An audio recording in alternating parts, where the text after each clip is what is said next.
Happy Friday night. Ooh, I can't wait. We're going to get into some true crime tonight, and then we're going to end the show with some Who Wants to Be a Hair. Million Hair. What's up, everybody? Wow, what a stream on Dago's show today. Lot of stuff. And there's some other videos that have come out. I was kind of saving some of the videos. There is a enhanced Grub truck. So we'll be checking that out tonight. Instead, let me see here. I'm checking that out instead. And there's another. Where did that go?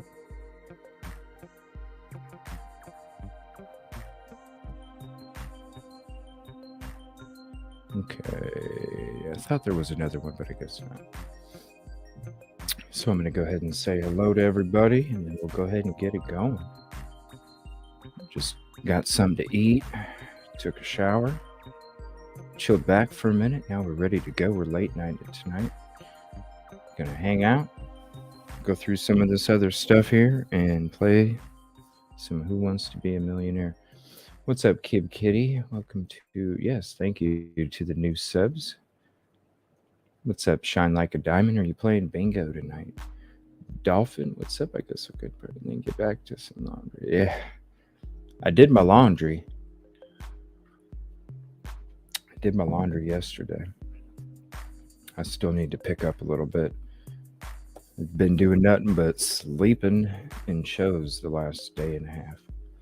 Cyberspeed, thank you for the sub. What's up, Mudman? Good evening, Vicky.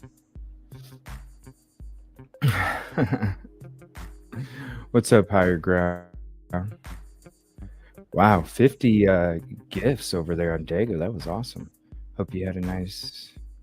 Oh, I did. I had a little... It was quick. I think tomorrow... I got a busy day tomorrow. I got some crumbs left on my desk here. I got to finish up my Google Guys stuff tomorrow. But I'm going to try and have another members only stream where I do some more of that police simulator. I need to play some of that. I haven't played that for a bit. It was kind of fun. What's up, Lisa? Good evening. Margaret. Tracy. Yeah, good show earlier. Unravel. Katie. Kelly. Scarlett. PA in the house, she says. R3M3, what's up? Yeah, great music in the beginning, huh? I try to be on time. I try to. I had to bump it back. I was going to start at 6/7 Eastern, but I was on Dago's. It had went longer than I had anticipated, so I still needed to eat, get a shower. I hadn't even showered yet. I basically woke up, started doing my show, then I hopped over to Dago's, and then that's when I had a little break there. So sorry, I had to bounce a little early. Oh yeah, guitars and dancing. What's up, Shelly? Noni McPoppins Bubble Bottle. That's an interesting name. Good evening. What's up, Tech Death? Yep, that's him playing the guitar. There's this link if you want to go sub. What's up, P Fox? Kendra? Aw, Soothing CJ. I like that. I like that nickname. I like that. You know, that's what I should have named my channel instead of Evil CJ, huh? Thank you. I appreciate that. Talented individuals I have right next to me. And there's another one right there. I apologize. I don't know why my YouTube, whenever I type something, it puts it up twice. I don't know what's been going on with that. It's been like that all week. What's up, Caroline? It's been like that all week. I don't know why. Lisa? Aw, thank you so much. Thank you for the kind words. It has been a crazy week. It was a good week to have off. I didn't even know that this stuff was coming out. What a week to have off. What's up, T2014? Slim Skittles, Pammy B, She B. Hey, what's up? We haven't seen you for a couple of days. Hope you've been okay.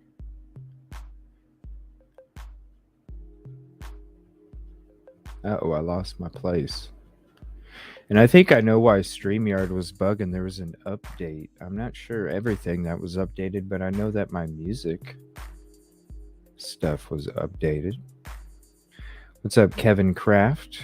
Thank you for joining over on Twitch. If you're on YouTube, come on, hop over on YouTube, and you'll be able to see everybody chat. The YouTube does not go over to Twitch, and you don't see what other people are typing. So if you're on YouTube, hop on over, and thank you for joining the stream on Twitch. What's up, Wallcat? Do I do song requests? I do like to sing, and I think a karaoke night would be fun. So maybe, see, I don't know how you do that without getting in trouble.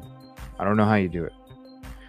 Now, I do have a sports channel where we could do it, and if I get in trouble, it ain't no thing, you know? But I just wouldn't want this channel to be affected in any way. So I don't know how you do it. But if anybody knows how you can do a karaoke night and not get in trouble, let's do it. I'll be the first one to sing something. Sure. What's up, Chalk Baby?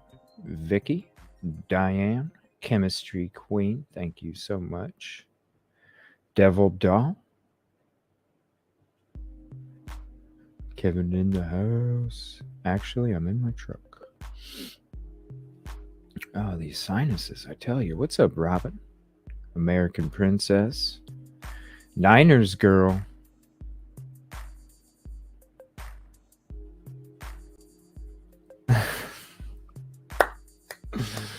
Oh, yeah. Some of the shit I say when I'm tired. I was like, wait a minute. Yeah, I get free eggs. I live next to a farm. What do they do? Come over and shit in your grass?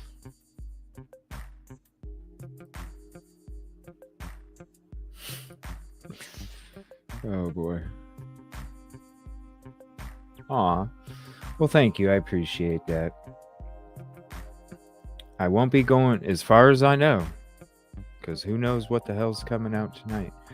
But as far as I know, I'm not going to be doing any kind of lives tomorrow until tomorrow evening when I have my Google Guys stuff ready.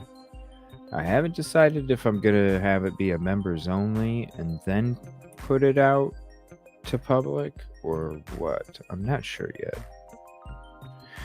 But I think I am going to have a panel where we can sit back and commentate, because I'm going to put the video out of no commentary separate, and then I'm thinking of like the live, we can sit and talk while it's going. And then it can just be two different ones. You can have one with commentary and one where there's none. So, still working on that. I got a lot of work to do tomorrow. I figured I'd have more time these last couple days, but honestly, with all the extra sleep that I've been getting, it took all the extra time away, so I got to smash on that baby tomorrow. I don't know how to... Yeah, let me know. I'd be interested to find out, because I would love to do that. I think it'd be great. Thank you. Appreciate that. I do have a... Who did I interview?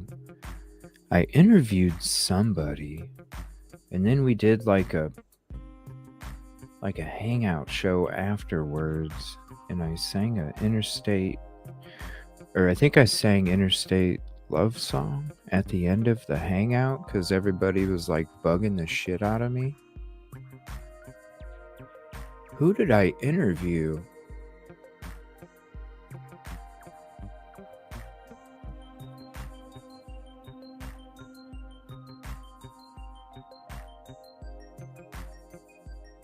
I had somebody on the show. It was a while back. It was a couple months ago. I had somebody on the show, and then we did like a post-interview show or like some kind of hangout show afterwards, and we were just hanging out, bullshit, and talking about whatever. And yeah, they were bugging me. So there is an episode out there where I did sing a song, and it was at the very end of the hangout. I don't remember which one it was. I'd have to look it up. You say Google guy reminded me of it's just what I've called him ever since I started using the whole Google walk around thing. You know, way back then I don't know, I just always referred to it as Google guy. So that's what I mean by it. It's you know, you're just walking around or whatever, you know. I don't know. It's like the muffler for the vehicle. I just call it Soupy. You know what I mean? I don't know. I just say this. It just helps me. Like, I don't know. I just try and keep it simple. If you are all having a hard time saying, aw, Juniper. That's a cool name. What's up, Pagan Ways? Ooh. Yeah, that's right. There is a new Crime Circus video. I have so many notes here, actually. Yeah, we're gonna... thank you for reminding me. Where did I write that down? Yep, right there. Thank you for reminding me. We should check that out. What's up, Susie? Yeah, we'll be tomorrow night. I haven't decided if it's members only or not yet. But after it's members only, if it is members only, right after members only, I'm going to go ahead and make it public. So, yeah, Stone Temple Pilots. I think it was Interstate Love Song. I'm pretty sure that's what it was. It's been a while. Cool. I appreciate that. Yeah, it would be cool. I can do an offline StreamYard if anybody wants to help me finish that up. Let me see. Yes, I did. I got a lot of rest, especially today. I slept through all my alarms, and I was going to try and be on an hour earlier than when I got on, but I just woke up, threw some hot water on my face, turned on that coffee machine. Bam, we were live. And as soon as we got live, Anna, thank you so much. She actually gave us, she's like, yeah, the 3 to 4 a.m.'s out now. I was like, oh, we went through it right off the bat. Appreciate you, Anna. I didn't hear you. Can you do, oh, I'm sorry. I don't know. What can I do? What again? I'm sorry. Paula, thank you so much for the super chat. Hey, CJ, thank you for all your hard work and time. And again, thank you for being, a part of the community, because it takes all of us. We all have that equal part, and that's what makes it so beautiful. Everybody has the same row in this show. That's a boat, we all got that one row. We're all just, and I appreciate everybody right behind, just trucking. Appreciate it. Mm-hmm. It's the best way I could describe it. I don't Google guy. It rolls off your tongue, Google guy. It just rolls off your tongue. I need you to. Oh, I'm sorry. I know it's been a lot. Trust me. Once I go back to work next week, I ain't even gonna be on that much. I'll be doing my night show. I think starting next week, I might be changing up my schedule too. I'm still gonna stay on about the same time, but I might be shuffling the days on, days off. So I'm gonna think this weekend. I've been wanting to do a different kind of schedule for the last, I don't know, month or so, but that's why I've been pushing so hard this week for the daytimes and the night times and the in-betweens and all that stuff, because I just want to kind of give it all I got, you know? Why don't you do first half public, second half members? Ooh, that's a good idea, Devil Doll. Interesting. That's a good idea. That's a good idea. What's up, Crime on a Dime? How you doing tonight? Thank you so much.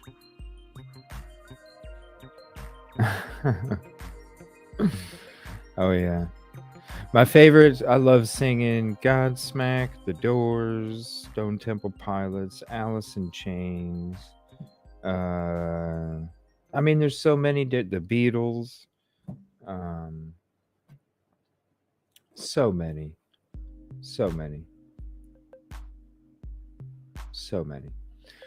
All right, so it's been a while since we had the phone line, so I'm going to go ahead and open that up. Let me see, we'll go ahead and open up panel 2. And we will check out some of these videos here, and then we'll get into the Grub truck.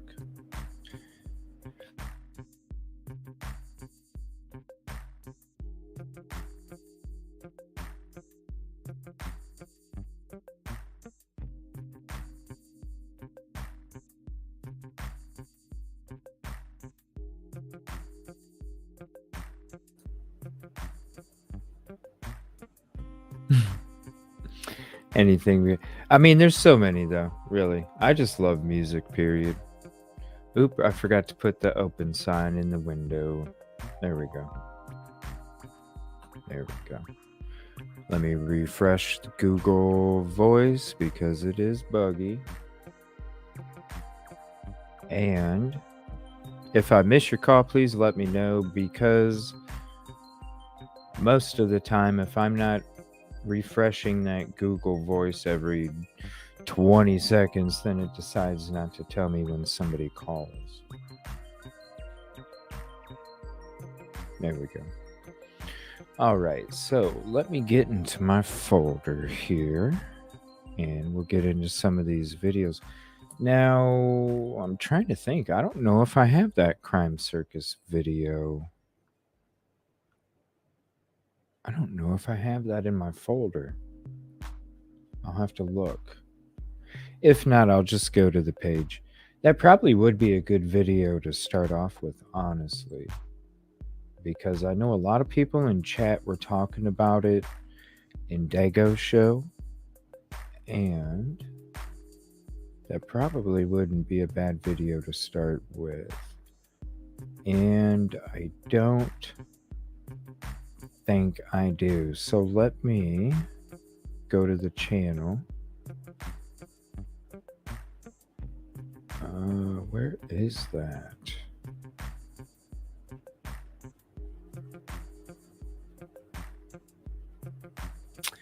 Holy crap, so many videos.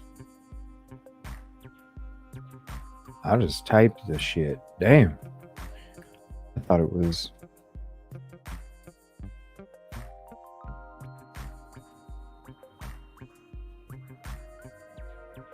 All right, so there's that. Oh, okay. You got some have seen it, some haven't. I love Drip Drop too. Seriously.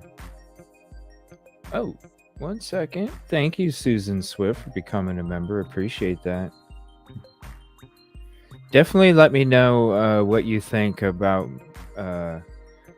my police officer skills so far. Okay. Now I can do traffic stops, but watch me grow in my members only police simulator Evil CJ episodes.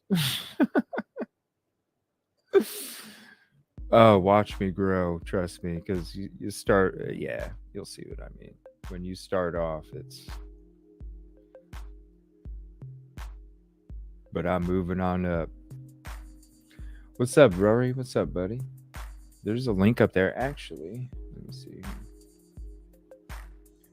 Play some Crime Circus here. Appreciate you doing that walk around out there, bro. Been able to educate people with a better way of explaining it in a visual as well, Rory. Yes, great live. So it's definitely been able to help. When it comes to the incline and when it comes to the echo chamber, what I've been calling it, and then coming right out to the property. It's been a very valuable piece, and thank you very much. Thank you so much. I appreciate that, Susan.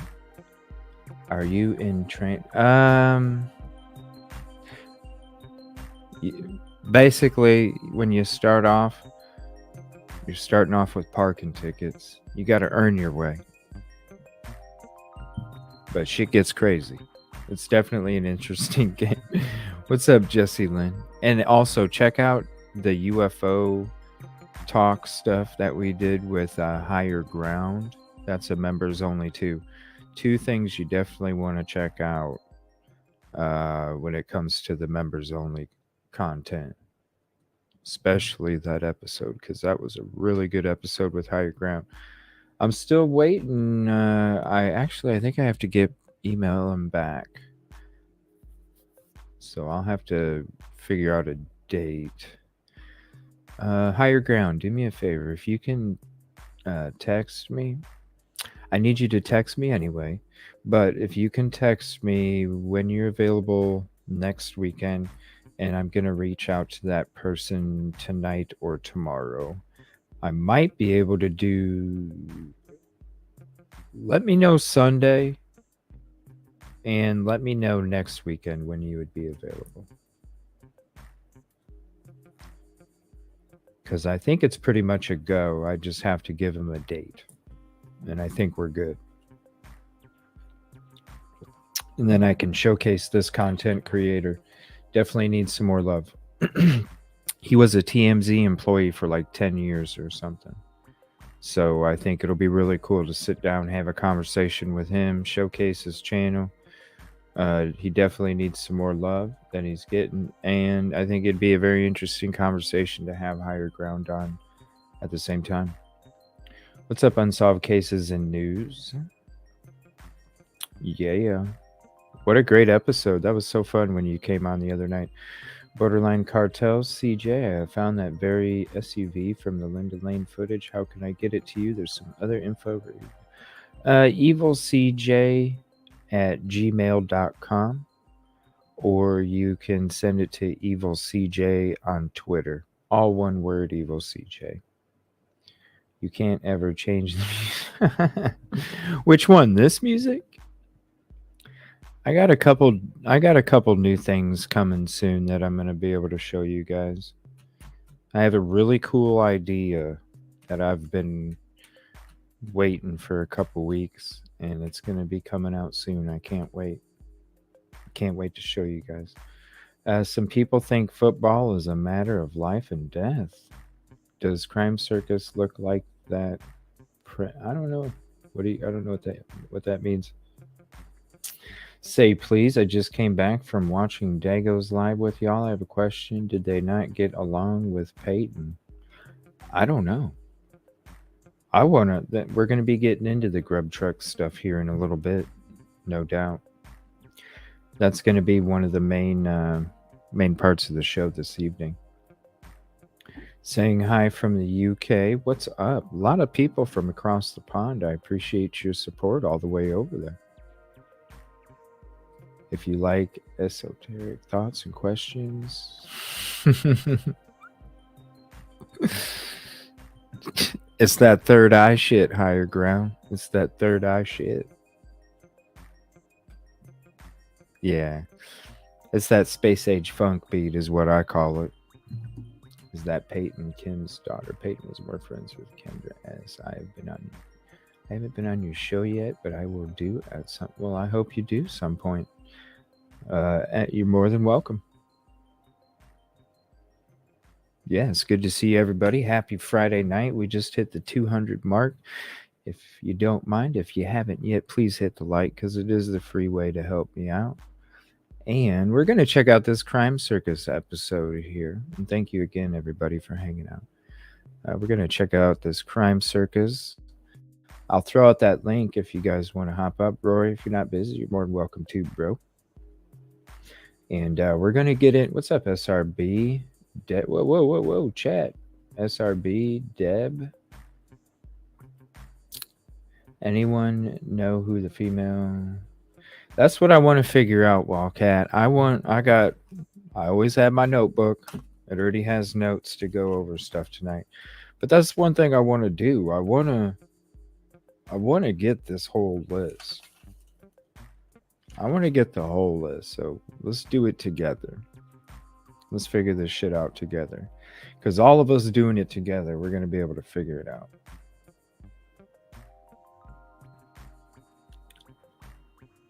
All sorts of glitches. I have no idea. There's so many things having glitches right now. It's crazy. It does make you wonder. Somebody had mentioned it earlier. It makes you wonder, is there another solar flare that happened? Because it seems like we've had these solar flares all year, starting with the one in February, and ever since it bugs a whole bunch of shit out when we get these solar flares. We've discussed the solar flare stuff in previous shows. It's not good. We're actually going on the uptick of the solar flare activity, so it's just going to continue to get worse. And then once we reach the peak of that solar activity from the sun, then we still have to worry about the road going back down from the peak, because we're going to be met with this same point and earlier points on the way down. So it's like this shit's going to be going on for a while. It's really scary. It's really scary what solar flares can do. And everybody thinks it's beautiful that you can see northern freaking lights in Arizona, but I'm telling you right now, when you can see northern lights in Arizona, that means the fucking atmosphere is getting fucked up. So it's not so cool to see northern lights in Arizona. It's not good. It's not good. Oh, thank you so much. I appreciate that. Drip drop. Ooh, okay. Yeah. Oh, I'm sorry to hear that, Michelle. That sucks. I've been having issues myself. We had tornadoes coming through, power lines, cable lines down. They've been fucking unplugging, plugging to fix shit. It's been going crazy. I'm so glad though right now, like it hasn't been happening for the last couple days where my shit just drops. Yes, I love that song. That's one of my favorite songs to sing from Godsmack, is that Serenity song. All right, so let's get into this video. Y'all got me talking all night. Okay, so this must be it. 8 hours ago. Is this the one that you guys are talking about? The one from 8 hours ago? I just want to make sure. Because I don't know. I didn't get to save it. Oh, man. And I heard you guys don't have air conditioning either. That's horrible.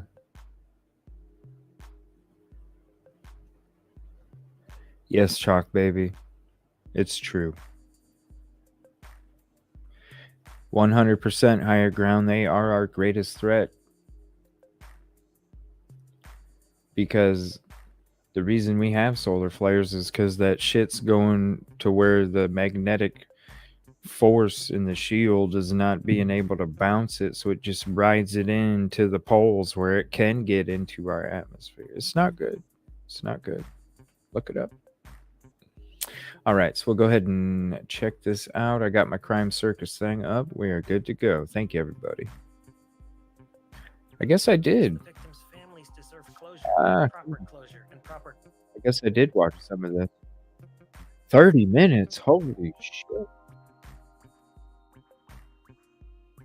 30 minutes, okay. In this video, we're going to talk about connections, horror movies, Brant Kopaka, Brian Koberger, Darren, Duncan, DD for short. We're going to talk about a lot of things, including surveillance cameras, the alleged route taken, the probable cause affidavit. We're going to cover a lot of information in a very short amount of time. Let's jump right into this video and see what I have to say for myself this time.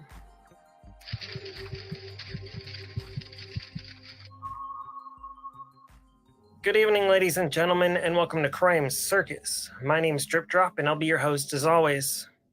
There's a lot of booms in this video, as you've come to expect. I would like to make clear, some people were a little confused on where I got the information that Brent Kopaka lived in Pennsylvania. Some of you out there even thought I was making it up.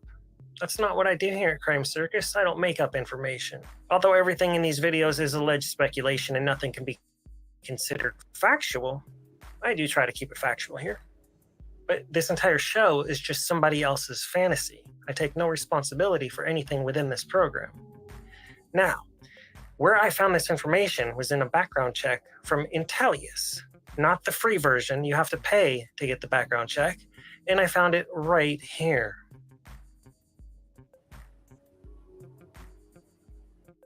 Is it possible that this background check is wrong? It better not be because somebody paid money for this background check. So, just like this show, I guess the background check is a guessing game. It says he lived in Pennsylvania, but did he? I assume that he did because it's on the paid-for background check, so that's what I rolled with. Anyways, there's been a lot of new court documents that have come out. I've seen some booms within them, and I'll get to them in due time. I've been studying the probable cause affidavit. I've probably read it 1,122 times, and I've found some new booms. The alleged route that Brian Kohberger took to slay these 4 young, beautiful college students is not possible. In fact, the alleged route may actually prove Brian Kohberger's innocence. For starters, there's at least one active working camera prior to where they say the white Elantra was first seen in Pullman, Washington. They say this white Hyundai Elantra was first captured on video camera heading north on Southeast Nevada Street in Pullman, Washington. This is a very small street, and I do wonder, how did this white Hyundai Elantra just magically appear heading north on Southeast Nevada Street? Heading north would actually be heading towards Brian's apartment.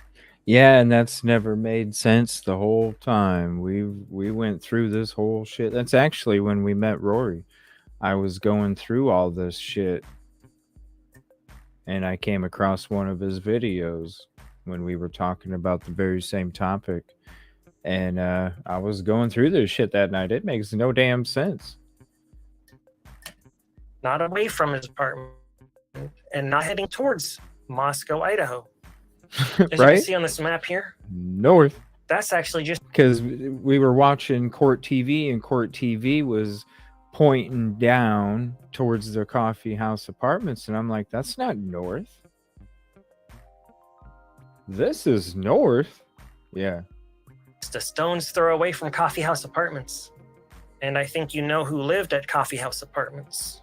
So analyzing this sky view on this map right here on Google Maps, you can see Southeast Nevada Street in Pullman is right here. Brian Kohberger's apartment, Steptoe Apartments, is up here. There are cameras in between these locations. So why does the probable cause affidavit start with the Hyundai starting right there? There's a Starbucks there and it was closed. There's a few other buildings there and they were closed as well. They say that the white Hyundai Elantra was next caught on camera 9 minutes. The only thing I could think of was that maybe there were, because there's a lot of university buildings over there. The only thing I could think of is maybe he was going to one of the university buildings to do some work or work out, or I don't know. You know what I mean? Like, there's so many of those buildings around there. Because to me, it was like, well, why would you go north and then shut your phone off? Well, to me, maybe your phone didn't have that much battery and you were going to one of these university buildings and you were going to do, I don't know. It was just, that's the only thing I could think of. It's later, heading south on Southeast Nevada Street. So where was this Hyundai for those 9 minutes? Was this some type of a college study? We don't know. Because they won't tell us anything. They like to keep secrets. And here at Crime Circus, we don't like secrets. In fact, I really like to expose secrets. And if you, watching this right now, have any secrets, leave a secret down below in the comment section. I'll be sure to read it. Anyways, He's so so cool. this alleged route in the probable cause affidavit already starts off a bit We heard sketch, that too. because Brian Koberger's car should have started off closer to his apartments, because also in the probable cause affidavit, they mention another camera for his alleged route home, and it's closer to the apartments. But I'm jumping ahead of myself here. Listen to what the police chief had to say. So far, we have a list of approximately 22,000 registered white Hyundai Elantras that fit into our criteria. That damn, I kept saying 19 or 20,000 here. I forgot 22. Whoops. We're sorting through. That's an awful lot of information. 22,000 white Hyundai Elantras in the area? Do you think it's possible they were tracking different white Hyundai Elantras and they just assumed it was the same Hyundai Elantra to make the timeline fit? We're not at the boom yet, but let's discuss this location right here. Like the times that vehicle, when you look at the PCA, and the times that vehicle's making roll throughs lines up with the PCA. So, but this is what, you know, there's a lot of people saying that there's transposed Elantra. I'm going to show you guys. It could literally be a number of these cars that we've been talking about the whole week. So to say that this was BK's car, you gotta have more. You could literally think about it. If you've been hanging out in this show all week, the back window of all of those cars that we've looked at, how many of them had the teardrop at the very back of them?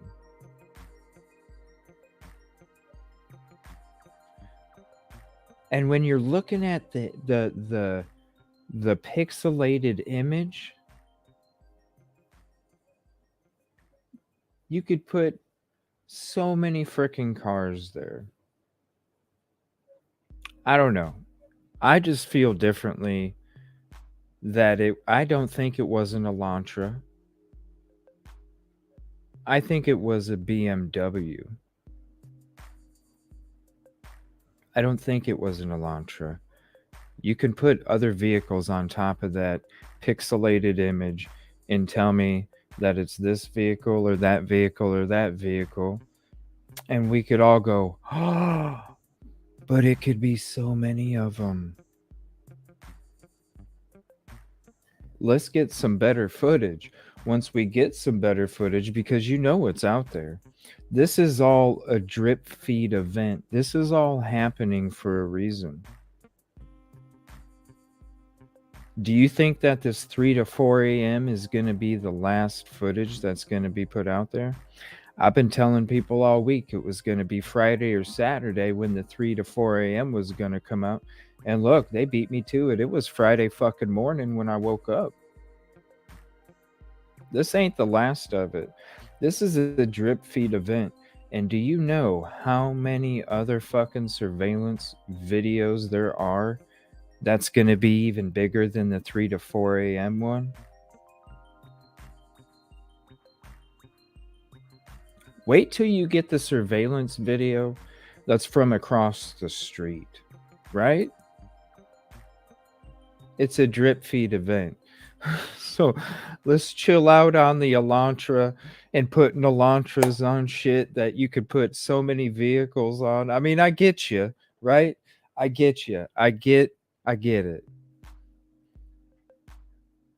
But in my opinion, it could be a fucking BMW. That's all.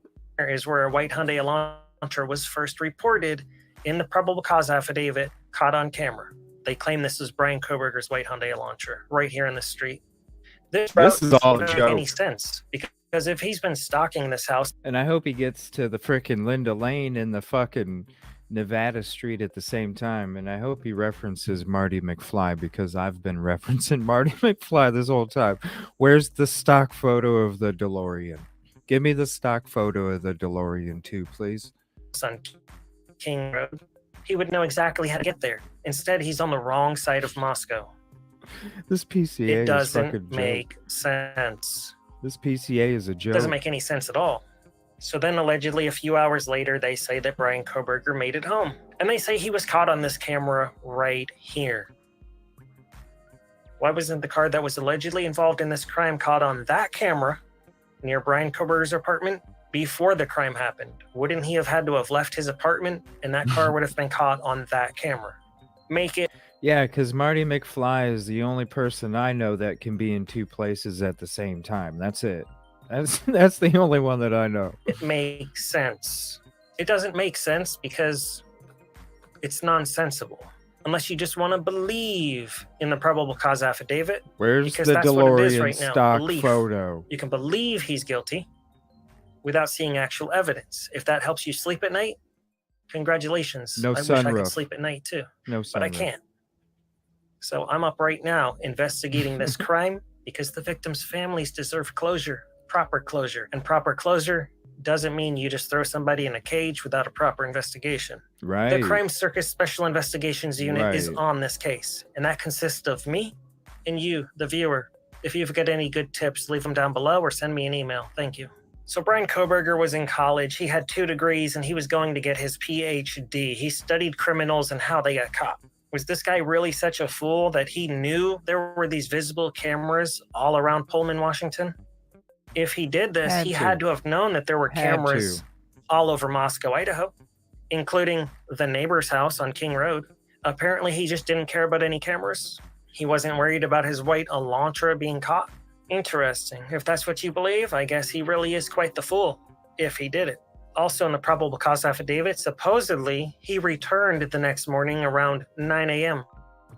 As smart as he is with his multiple degrees and going for the PhD, he'd have to be the biggest buffoon in the entire world to return to a quad passing away 5 hours after it happened. You would have expected that place to be swarming with the media, police, so on and so forth. Mayhem. So supposedly he returned at 9 a.m. that morning, but then never returned to Moscow ever again after that. But if he was dumb enough to return at 9 a.m., you would think he'd be super obsessed and he'd be returning all the time. So the story doesn't really make sense. In my previous video, we discussed Brent's friend having a little shrine made up, had a machete, and a little blue ribbon or a collar wrapped around it. Some type of blue fabric, it was ripped. Probably like 90% of you thought that was Buddy's collar. The other 10% said no way. And only one of you out there thought it was a shoelace. Shoelace? Well, that would Who have to be thought a it very thick shoelace. Maybe on a clown's Who thought it was a freaking shoelace, man? That's like what? shoe. What? And there's no clowning around Like here at Crime Circus. This is a serious investigation. A snow boot? Some of you wanted to know the origin of that photo. So let's check this out. Because Thank I you have for the the origin. sub, Emma. Brent's friend deleted it off his Facebook page, but I Thank you for saved the it. sub, Emma. So this was a post by Brent Kopaka's alleged best buddy, Darren Duncan. Having a drink with Brent, I put his machete in the stool so no one can sit in it. Ha ha. God damn it, I effing miss you. I know. You hated it when I said God damn it. That's probably why I say it so much. Because I'm a D-I-C-K. What the Ha ha. fuck? Love you, dude. Is Darren Duncan even a real name? DD for short.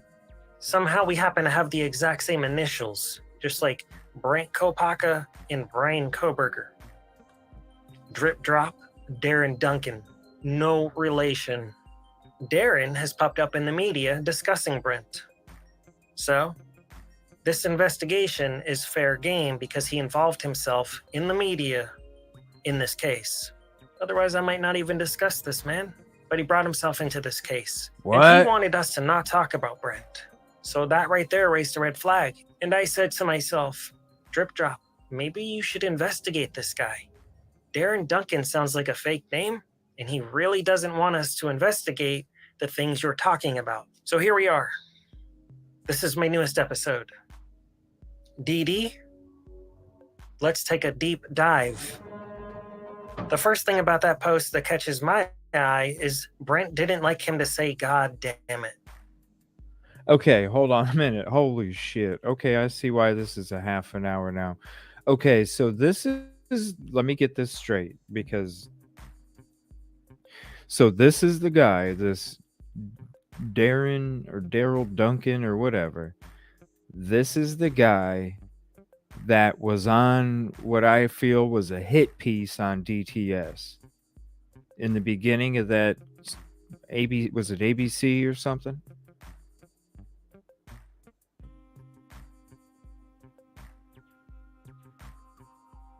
So is this the dude that was in that ABC special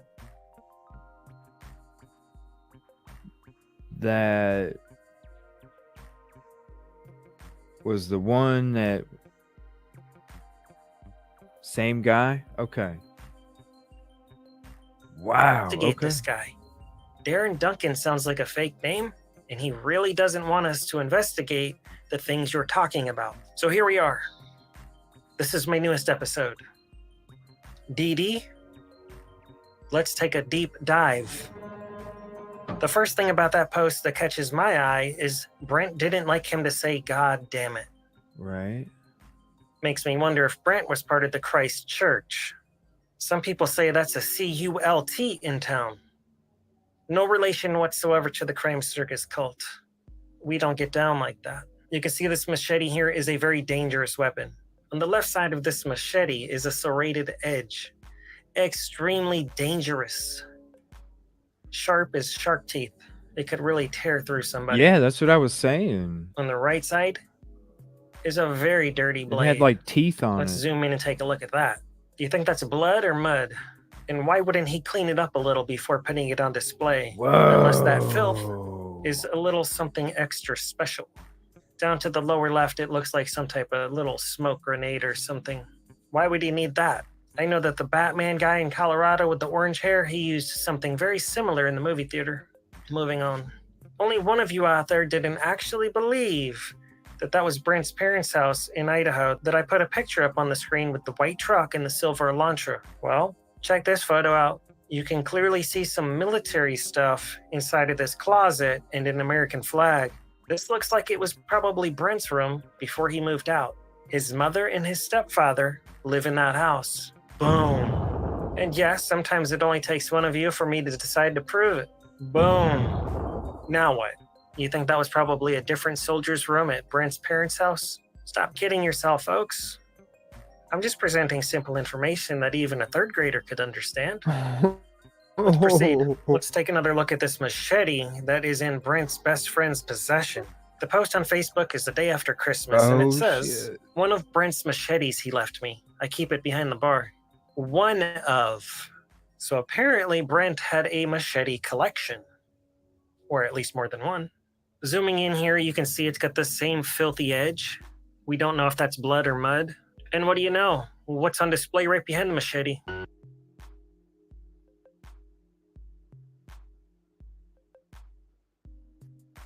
I mean, it's definitely something darker as it dried. Thanks for the sub, Terry.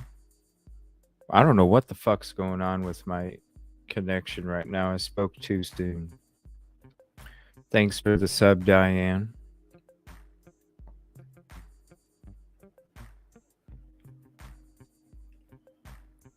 Wow.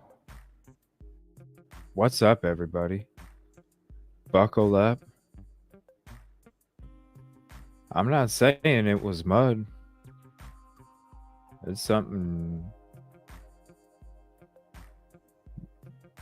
It's not like dark, but it's not like light. I mean, it could be a lot of things, obviously, because we're not testing it. But take a screenshot. Zoom in, right? I'll wait. I mean, you know, it looks like something. Yeah, tart. Yeah. Ketchup. I mean, I don't know. Take a screenshot. And then the machete too. Oh, come on, connection. Jeez. It's like 1 bar right now.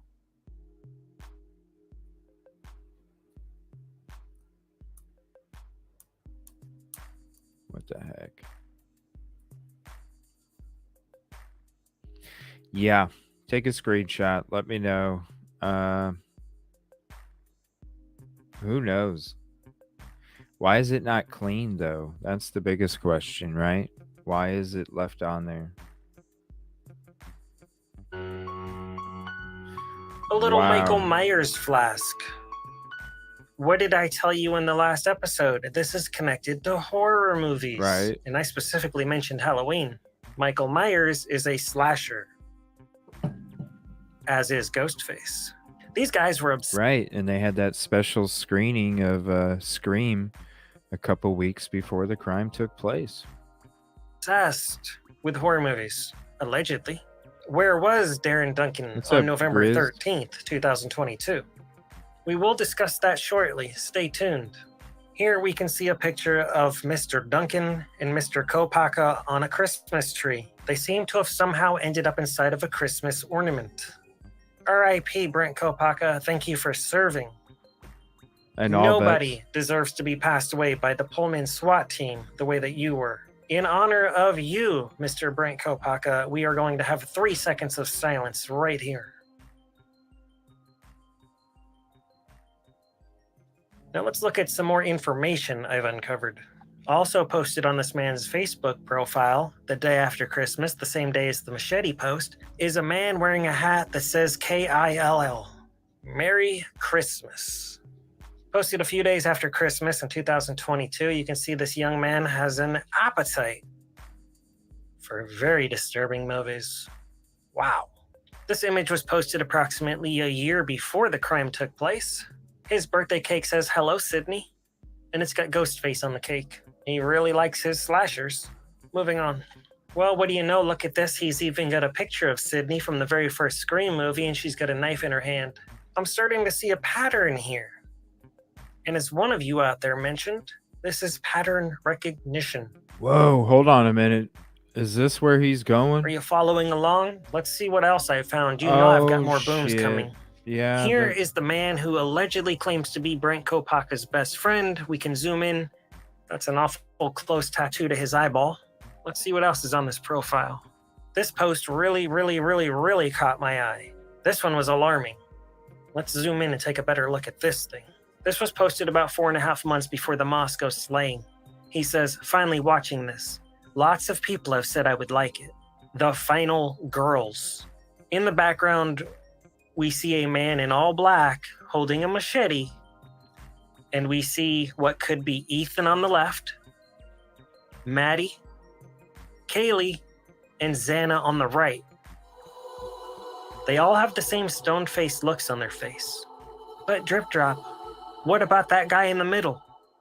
Well, that could be Brian Koberger, shocked and surprised that he's being framed for this crime. What And he the kind of even looks like fuck? BK with the long face. But that's probably just a coincidence. This is serious. The final girls, What the 3 girls up front that look just like the victims, and then you got Ethan over to the left. I haven't seen this movie yet, but I think I'm going to have to download it and watch it. What's If it? any of you out there have seen it, leave me a comment What's it called? for this crime. And he kind of even looks like BK with the long face. But that's probably just a coincidence. This is serious. The final girls, 3 girls up front that look just like the victims, and then you got Ethan over to the left. I haven't seen this movie yet, but I think I'm going to have to download it and watch it. If any of you out there have seen it, leave me a comment down below. Please give me a summary.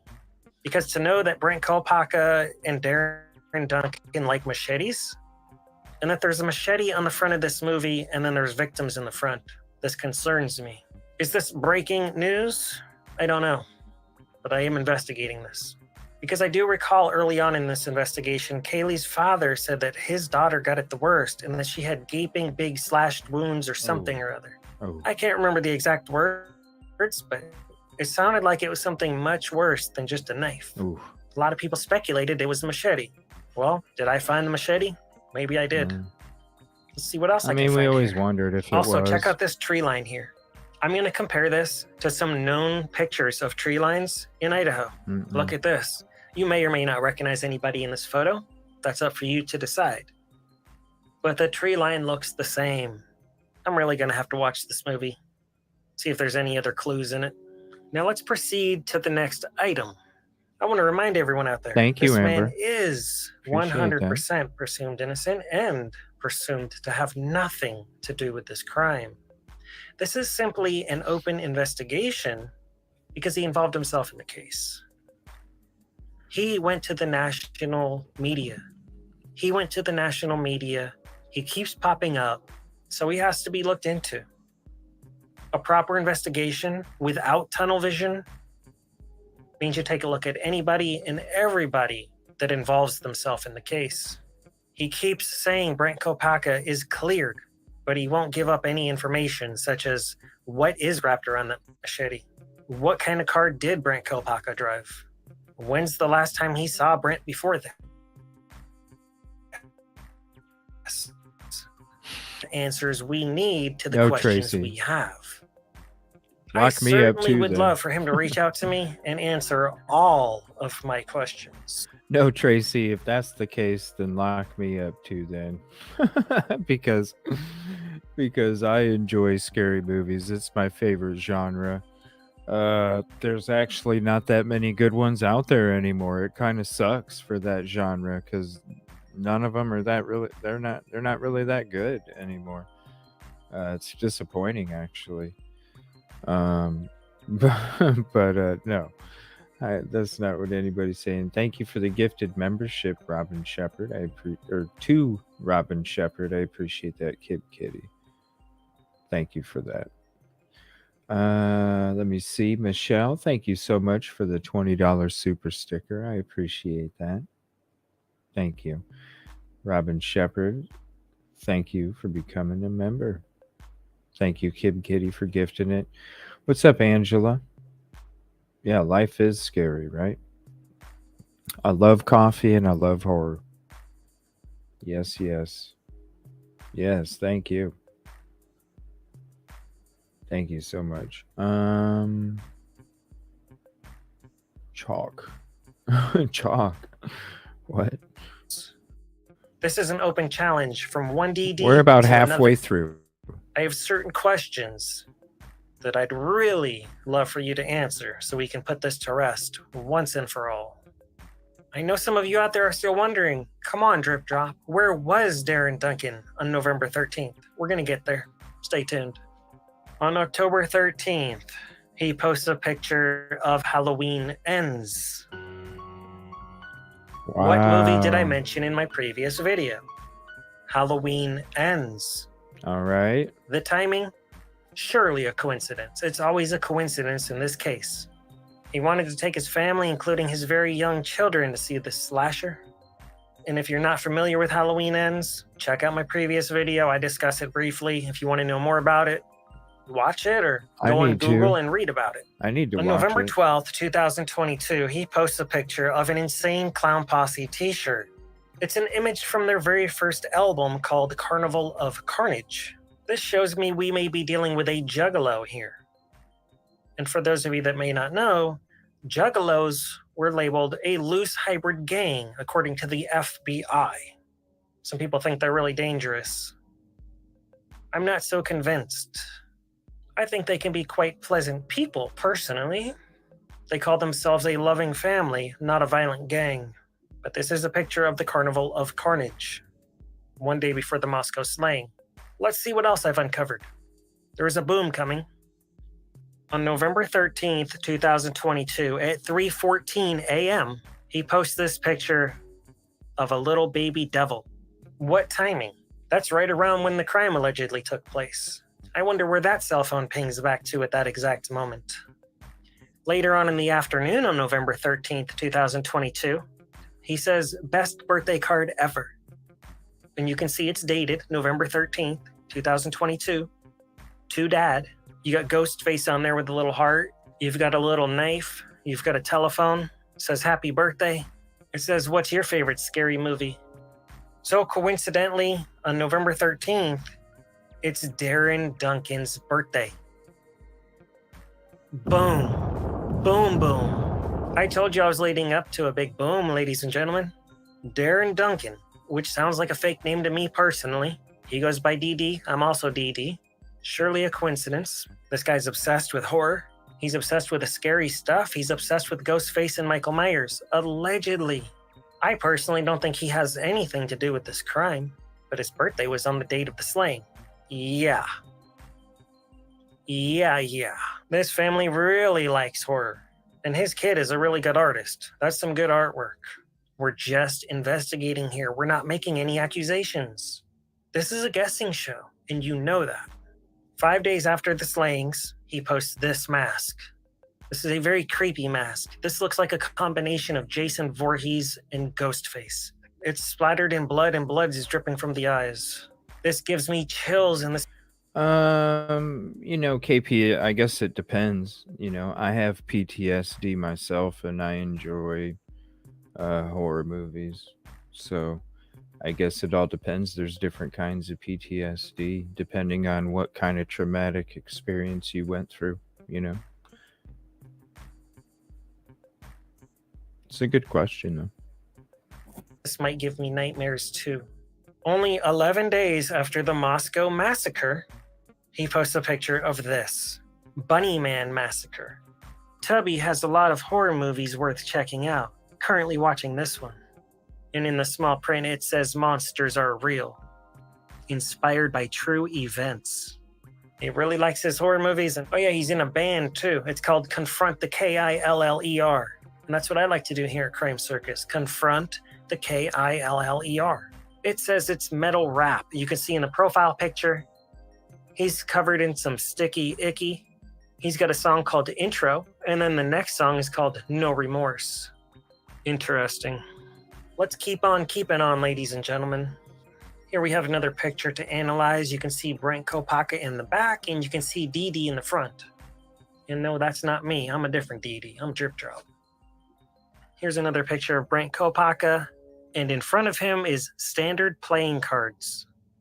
Chopping block. Horror block. That's an interesting set of cards to put in front of a deceased person's photos. Chopping block, horror block. And then zooming into the right side, you can see what looks like some sort of little skull with a horn coming out of it, and it's splattered in blood. This is creepy. This is some real horror movie stuff we're looking at here. And once again, in the background, we can see Ghostface with a little knife. It's alarming to see this sort of stuff, but maybe it all means nothing. This picture right here was posted only 4 days after SWAT team took out a Purple Heart soldier. No Purple Heart soldier deserves to be passed away by SWAT team. As they say, a dead man tells no tales. And he's certainly passed away now, so he won't be telling any tales. I bet you Brent had a lot of information to tell. Maybe not anything to do with this case. However, he was an airborne paratrooper, which means he had a really high IQ, and he was certainly good at mission-based operations and following orders.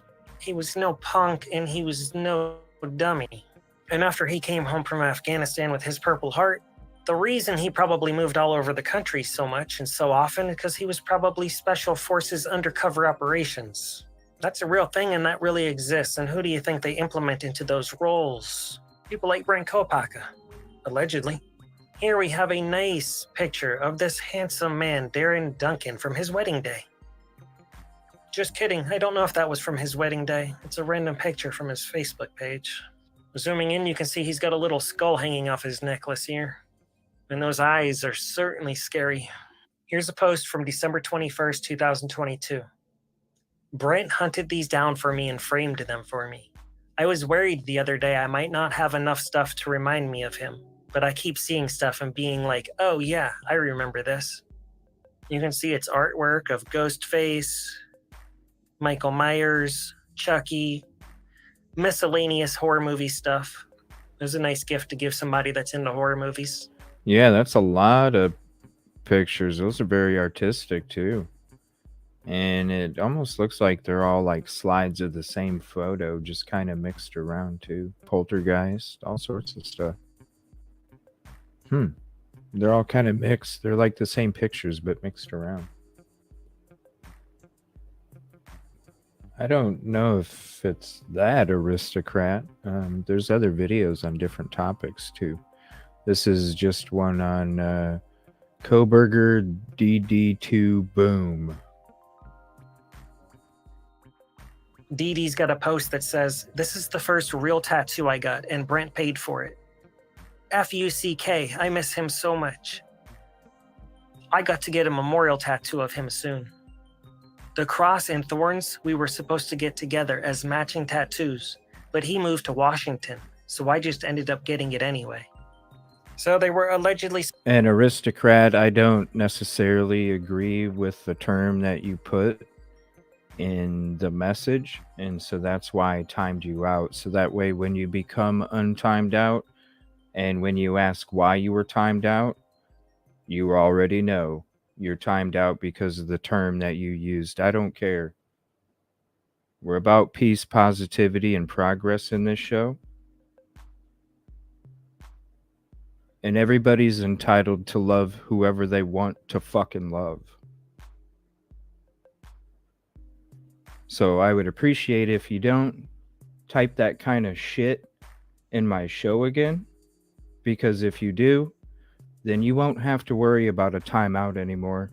You just won't be coming back to the show. supposed to get matching tattoos. Does anybody out there want to get a matching tattoo with me? If so, leave a comment down below. We can discuss it, because matching tattoos are cool. It connects you for life. Anybody want to be connected for life? He randomly posted a picture of Elvira. I know Daylight Disinfectant loves this woman. She's a classic in the horror movie scene. Daylight Disinfectant also goes by DD for short. And he says I'm the new Elvira. Anyways, as you can see, there's a lot of DDs popping up at this circus. And Elvira even has DDs. Anyways, this is a family-friendly show. Moving on. 5 days after the crime, Darren posted a picture of his newest tattoo. He just got this after the crime. It's a wonderful tattoo of Leprechaun. And Jeff H. Now, why would it matter if we tried to find out when Kopaka's phone was off like Brian's? I mean, really? Why does it matter when Kopaka's phone was off compared to Brian's? Come on, Jeff. You did such a great job on those videos, Jeff. Come on, buddy. Leprechaun is a terrifying movie. A lot of us saw it when we were way too young, and it traumatized us forever. This is not the same type of leprechaun from the Lucky Charms box. This is something much more horrifying. This is a very interesting tattoo that Darren Duncan decided to get 3 weeks after the crime. Let's have a look-see. December 2nd, 2022. Curse of Thorn. I thought, okay, it's a little triangle. But what is Curse of Thorn? I am curious. This is an investigation, and this is his brand new tattoo only 3 weeks after the slaying. Look, people, I got a big fucking heart, but I got a big fucking foot, too. And I don't even need to pause this video anymore. I don't even need to pause it anymore. Give me a break, Jeff. Go work on some more good videos, okay? Just please, when you work on them, explore other vehicles besides an Elantra, because those can fit too, okay, buddy? So let's find out what the Curse of Thorn is. Some of you might already know, but most of you probably don't. So let's investigate. This information comes from a Michael Myers Halloween fan page. It says, the Curse of Thorn is placed on a child by a leader of the Thorn. And Valerie, please, I'm going to send you a link. If you want to hop up on StreamYard, I'd love to have you up, Valerie. Cult. It commands that the child pass away his entire family as a BLOOD sacrifice to keep the cult alive. It also makes that child able to withstand serious injuries that would result in passing away for any normal human being. It turns that child into pure evil. Now that's an interesting tattoo to get 3 weeks after the slayings, and only 2 weeks before his friend passes away forever. That tattoo commands the child to pass his whole family away. Wow, he's really digging into the DT. Yeah, Captain. You can, it's evilcj@gmail.com, or you can follow me on Twitter, evilcj, all one word. And please reach out to me, no problem. Jeff, there are so many other vehicles that could fit in there, bro. Line them up. Do what you did with an Elantra with some other vehicles that we've gone over. Trust me, they will fit. That's no lie, buddy. That's no lie. It'll work. Trust me. That doesn't sound very nice. I have no doubt this is a great family man, and he loves his family, and he would never hurt his family. But this tattoo is a symbol for passing your family away. I'm not making up any of the things I say in these videos, ladies and gentlemen, and you know that. I'm just doing simple research. I'm reading words off of the internet and looking at pictures and having a conversation with you asking basic questions. Darren, Duncan, Whoever it is, Craig needs to come up with some better questions. Come on. That has nothing to do with this. is presumed innocent of any and all crimes. On November 27th, 2022, if you have Paramount Plus, then you need to check this movie out, Significant Other. I decided to check this movie out. It has some LOLs and maybe one scary part. It was actually a pretty good movie recommendation, so shout out to Darren Duncan for this one. He's got some good taste in scary movies, I'll give him that much. Maybe he's got some other recommendations. If so, leave them down in the comment box. Thank you. Earlier this year, he posted this black and white image of Michael Myers. You can see it's Michael Myers looking scary as ever with a really big knife in his hand. And he said, R.I.P. Well, R.I.P. Michael Myers. This was approximately almost exactly 1 year prior to the Moscow slayings. You can see he has an award-winning ghost face tattoo from the movie Scream. Damn, he is Let's digging zoom in and check this out. Wow. That is a pretty cool tattoo, and I can see why he won an award for it. Because not only is it a cool tattoo, Wow. That is it a looks nice extra damn cool on tattoo. him. That is Not a all of nice us can pull tattoo. off tattoos like that. That probably wouldn't look that good on me. I wouldn't want to scare anyone away. Maybe a little butterfly might be more fitting. Also, you know I like to go deep. So I did an extra deep dive. I started searching on MySpace, and I found his old profile. Check this out. MySpace. He's got a tattoo on his chest that says Death Blooms. Also, I noticed Brent Kopaka was not on his top 8. In fact, he wasn't even on his friends list. So as you can see, I've raised some really legitimate questions in this video. There was a boom or two. You can't deny that. Has this been a proper, thorough investigation? As we've seen on the newly released surveillance footage, nighttime surveillance footage is really low quality. You're looking at little blurry pixelated pixels and it's hard to tell anything. And how about that big truck with the possible multiple individuals inside of it? How about all those random noises and screams between 1 a.m. and 2 a.m.? There's more to this case, ladies and gentlemen, a lot more. Some of you think you know the whole story. Some of you think it's an open and shut case because of the probable cause affidavit that said his cell phone in his car, and there's no getting around that, and the DNA on the sheath. I think a lot of that stuff may actually end up proving his innocence. You might be surprised how some of these things go behind the scenes. Look at the Pam Hop Russ Faria case. I recently released the interrogations over on my second channel, The Crime Circus Cult. Go subscribe over there if you like this show. Thank you. My point is, prosecutors and detectives don't always do the right thing. I don't know what they did in this case because they won't tell us. They're secrets. And I hope we can uncover these secrets together. I really would like everyone to remain respectful and courteous. Don't harass anyone, don't bother anyone. Do not contact Darren Duncan or any of his family members. He has a right to remain presumed innocent and a right to his partial privacy other than the fact that he involved himself in the national media. And when you end up in the national media, you might end up on Crime Circus. It's just how it is. Ladies and gentlemen, make sure you check out my entire Idaho series. I'm going to leave a link down below. If you have any questions or think I'm wrong about any of this information, leave me a comment. We can discuss it. If you want to support me a little extra, you can find me on Patreon. Link down below. If not, I'll still be here on YouTube.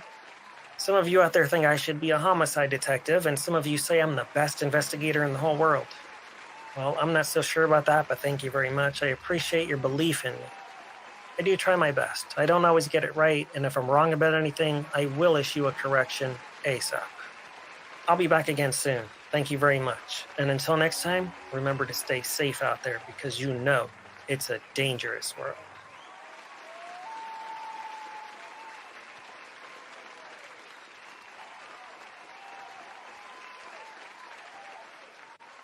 I'm giving that a round of a fucking applause right there.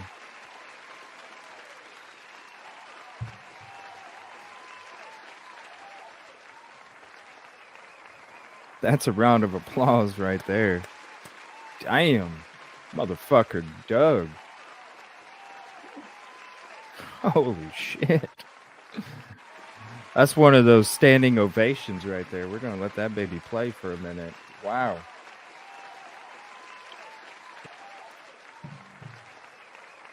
Holy crap. We'll switch back to the Space Age funky beat. Yeah, Valerie, I sent that on Twitter. If you'd like to hop up, you're more than welcome. Why is it not switching? There we go. Get that back going. Great fucking video. Man.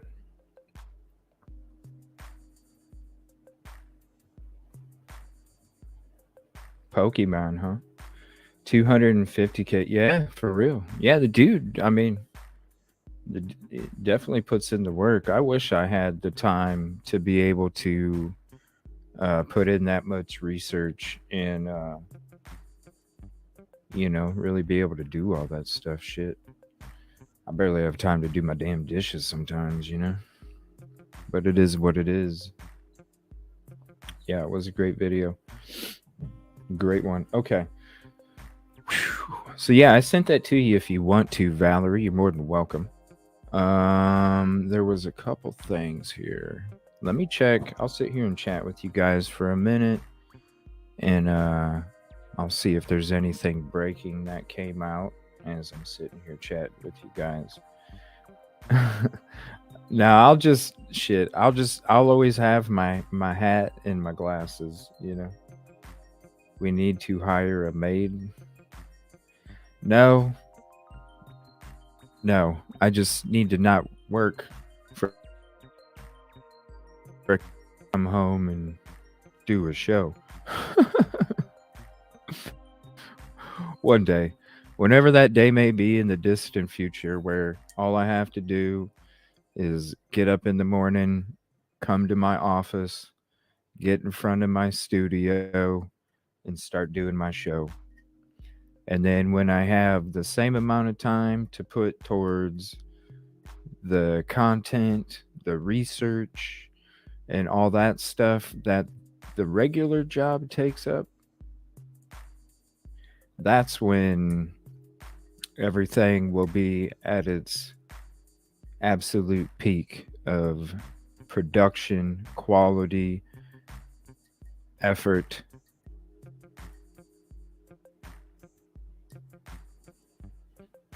Let me see here. I'm just scoping. Why do I keep seeing Letitia Stout shit come up? What is that about? Why is that coming up so much now the last couple days? It's kind of bothersome seeing that shit come up. I'm not really seeing nothing. Mind Shock. They got some good stuff, but we're not going to watch any of that tonight because we got some Grub Truck to get into. Let me see. J is for Justice. Love her channel.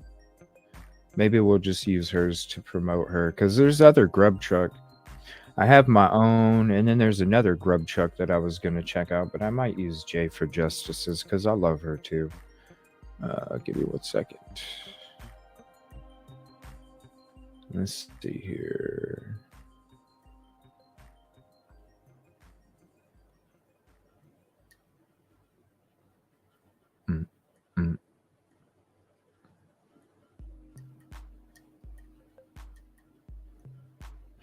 Yeah, because we're going to peep the background of the Grub truck. There's a lot of stuff we've been checking out. We checked out this morning, last night. Very interesting. There's a couple creators that put some interesting videos out there. And one of the things I want to look at is somebody was saying that this white jersey guy is in some of them and is not in a lot of them. I checked out my previous show when I went over the Grub truck, and that white jersey guy is in my show, or in my episode that I streamed a couple weeks after it came out. So I know I have it. But there was something. Okay, so I don't see anything brand new. Let me go to my folder here.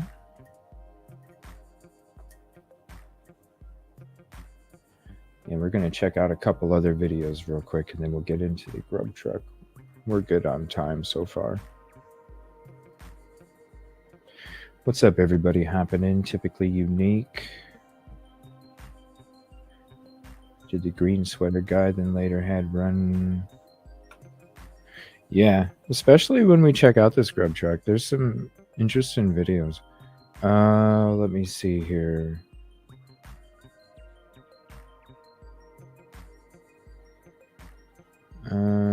So LA Noir and LA Noir and Unravel had some good videos there.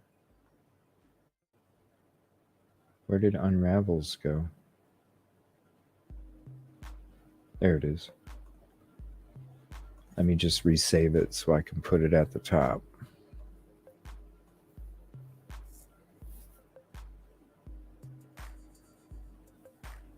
And I hear somebody hopping up in the back stage. I will get to you in 1 second.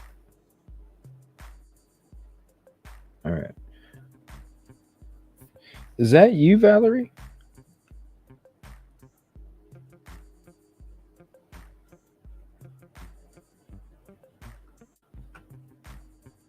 It doesn't. I don't think it is.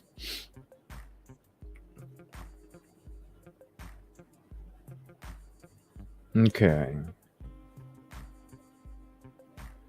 So there was an interesting video from Luna that we saw on Dago's show earlier. And I'm just going to keep it on mute. And it does have some cool music, but I am going to keep it on mute. Then we can kind of talk over it as the video's going. Give me 1 second.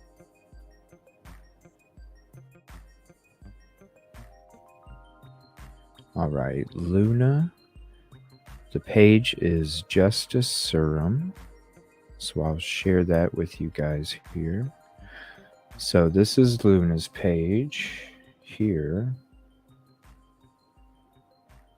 is that. Okay. What's up, Valerie? Hello? I'm good. How are you doing? I am doing good. Holy shit, a blast from the past. Thank you for hopping up. How are you? I'm good. Awesome. Thank you for the super chat, Wildcat. Your time, CJ, is greatly appreciated. I appreciate you. Yeah, it was interesting because a couple weeks ago, we were kind of starting to go through our old episodes. And with all this other stuff that came out, you know, about how shit's not making sense. And the documents that came out a week ago, and then all this other stuff that's been coming out. You know, we were kind of like, when all this shit was taking place before that, we were kind of like, huh, I wanted to go through some of my old videos, and I saw the one that you came on that show when I was maybe like a few weeks into the show.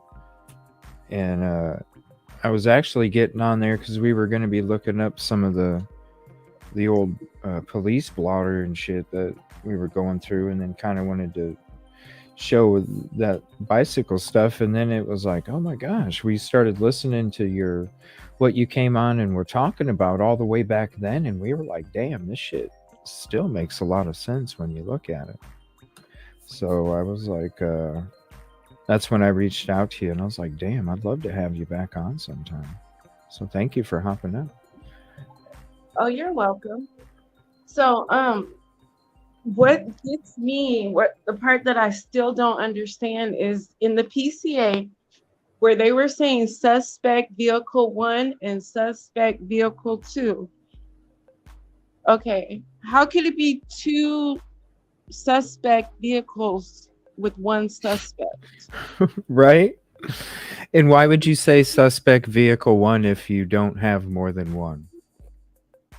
Right. And then this video makes sense for the PCA for me, because as you can see, there was one car and then there was another one. You know what I mean? On that video, the LindaLane video, wasn't there 2 cars involved in that video? Well, there's multiple cameras all up and down that street on different buildings and all 3 of the apartment complexes back there. And I'm going to say this, Julie. Apparently, the 4 sightings of the car do match up with the PCA, but the biggest question is it an Elantra? Now, I know there's people out there that imposed an Elantra on there, but we were going through that stuff last night because literally what you're imposing on there, you could put so many different vehicles on that. It's such a pixelated image, and it's not even that high quality to the fact that you could literally, when you look at all these video cars that we were looking up, trying to figure out what that car was in the dumpster video, we were diving through it all week, and there could literally be 5 or 6 different vehicles that you could match up with it. The stuff on the video definitely does line up with the PCA. I was going to show you guys that. But is it an Elantra? What do you think, Valerie? Have you been watching the LindaLane footage? I don't think it's an Elantra. It's some kind of soupy car. I have, because I'm a moderator on a channel, and this is all they cover day and night, day and night. I think they played the video for 2 days straight. So yeah, I seen the video. Too. Yeah, they're playing it left and right. So I've seen this video so many times. They were like, put headphones on, put headphones. Even when I was in the chat with you and Dago earlier, listening, put the headphones on, and the headphones, you just hear so much noise. It's just like so much is just going on. Yeah. It's like, where's the camera actually located on the building it's recording from? Like, is it high up? Is it low? Well, no, we had Rory did his live a couple nights ago, and he went out there on location and showed everybody. We pretty much, there was a couple things I was curious about, and then there was some things that some of the other panel members were curious about. I was curious about the echo effect through the 2 large apartment complexes. And then also I wanted confirmation on where the camera is, because when you're looking at the Google guy, when you zoom in, you can kind of tell that's a camera.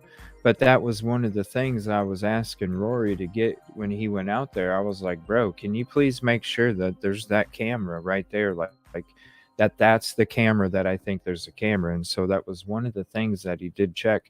I'll go to his video and I'll show you guys. Okay. And plus, I wanted to also see the incline, because to me, it was like, why are all these cars backing up? How come when I see this car driving through, the headlights are disappearing?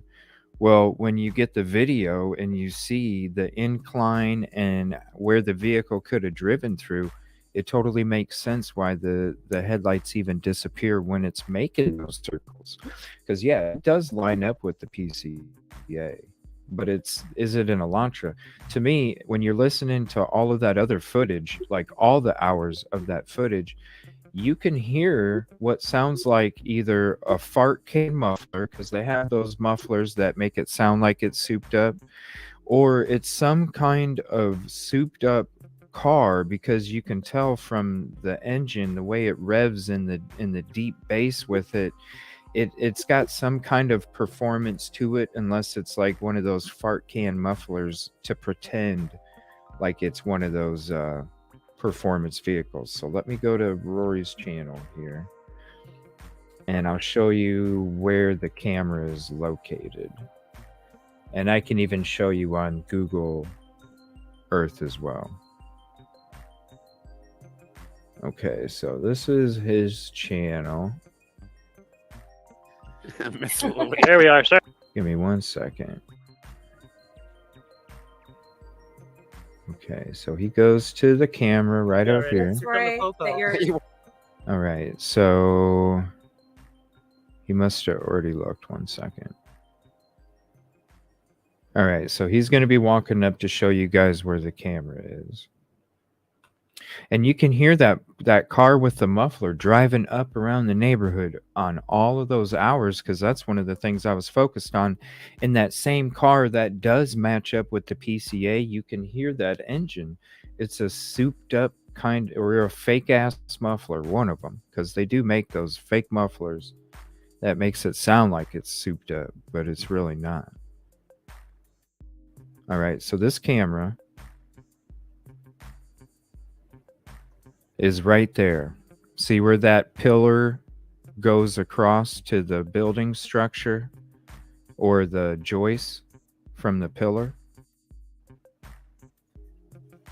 Is it showing it? Oh, it's just me. Uh-oh, what happened? Oh, sorry Oh, about that. I was No, trying to sorry. put on my Bluetooth. Sorry. Sorry, no, StreamYard must have bugged out, because it just had me. Nobody was even... Okay. So here's see the pillar and then the joist? Right there's the camera. So Okay. that camera right there, and I'll show you on Google. And So the that's, camera is up. and I'll show you It's the up. camera that caught the So the camera's up high, kind of. this one TJ. is underneath. That's why when you see the... Not really. I mean, it's maybe 9 feet off the ground. That's why when you're looking at the footage, the LindaLane footage, you see those pillars next to those two SUVs. Where's the camera? Because you see right here. So you got this pillar and then you got the joist. And right underneath the joist, where the joist connects to the building, that's where the camera's at. So that's why when you're looking through the camera footage, you see the pillars next to the Toyota SUVs. And so when you're looking at it from a bird's eye view, this camera is right where the N on lane, if you go straight back, that's where the camera is located, and it's actually pointed outward to where that red car is. Can you zoom So to it's- where the house would be? Right there. To Can you zoom Zoom to to where what? King Road would be? where the what? Where King Road house would be from right there. where Yeah, that it's camera- right here. Mm-hmm. Yeah, and that's another thing. It's right there. And that's another thing I wanted Rory to do, was walk through in between those two buildings, because I wanted to hear the echo effect that sounds would travel. See, a lot of the sounds from the LindaLane footage is going to be from this fishbowl zone, where a lot of those sounds are coming from residents in this specific area. But when it comes to a supposed scream, Rory already proved that sound can echo like fucking crazy through those two buildings right there. That's why I'm calling it an echo chamber. And literally you get right out to the side of the building. Now, I've listened to it, and I don't necessarily think it's a scream of something brutal happening anymore. I think it's more of a scream that somebody's frustrated and getting into an argument. And this video about how there's like some, like some graphic stuff going on in one of the other videos. I'm sorry, but that's probably picking up sound from one of these apartment complexes. It's probably picking up a domestic incident inside one of these complexes, because if you can hear that kind of shit fucking all the way over here, I don't know. There's so much stuff going on here at that time. And to say that it couldn't be one of these apartment buildings right next door that had their window open or cracked or something. Yeah, So stupid. I'm just saying, if it had to be that, then this whole neighborhood had to wake up if you were hearing all that stuff from over there all the way over here. These people, it wouldn't have been a quiet night. So excuse me, CJ. So on that LindaLane video, did you hear a dog barking? Did you hear that? Yeah, but I'm thinking it's a dog that's in that fishbowl zone, not necessarily 1122. Exactly. Right. This is when Plenty it of comes dogs to in this, that neighborhood. huh? You know? I What? said I'm pretty sure there's plenty of dogs in that neighborhood. That's Right. not Yeah. That's Yeah. not her dog on that No. video. When No. it comes to these sounds, I'm not focused on the sounds as much as I am the vehicle that I hear driving up all around these streets in all of the hours of this footage, and the sound of that vehicle coming through in the 330, 338, and 358. That's what I'm paying attention to. I all this other arguing and crying and all this other shit, to me, that's in that fishbowl zone. Right. I mean, it's all right there. The car, that's what I'm focused on. And I feel like that car that comes through that does match the PCA is the same car that you hear driving all up and all over the fucking place. And I'm thinking that's how they got their timeline for this vehicle. But it also makes me wonder, why was this vehicle driving all over the fucking place? And to me, there's only two reasons. One, it was part of the rideshare program that took students home. Or two, it was a DoorDash driver that was making deliveries. Because I don't see anybody that's going to commit a fucking 4 unalive crime, drive all over the fucking neighborhood for hours, exposing their locations to surveillance, witnesses, all of these things that would get you caught if you were going to commit this crime. So I don't even think, what I'm trying to say is, I think the timeline for the PCA for the vehicle is a bunch of shit. I think it was based off of a vehicle that was doing all these things, but that wasn't part of the crime. Right. And I don't even think it's an Elantra. To me, it's when you're listening to BK's car, it doesn't sound soupy to me. Even No. if a car's an idle and Right. it sounds soupy, you can hear soupy in an idle car.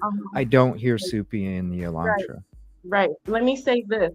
Yeah. Because I have a regular car, like, you know, like we have regular, you know, Nissans and, you know, Hondas and, you know, those basic cars. We have regular cars probably. I have regular cars. My car muffler doesn't make a loud or nothing. It's just a regular car. You know what I mean? Regular cars don't come with loud mufflers. Regular cars are really No. kind of quiet, you know?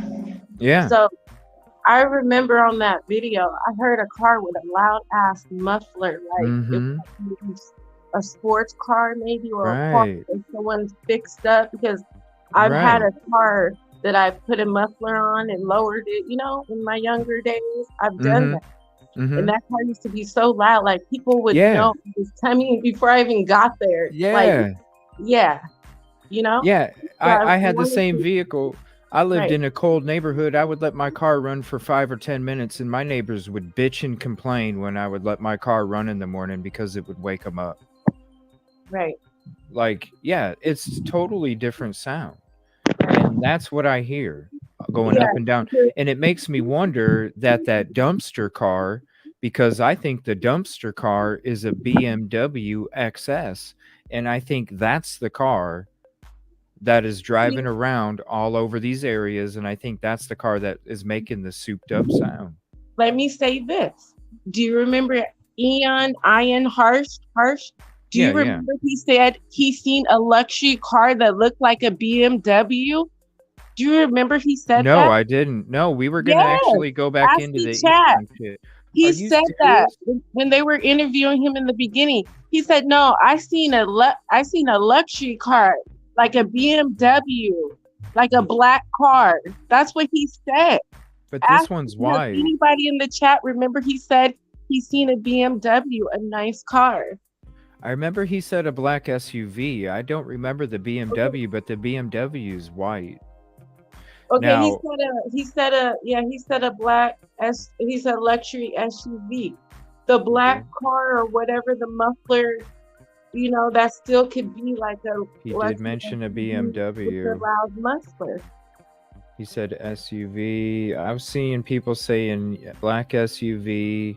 Some Did say he anyone did see a black mention a car on this BMW. video? But BMW. I heard him say BMW. I swear Ian Hurst said BMW. We can't say that somebody that owns a BMW doesn't DoorDash. That's not true. And thank you for the super chat, Coral Beauty. I believe the audio was legit. Silent, dark, cold night. There was a lot of stuff going on too. And CJ, can I say this also? Yeah, Okay. please do. The question was, this LindaLane video where we seen the car going around in circles and we heard the loud muffler, does it align with the time of death? Well, that's the thing. And that's why I think the door was left open and possibly the windows. Because I think that they used the cold night to throw off the decomp time, so that would throw off the investigation of what time the crime actually took place. What time was the LindaLane video? 2-4. Well, all of that other shit was from like 1 in the morning until 5. But if you're talking about the LindaLane surveillance that was spotted from further up LindaLane, that was at 2:44 a.m. The one that Thank you for the super sticker, Lisa. The one that everyone keeps showing with the truck in the video backed up with the, you know, and you can see the gate. The one that you guys were showing today, that video. Oh yeah, I think that's the 4 to 5, right? It's part of the 1 a.m. to 5 a.m. videos. Okay, so the videos go from 1 all the way to 5. They're showing them at different times, but yeah, the latest video is at 5 o'clock in the morning. From 4 to 5 From is 4 to the 5. last. Yeah, is the last one that they have out. Okay, what time is the time of death? Well, they're stating the crime took place between 4:04 and 4:25. Okay. So that's what they're claiming. But they first came out and said 3 to 4. Now, cold weather, door open, windows open is going to throw the decomp time off. It's going to be a lot slower process. So, right, really, it could have been right after Kaylee and Maddie got home. It really could have been. Right. But then again, you got, you know, TikTok being active. You got phone calls being placed. But who says it was them that was placing the phone calls? Who says it was Xana that was on TikTok? We just know that stuff was happening on the phone. Right. So a lot of stuff, you know, when it comes to this LindaLane footage and you start matching up the times, yes, it's very odd. But then some stuff doesn't make sense, because then it's like, well, how did these phone calls get made if this scream is supposedly Kaylee or Maddie? Like, you know, so that's why I'm thinking, like, you know, domestic incidences within that fishbowl zone that we are thinking maybe sounds like what was taking place at 11:22, but really it could be domestic issues in those complexes there, especially when you can hear a TV show between the 3 to 4 a.m. You can hear a freaking TV show from somebody that's living next door to the person that has the surveillance. Right. Like underneath their apartment or whatever. So I definitely think, but I focus on the car, because that, to me, that's the most important part of these videos. The car coming around matches up to the PCA. Now I'm starting to think, okay, yeah, they got a timeline of when a car was doing this and doing this and doing this. But BK's phone was shut off already. So unless you have, and this is what I'm thinking, it's some kind of drip feed process. That's why, I was saying a few days ago, 3 to 4 a.m. is going to come out on Friday or Saturday, because it just makes damn sense. So it's got me wondering what neighborhood fucking house footage is going to be coming out next, because that's going to show what that fucking car really was doing when it was doing a couple loops, and when it came in and did some weird ass 3-point turnaround. It's going to show what the hell took place outside the property, not just on the other side. And I have a feeling that's coming too. Right. There's a reason for it. I'm sorry. For it to be Brian Koberger, his location and where they like pinpoint him and all that stuff they did with the location and all that has to line up with the video for that to be his part. Of course. A lot of things have to. And with the prosecution being so wishy-washy on trying to offer up stuff, the stuff that we already know, that we were told this whole time that he was stalking, and we were told this whole time that he was following on social accounts, and he was doing this and doing this, and then all of a sudden, a week ago, we find out a lot of that's bullshit. It's like, wait a minute. So then you have to wonder, well, what else is bullshit? Because I was believing shit for 7 fucking months. And then 7 months, I come to find out, like, a lot of this shit was made up. Coming from people that, are supposed to double check the sources and, present facts unbiased. I thought it was the one channel that would actually do that. And then all of a sudden you come to find out, like, damn, this whole time, like, he never even followed him on social media. But on the PCA report that tells us like where they pinged his phone and all this, where he was at and stuff like that, you know how they break it down, the times. Do you remember that? Yeah. I mean, you're talking about before and after, but the weird part is when you're talking about the beginning, when he leaves at 2:42, he leaves at 2:42. All right. And here, let me see. Whoops. He leaves at 2:42. So instead of turning right,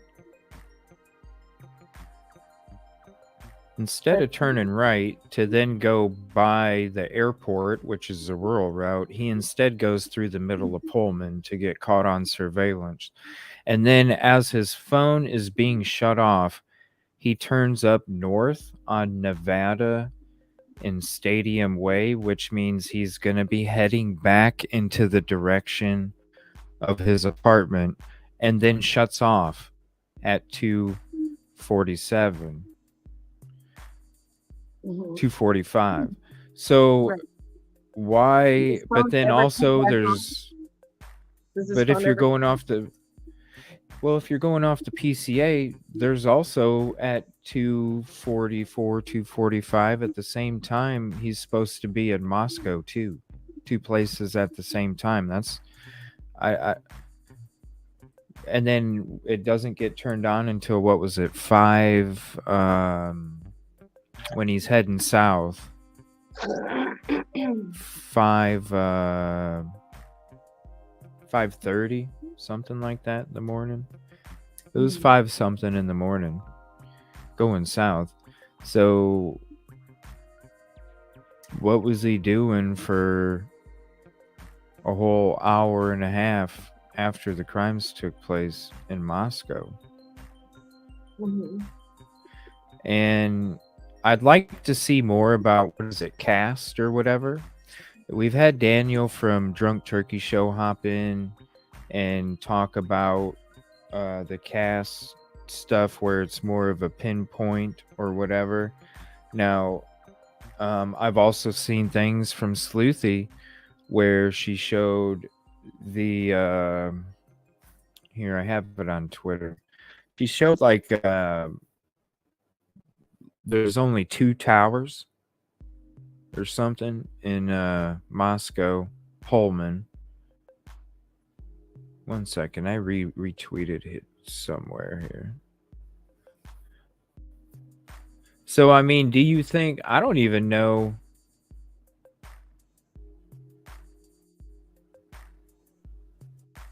It's odd. You know what I'm saying? That's a question I have is, you know, why are you shutting your phone off and why is it being turned back on heading south of Moscow? Another question I have is, how did you get to BK and why is it not Joe Schmo with the sheath? Why do you think, I mean, do you think with him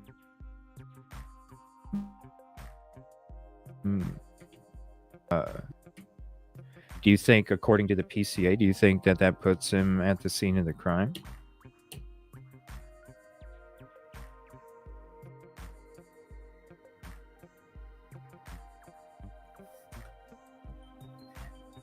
Hello? Yeah. Do you think that with the, do you think that with the PCA having him shut his phone off and turn it back on like it says in the PCA, do you think that that puts him at the scene of the crime? And this is what I was saying about Sleuthy when it comes to the whole cell phone ping thing.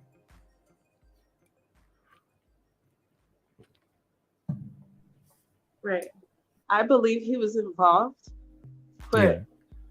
from the beginning, I always think that there was like someone that assisted him in some type of way. In some type of way. Maybe not actually doing the actual, crime, but assisting him, in getting there and getting back, or like moving Like a swiftly. driver? Yeah. Like a driver? Mhm. Like maybe he was the brains and somebody else was the brawn. Right. Like he. You know how like a bank robber, someone will drive and they'll go in, and then the person will wait for them, like Mm-hmm. Mm-hmm. Yeah, there's a lot of people think that's that how more they do than. that. There's a lot of people that think that more than one was involved for sure, especially with how chaotic it was and the getting there and leaving. You're driving all over the fucking place, getting caught on surveillance left and right, forgetting to shut your fucking phone off when you leave your fucking house, turning your shit back on when you're south of Moscow instead of leaving your phone at home. I mean, there's a lot of shit that was just fucking chaos before and after the crime was committed. But inside the property where the crime was committed, that shit was so strategic and stealthy that it was done in 9 fucking minutes with no struggle. I'm sorry, but they don't talk shit because Michael Jordan missed a shot in the second quarter. They talk shit because Michael Jordan missed a shot at the buzzer. And that's when you are the most. That's when you are set up to crumble, if you're going to crumble in those high pressure situations, not when you're fucking driving there and when you're leaving, going all over the fucking place. You don't know what the fuck you're doing. And then all of a sudden, when it's the last second of the game, you're just swish my fucking ass. It makes no damn sense. So I totally agree that I feel like more than one person did this. Totally. Because I don't see. Listen, I can see if it was strategic and calm, strategic before, strategic inside, and then it fucking got chaotic afterwards. Or I can see chaotic before and then you become strategic, and then you're strategic afterwards. I don't fucking see chaos, strategic, and then back to fucking chaos. It makes no damn sense. I definitely feel more than one was involved. How many do you think there was? I think just two. Just two? Yeah, like him and someone else. Do you still feel that when we talked back in November about the corner club shit, I was kind of explaining to everybody because they were like, why would it be the Moose Lodge? And I said, look, this shit happened at Corner Club. If I'm fucking having an argument at the Corner Club, I'm not going to call the cops to the fucking Corner Club, because then my ass ain't going to be able to get to the fucking Corner Club anymore. Damn straight I'm calling it over to the Moose Lodge. You ain't going to give a fuck if I call the cops to their property. So that's why I always thought that that's why it was called on Moose Lodge. Do you still feel that that's involved or somehow connected like you did back in November?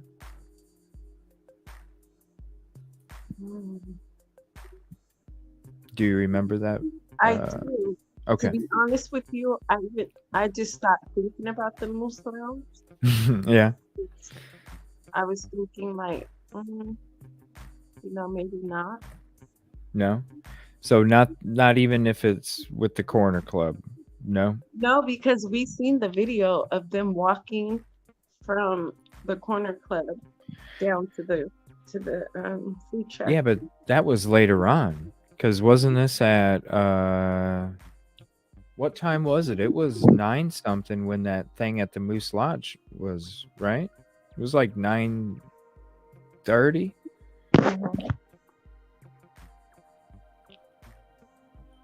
Something like that. Thought it was like 9:30.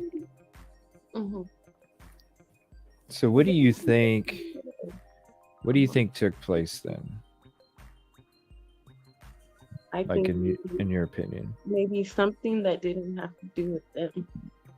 Maybe. That didn't have anything to do. Oh, so you think it's the house itself? No, I'm saying maybe what happened at Moose Lounge has Oh, nothing yeah. to do with this case. Oh, yeah. No. I'm asking, like, what do you think? Like, how do you think, like, in your opinion, off of what you've researched and kind of what makes sense to you, what do you think? Do you think it started at the Sigma Chi party?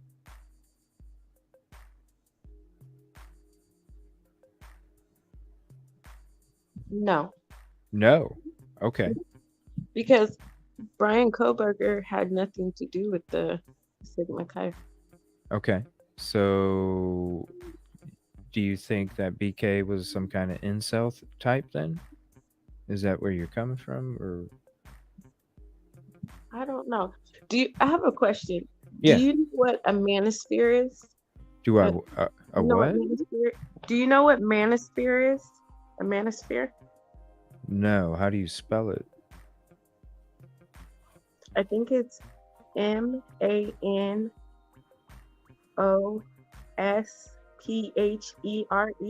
Like, try to spell it and Google will spell it out. But I think Brian was like something like a manosphere type of guy. Let me see that one second. I never heard of that word before. 1 second.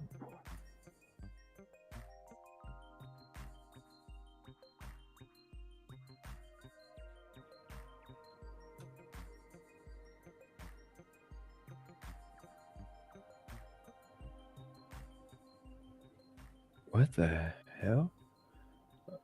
Like the definition even is like, what? Okay. Hold on. Let me share this real quick. And thank you again for hopping up. I don't know how to manosphere. Okay.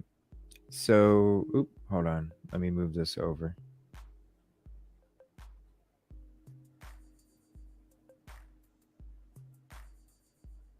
All right, there we go.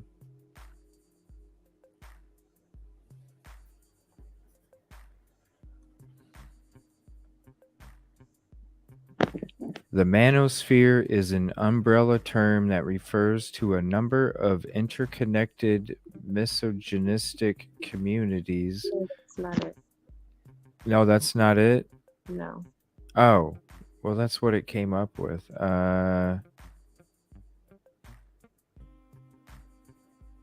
What is it then? Because that's what I looked up, and that's what it came up with. Collection of websites. Wikipedia, Manosphere is a collection of websites, blogs, and online forums promoting masculinity, misogyny, and the opposition. I'm probably not spelling it right.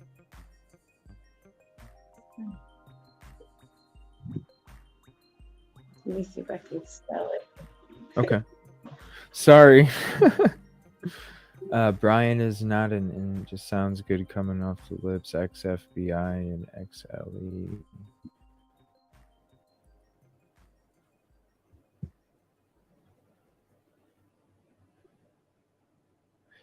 Who knows?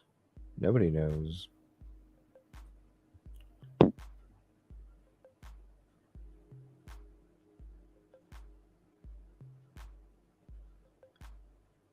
So one person was saying that Misogynistic? that the car in the video, in the LindaLane video, it looked like it had a spoiler on the back. I didn't think it had a spoiler. I thought it had some kind of ground effects on it. But it could have a spoiler. I don't know. I just saw like some kind of ground effect type to it. Mm-hmm. Something sporty. Right. Thank you, Tommy. Appreciate it. Manosphere? Is that what you mean? Yeah. MANS? Okay. Let me try that.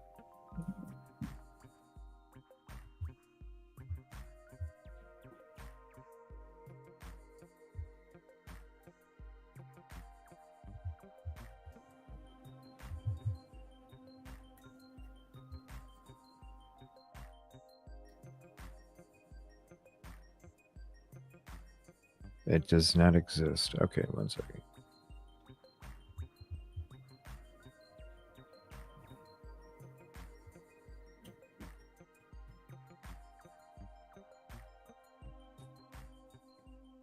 Manosphere. Wait, that's what I typed in MANI. Am I spelling it right? Yeah, I typed that in and it took me to Manosphere. So it's not. Yeah, see? Yeah. I type in Manosphere, it takes me to Manosphere. So I'm not sure. Oh, it's not sharing it. Hold on. Yeah, see?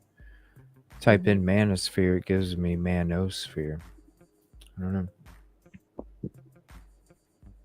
So what does it mean? Like, what do you mean, like an incel, or he was violent towards women? Yeah, they like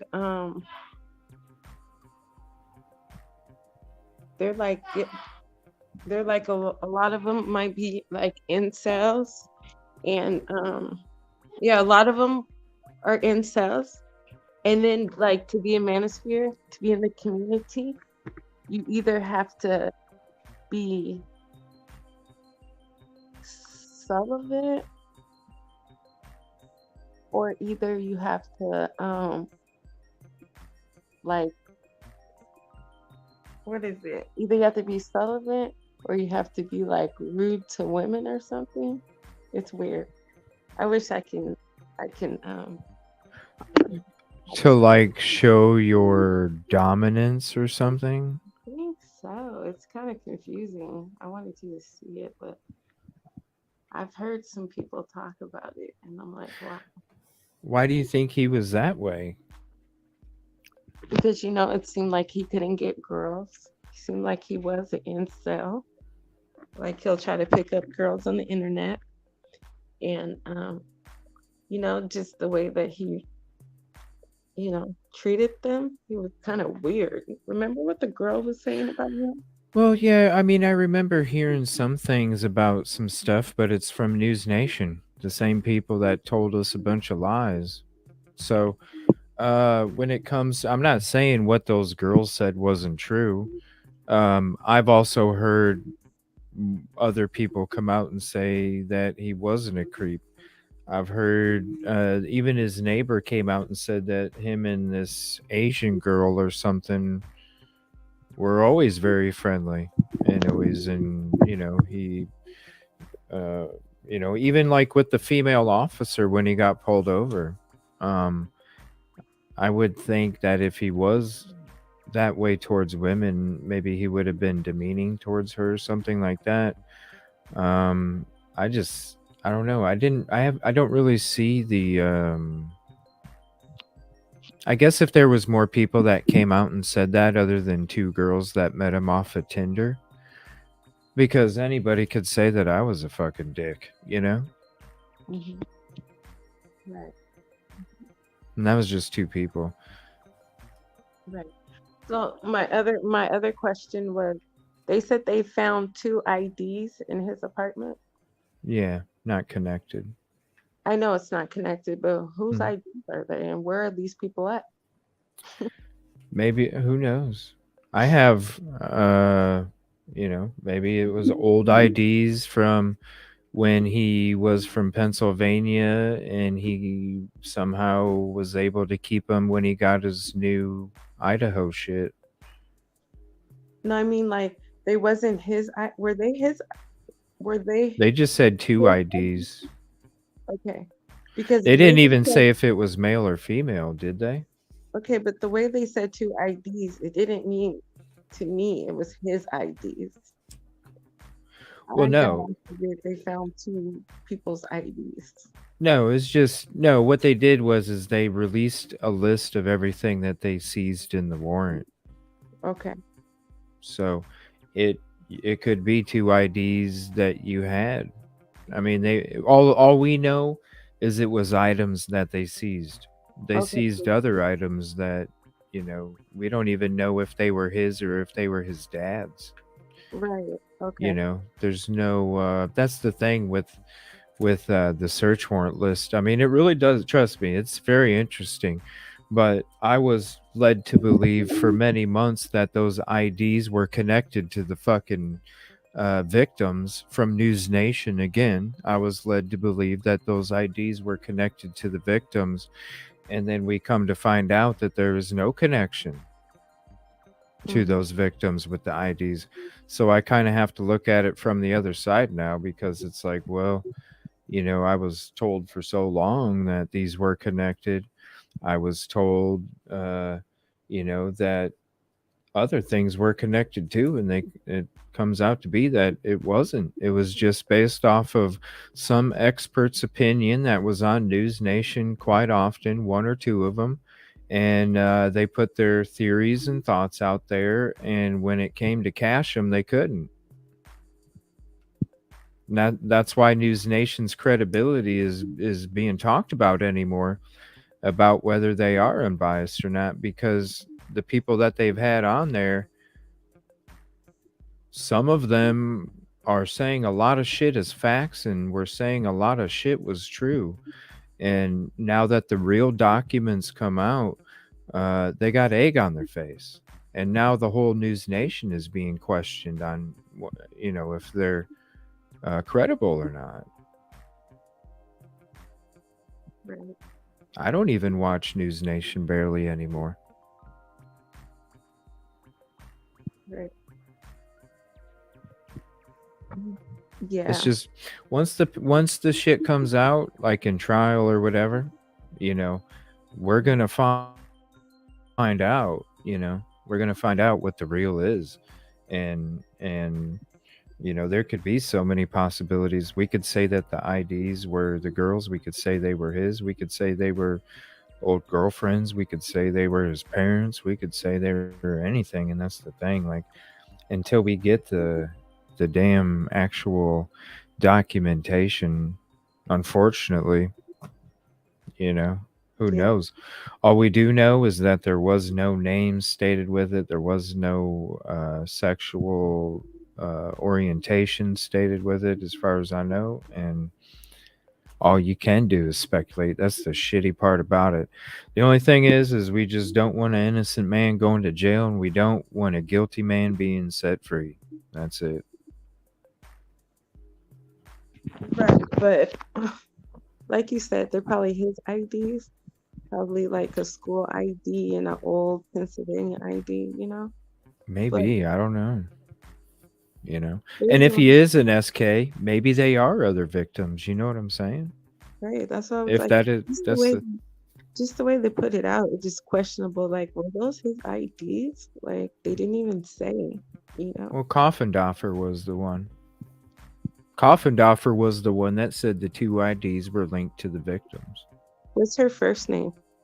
Jennifer. She's gonna be on the show tomorrow. Yeah. Look up some of the old fucking clips on News Nation. You'll see there's a lot of shit that she said as fact, and it's come out that it ain't. No, she's gonna be on the show that I moderate for tomorrow. Yeah, I know, and that's what I'm trying to tell you. Oh. Watch some old interview clips from News Nation, especially from 7, 6, and 5 months ago, and you'll see what I'm 4 months ago. You'll see what I'm talking about. Look up the two ID ones that you're talking about. Look up News Nation 2 IDs, and you'll see the interviews that I'm talking about, and you'll hear the interviews where she states that the two IDs were linked to the students. Mm. And it's already proven that they're not. That's why a lot of people question her on Twitter.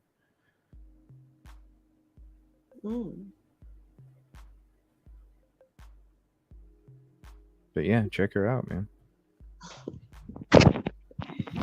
Wow. Seriously, it started getting bad when I started, because this was the last few times on my shows that I used News Nation. It started getting bad when the title said one thing and not shit was in the fucking video. We went through it just 2 nights ago because it was talking about how the attorney Shannon Gray was saying, telling people that they needed to call the University of Idaho if they really wanted to stop the demolition because where it's at in the court process. Because a petition wasn't really going to be able to do anything because of where it's at in the court process. So the attorney Shannon Gray was telling everybody they needed to call the University of Idaho, and that's how the demolition was going to be stopped. And when we're watching the video, maybe 10 seconds of the fucking video referred to that, and the rest of it was a bunch of other shit. You can't even trust the titles on the videos anymore when it comes to the information. That's the shitty part about it. Because a lot of us always went to News Nation. A lot of us did. That was, for a long period of time, that was the only channel that I would even fucking look at shit from. Local news and News Nation. And then there, after a while, I'm just like, especially when these documents came out a week ago, and that's when we started learning he wasn't following social media. We started learning like all of these things that were put out there, like facts, wasn't even fucking true. And so that's when we're all like, whoa, wait a minute. But it's News Nation. What can you do? They got to make money too. So, but yeah, I don't know. I mean, I'm sure she's got a lot of interesting facts. I mean, hell, she used to work for the fucking FBI, you know? Mm-hmm. But when it comes to the News Nation interviews, there was a lot of stuff. Mm-hmm.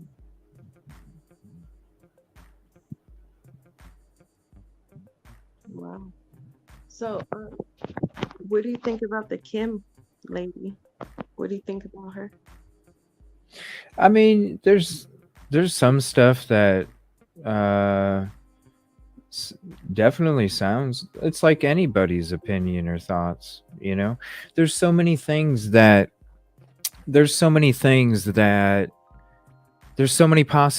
that it could be, because all we can go off of is any of the documents that are put out there is what we can go off of.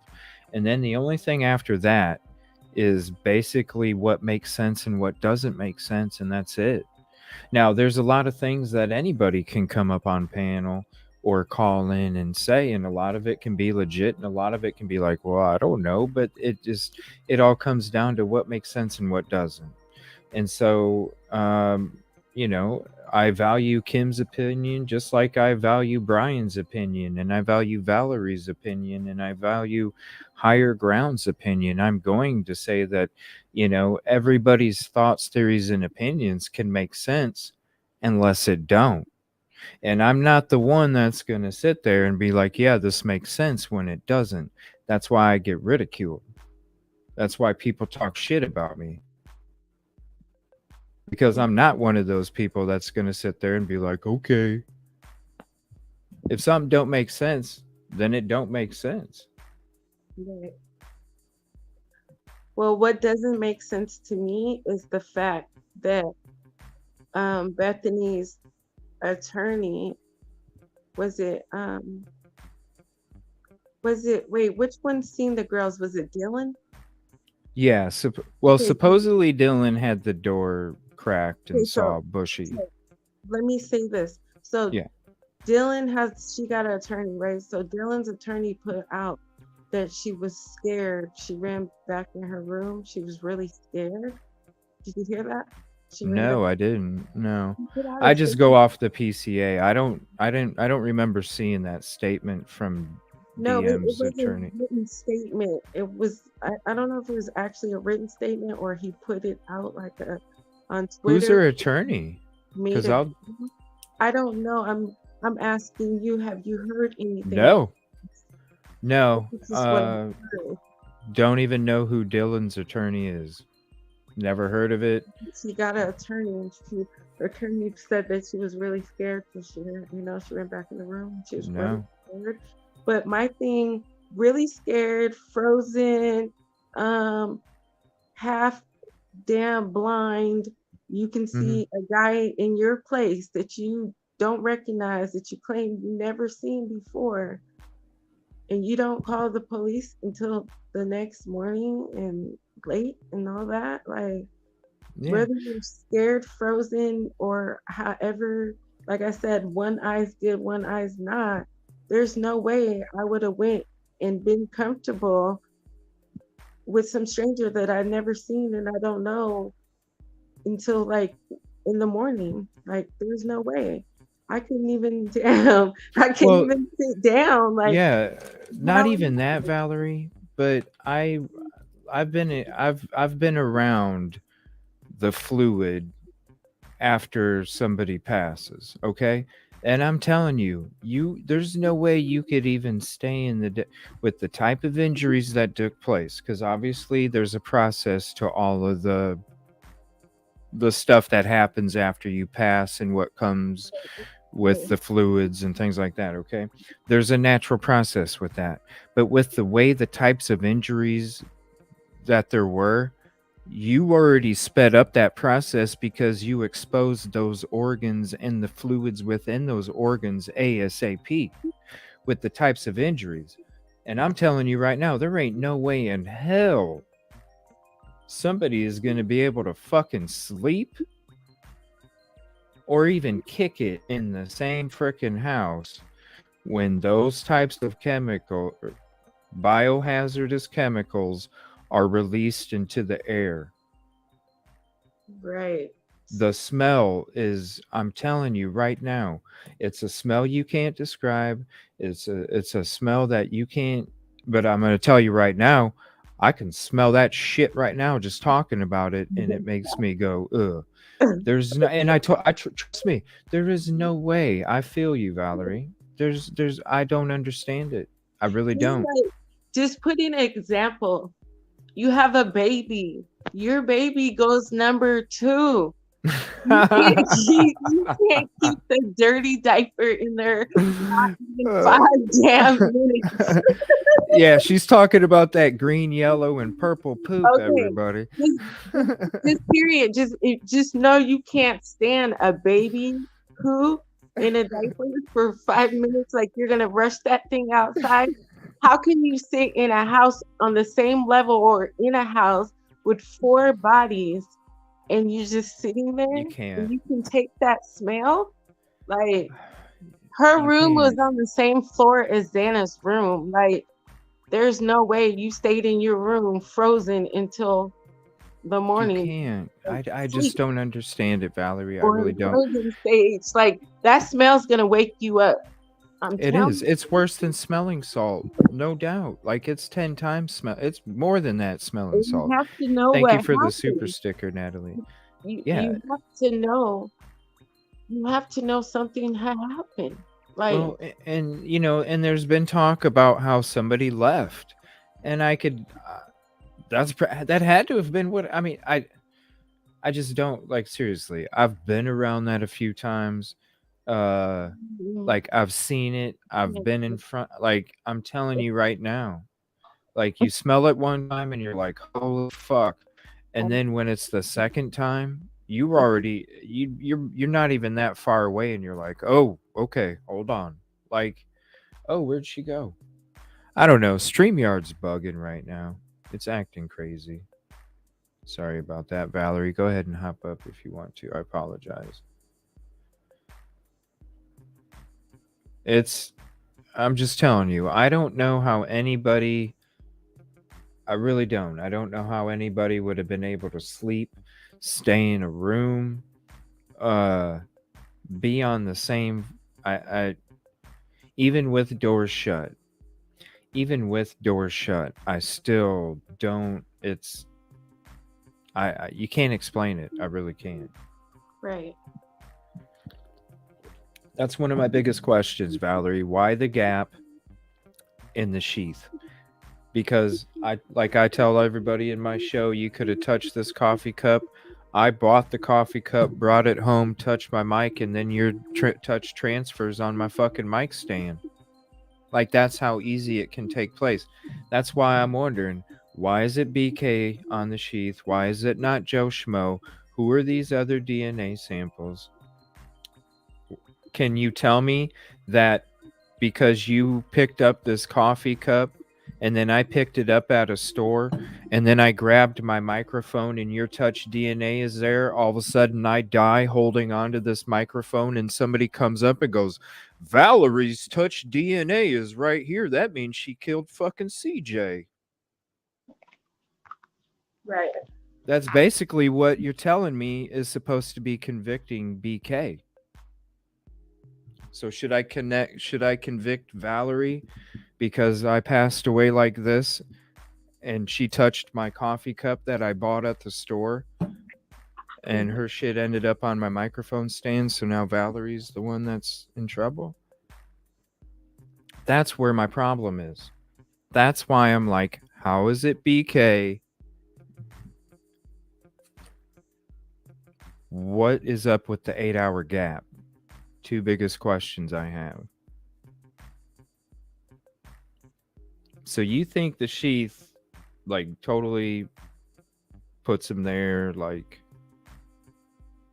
he was part of it? I don't even know if he's actually part of it anymore, Valerie. I really don't. Because if I can show you this about your shit being on my microphone stand, even though all you did was touch my coffee cup at a store, and that means that's enough to arrest you and convict you and bring a DP case against you because you touched my coffee cup at a store, but your shit's on my microphone stand and I passed away like this and they swab it and find your shit. I don't know.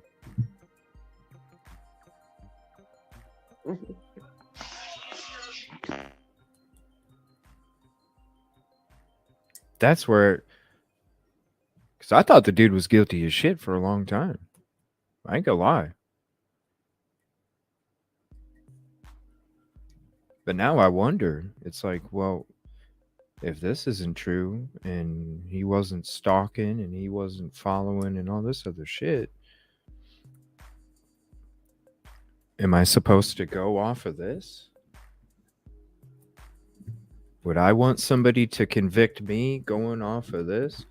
Would you want to be convicted, Valerie, going off of this? I don't think so.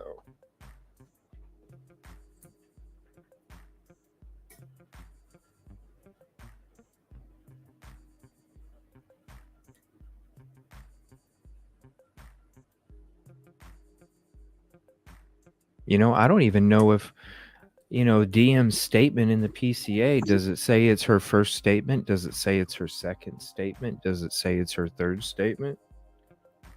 The statements are confusing. If she really did, like you were saying, an attorney or something, if she really did do that, where's that at? Who says clad in black?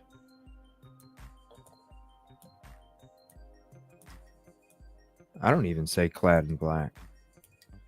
I thought maybe it came from like medieval Game of Thrones or some shit. I don't know. Do they say that shit in Game of Thrones or something? Clad in black? I never even heard of it.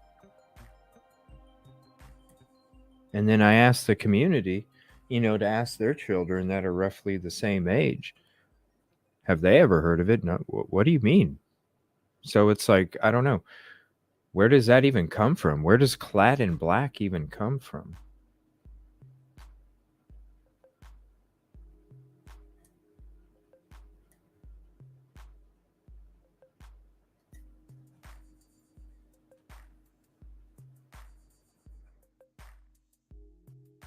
You okay?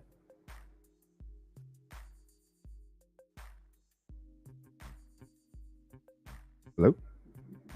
Might be having some issues. I know StreamYard keeps bouncing out. Are you talking to me? Yeah. Oh, I muted because my kids, they're like, Oh.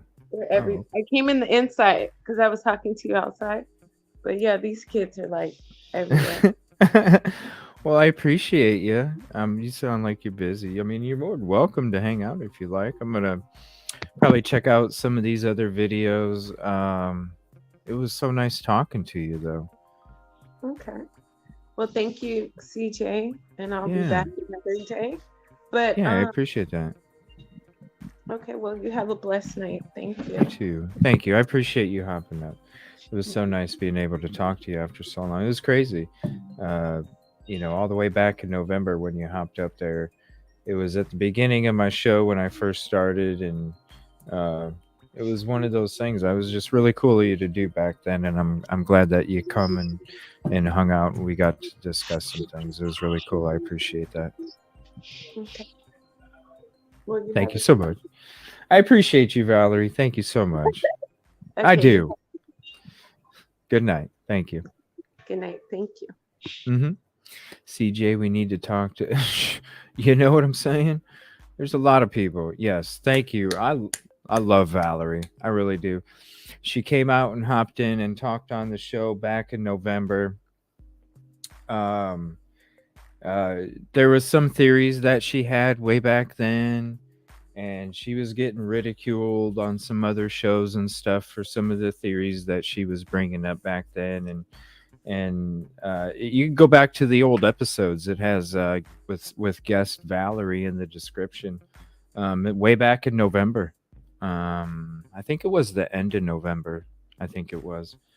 But I was like, yeah, this is a show where you can, like I always promote to you guys, it's a show that we can all share our thoughts, theories, and opinions. Nobody's going to get ridiculed. Nobody's going to get made fun of. Nobody's going to get bashed. Nobody's going to do nothing except for appreciate your comfort and you spending some of your night. And it was a great conversation that night.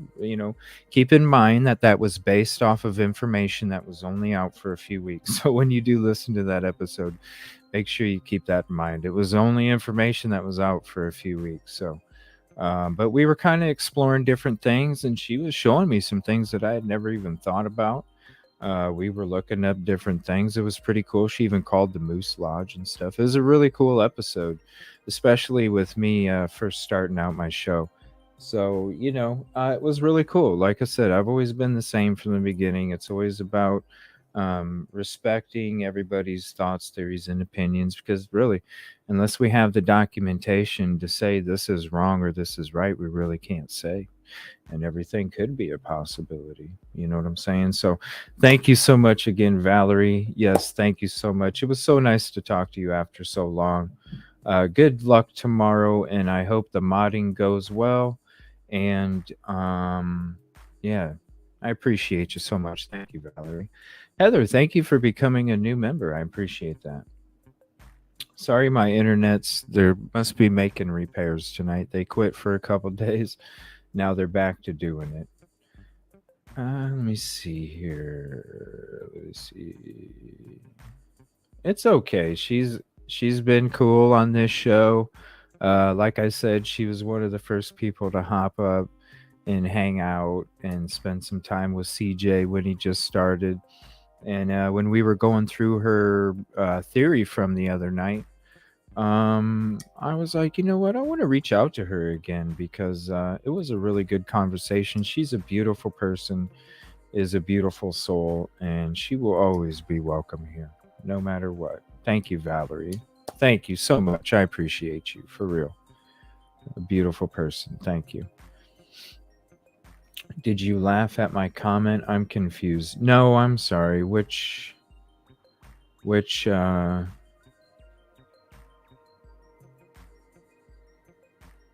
did I miss here? Sorry.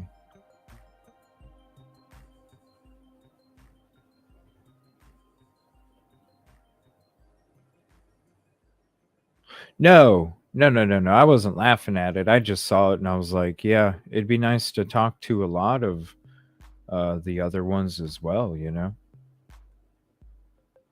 when it comes to talking to all them people. Let me see here. Let Brian up. He has a new microphone. Okay, 1 second.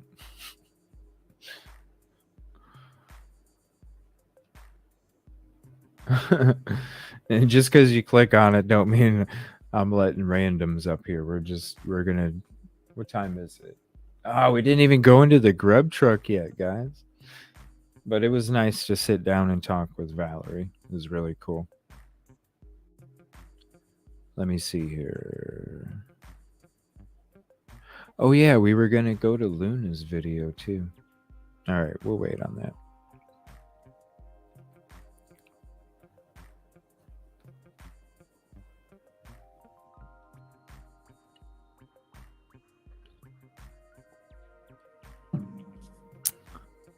Boom, boom, boom, boom.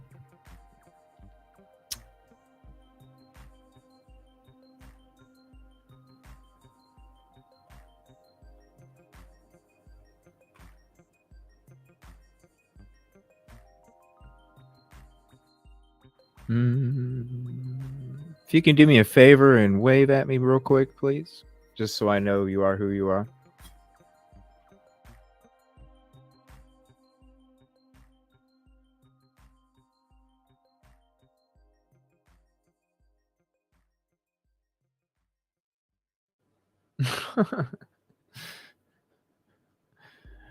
Did you guys ever figure out? No, we haven't got to the Grub truck yet, Phantasmic.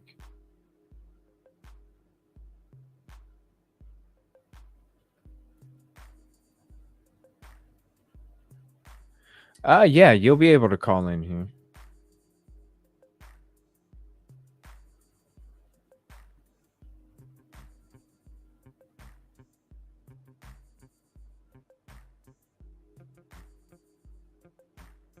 Okay, what am I waiting for, Brian? Because I'm not sure here. You walked into the camera, waved at me without a shirt on, and then you walked out. So I don't know I don't know exactly what you're trying to do here, buddy. But you can always call in if you would like. I do have my call-in open as well. Let's see, Grub. Yeah, we haven't gone into the Grub truck yet. And we can open up phone lines here in a minute. Your background music goes on. I know, right? Even when people go to other channels and they hear this music, they're like, man, I thought of you. I'm like, I know why people don't play it and never played it. It's because it's called Feeding the Ducks. But when I came across it, I was like, this doesn't sound like you're feeding ducks. I'm just saying, Brian, like, hey, man, I've had people come on the show before and do some weird ass shit, bro. That's all. But here, we can open up the phone line. Hold on. When will we find out about Dago's bomb phone? He played it earlier. So you can go back to his show. I do not remember where it was at in the show because it was a long show. Whistler alerts. Yeah, there's that's one of the things that the caller was talking about, was looking for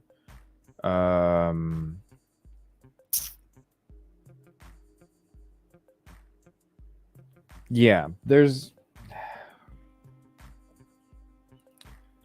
I wish I knew the timestamp of when the call was, but I would rather Dago be able to answer that on his own. You know what I'm saying?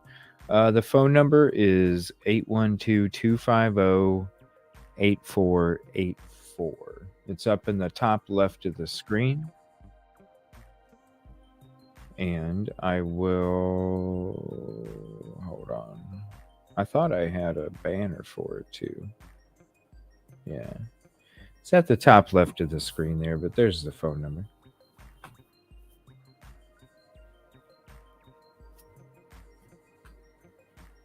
And then we'll get to some of these other videos and stuff.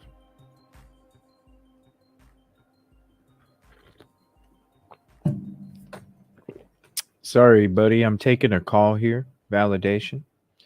If you want to hop back up here in a little bit.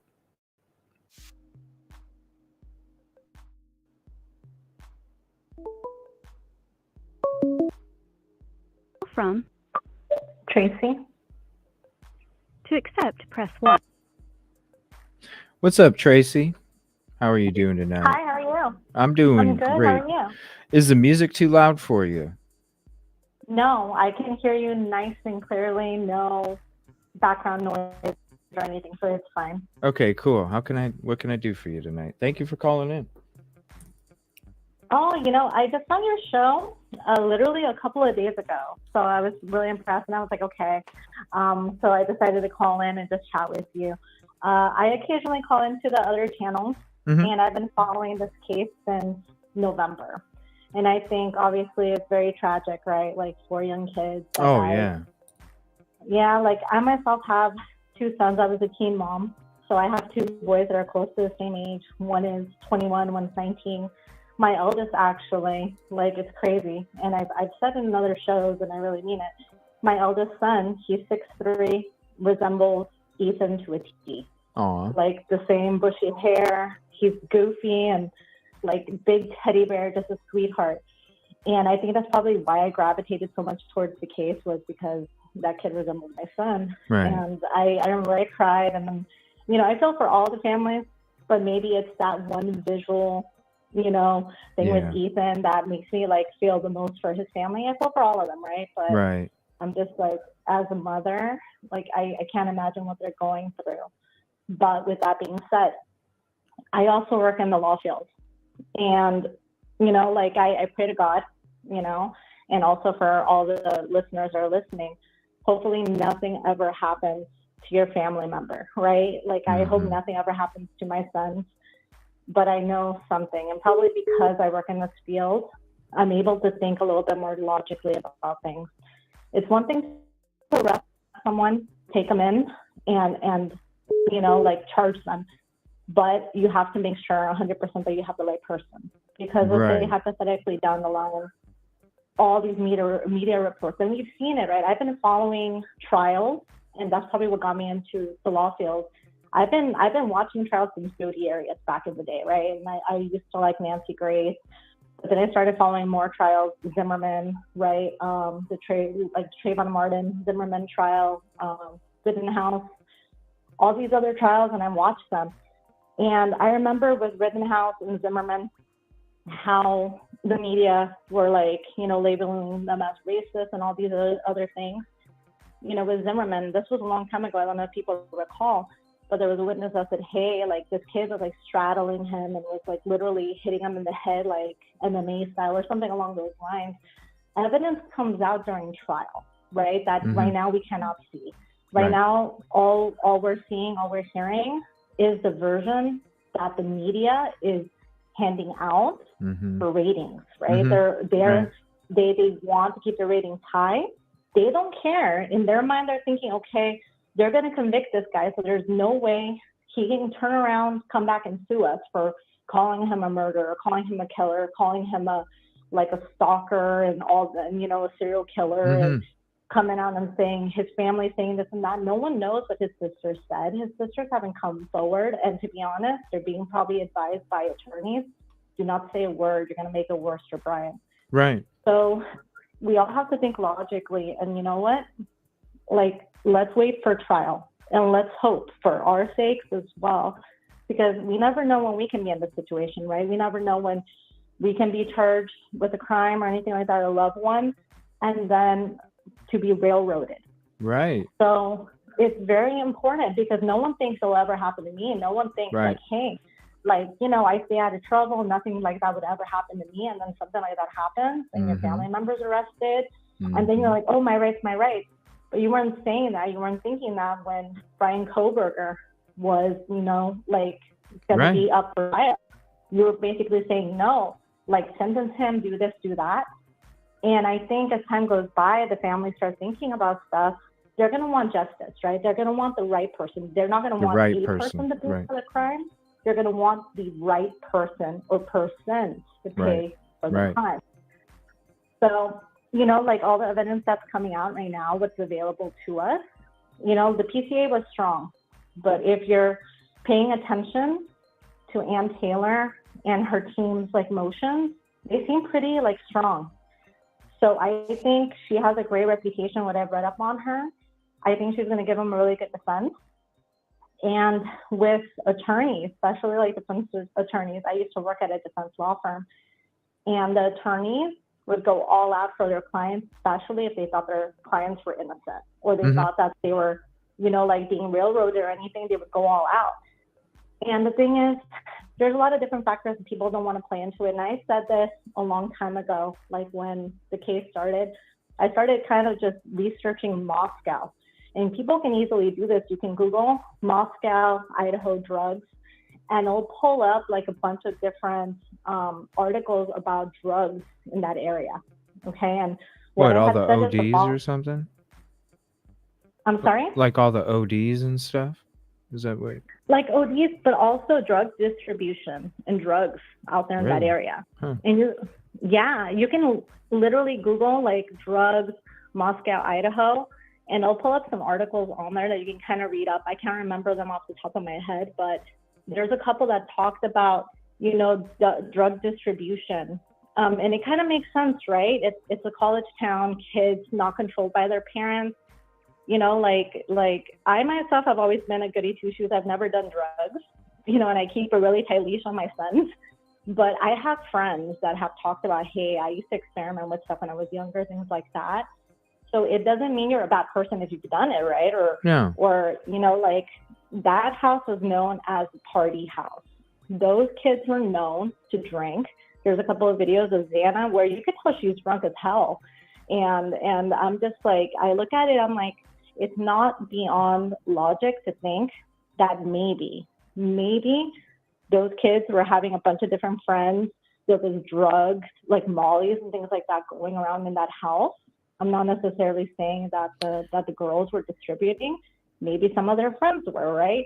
Maybe, there was so many people in and out of that house. Maybe there was stuff going on. And I remember in the past I had said that, hey, this might have been some kind of drug thing. And let's say hypothetically, Brian didn't know anyone in that area. He seemed really nerdy and maybe, living in a new town with no friends. Who knows if he didn't go on Tinder, befriend some, college girl or whatever, college kids that were doing drugs, trying to fit in. It's very possible, right? He made friends with the wrong people. They're hey, check this out, hold this, touch that. And he touched it, not thinking something was going to happen. And then on top of it, right, you got to think logically. A night or two ago, I was walking my dog in my apartment complex, and I kid you not, within a block radius, there was 5 white sedans, newer models, 5, lined up. like in the road, right, between cars and so on.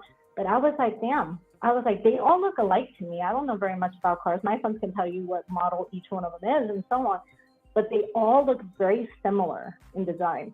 Mm-hmm. So, especially and then Elantras back are probably window. like, It like there's so yeah. many of them now that have like that teardrop, squint to it that goes to the back.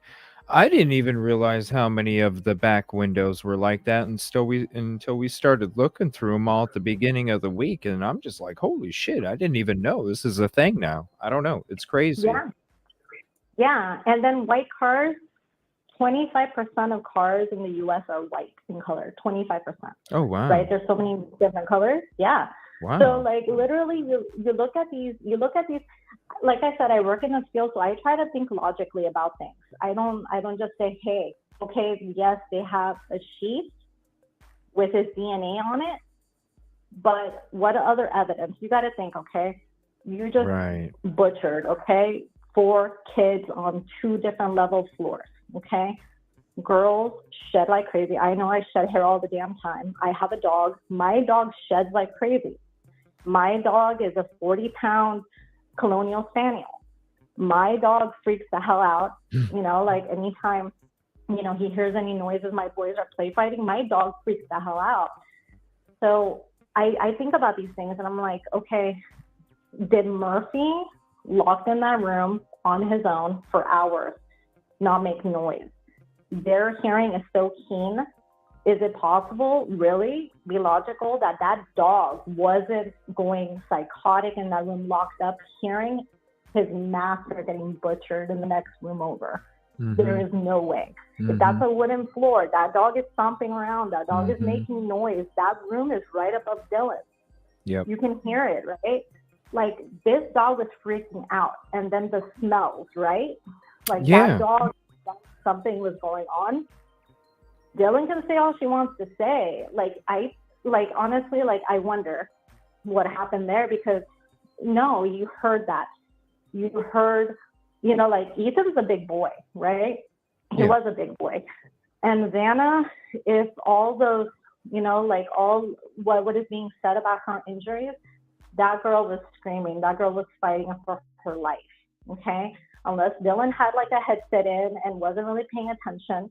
But I'm sure if she was trying to go to sleep and she heard a dog making loud noises, I have neighbors. I live in an apartment complex. I've lived with roommates in the past, wooden floors. I would hear everything. My dog had a seizure one night on a wooden floor.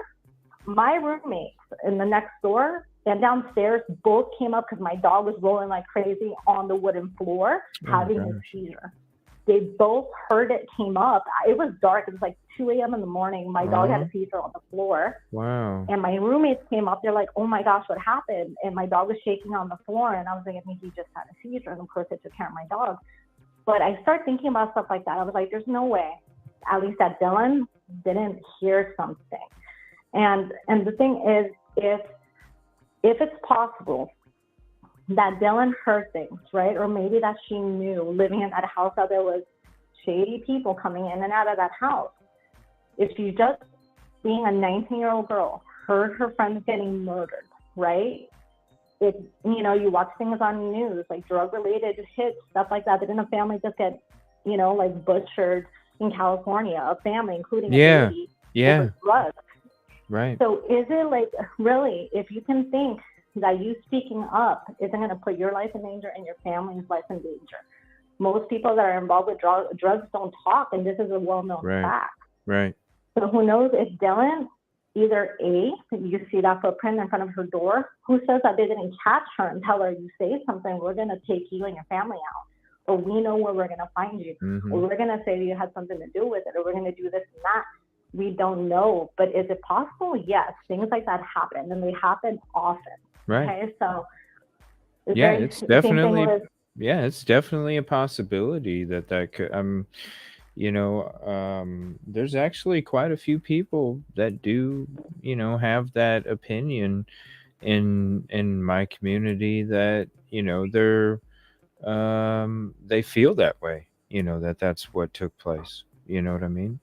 And until we have the documentation to prove it did or didn't, it definitely can be a possibility. That's for sure. It is. And we don't know, right? We don't know what, we don't know everything Ellie has. We don't know what the defense is prepping for Brian. All this, like, oh, he's so smart. He did all this. He could have cleaned up. If it's true, like Dylan, if she described seeing someone walk all clad in black, do you think she wouldn't have mentioned, oh, he was wearing booties, he was covered in plastic, or he was carrying a big duffel bag with him? You know, or I heard like the shower running. Right. You know, like this whole supposedly he cleaned up. No. If someone cleaned up, is within that house with the knowledge of the roommates within that home. And that's the only way they could have not tracked things. But Brian, if the timeline is correct and he rushed out after committing these crimes, he would have tracked, again, like I said, like dog hair. Yeah. You know, animals. Something. Girl hair. Girls shed like crazy all the damn time. They're you know, young college age girls. That house didn't look like it was very clean all the time. So something, right? Blood. Even as he's tracking through the backyard, you know, you're stepping on grass or whatever is back there. Technology now, they could literally get like pieces of soil and determine where that came from. Yeah. There's Yeah. so many different things. Yeah. Right? They're like, no, he's not only is he a skilled assassin, he's also like the best housekeeping cleaner in all the Pacific Northwest, right? There's no way. Like, he's amazing. He can clean, he can kill, plus he's really smart, you know? So, and Like, that's I'm what like, don't make no. sense is why is it chaotic before the crime and after if you're this skilled at fucking everything else, you know? And Exactly. you study criminal fucking Yeah. criminology. So you should know more than anybody that you should shut your fucking phone off as soon as you walk, or even before you walk out of your house. You're gonna know all the digital footprints. You're gonna know, like, if you've really scoped out this fucking house, you literally, that's the best way that you could get there and leave.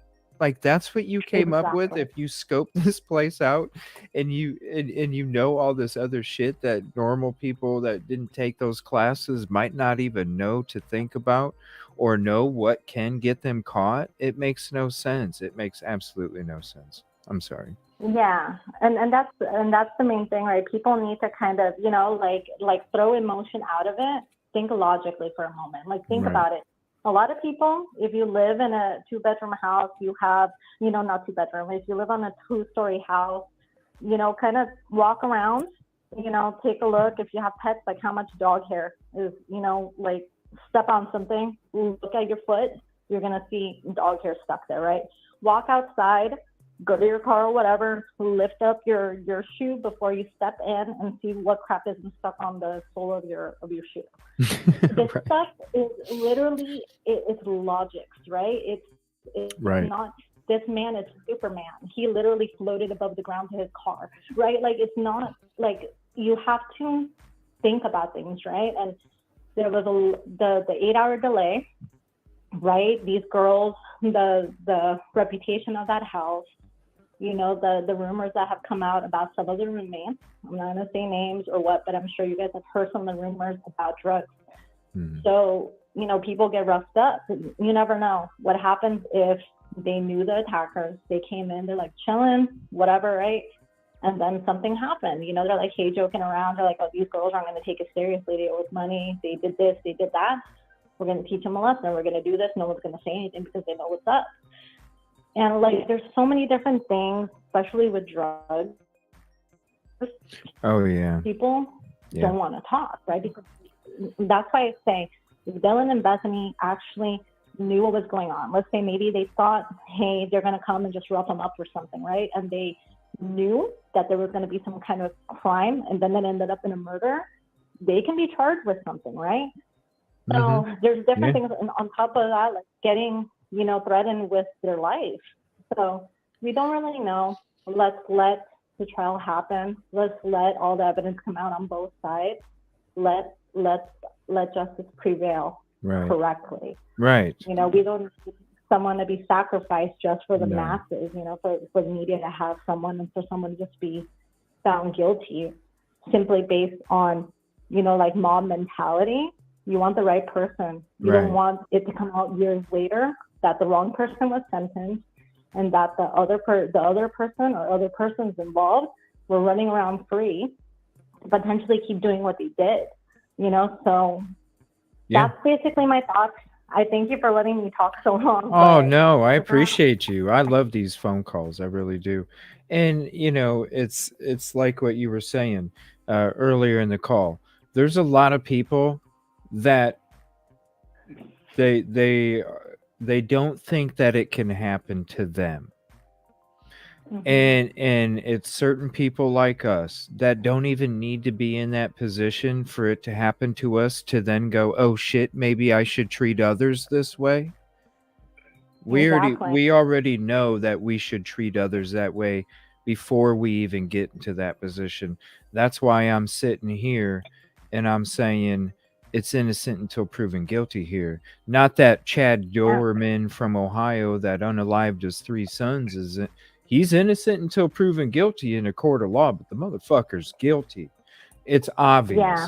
This shit Yeah. makes no sense. So there's no way that I'm going to be the guy that's going to sit there and say, guilty 100%, all this shit lines up, because it doesn't to me.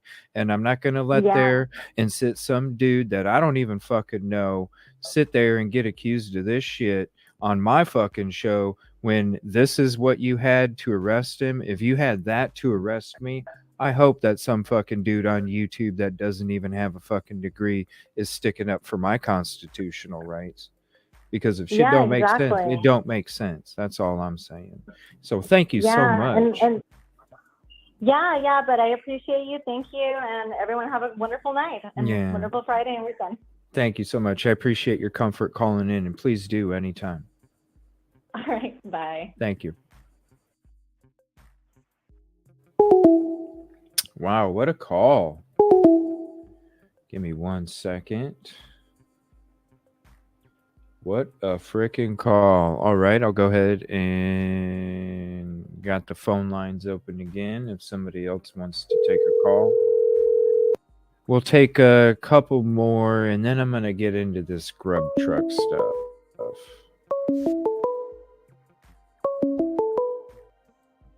Call from Yoli? To accept, press 1. Hello, is this Julie? Is that what you said? Yoli. Jolie. Yes.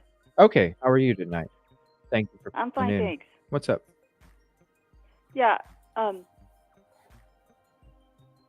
it's actually Yoli. Yoli. Yolie. Oh, okay. Short, yeah, it's short for Yolanda. Oh, so YOL. Okay, I like how that's spelled. Yoli. Okay. Yeah. What can I help Yeah. you? Hey, I'm new to this, and I've been watching your show, and I've been watching you and Dago, and what doesn't make sense to me, because I have a bachelor's degree in psychology and I am an attorney. Mhm. I practice medical malpractice, so I have some knowledge about things. And Brian Koberger, he seems like he has, and I'm not a doctor, so I'm not diagnosing him, but just based on what I've seen, sounds like he has obsessive compulsive disorder.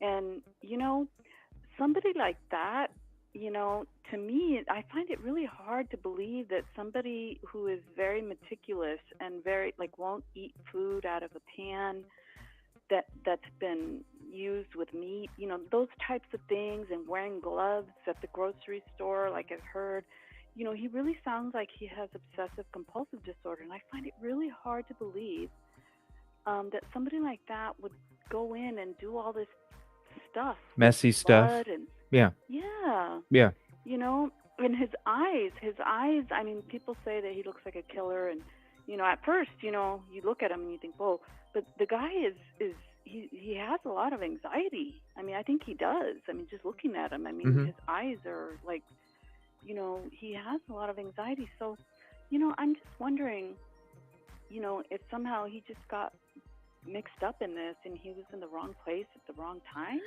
I mean, and that's what I've always wondered too, because I also I've explored the theories and the thoughts that he did this, and I've also explored the thoughts and the theories, like with this sheath, right?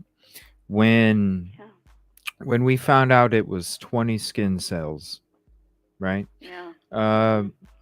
When we found out it was touch transfer, when we're talking about you're touching a coffee cup, then I bring it home and your touch transfers on my microphone stand. That makes me wonder, okay, well, who says that he didn't sell the knife? Who says that he didn't pawn the knife? Who says that he didn't trade the knife? Who says that he didn't gift the knife to somebody? Exactly. You And know who what I mean? says the knife? And who says the knife? The knife may have been planted. It may have been placed there by somebody. And if you take a look at the probable cause affidavit, one of those documents says, it doesn't say the knife was located next to Maddie. It says the knife was placed. Oh, the sheath. To Maddie. Yeah, sheath. That's not the knife. Yeah, I'm sorry, that's according to Ann Taylor. Now, if you go off of the statements, no. It's actually in the probable cause affidavit. It says I was looking at it and I was showing it to my husband. In the probable cause, really? That sounds like a Freudian slip. Hold on 1 second. It says the sheath was placed. Whoa, what page? I got the PCA up right now. What? There's a number of them, and it's probably the one from the responding officers, but I believe it does say the sheath was placed. I know that Ann's Taylor paperwork said that because she got it off of the she got it off of the. It says that document. In the PCA. I don't remember. Let me check real quick because I don't. I don't have it in front of me. I'm so sorry. I shouldn't have brought it up. No, you're good. I do. I have it in front of me right now. Because I don't remember them. But shit, if it says placed on the PCA, then I missed it, and I will shit a brick. I'll shit some duck eggs on a lawn. Well, I mean, you think about these things like Freudian slips, and I do depositions, all the time, and I get doctors when they chart. It's kind of like cops when they write their reports. And doctors who write their reports. So I cross-examine a lot of doctors, and sometimes there's little Freudian slips that come out.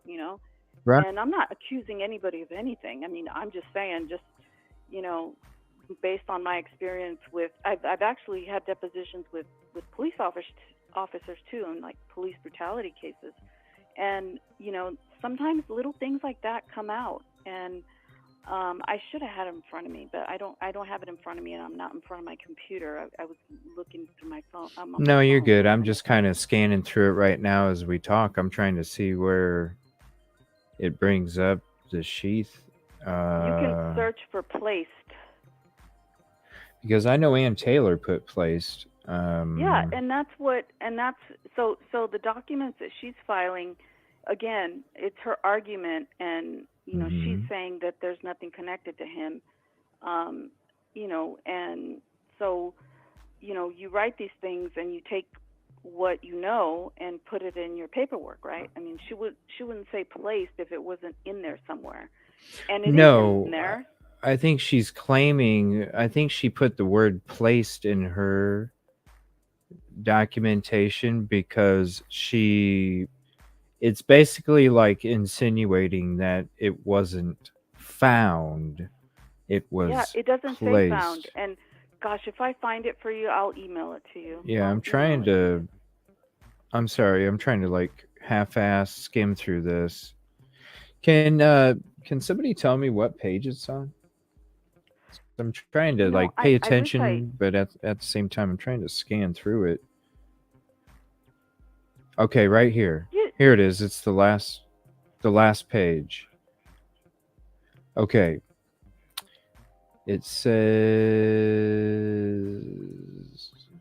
obtain. So it says the evidence. So this talks about the DNA profile obtained from the trash and obtained from the sheath. No, that's not the part. Hold on. Maybe Yeah. it's at the beginning. 1 second. Well,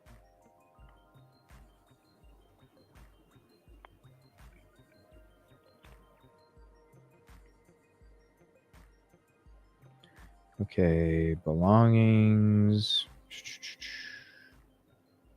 Just give me 1 second here.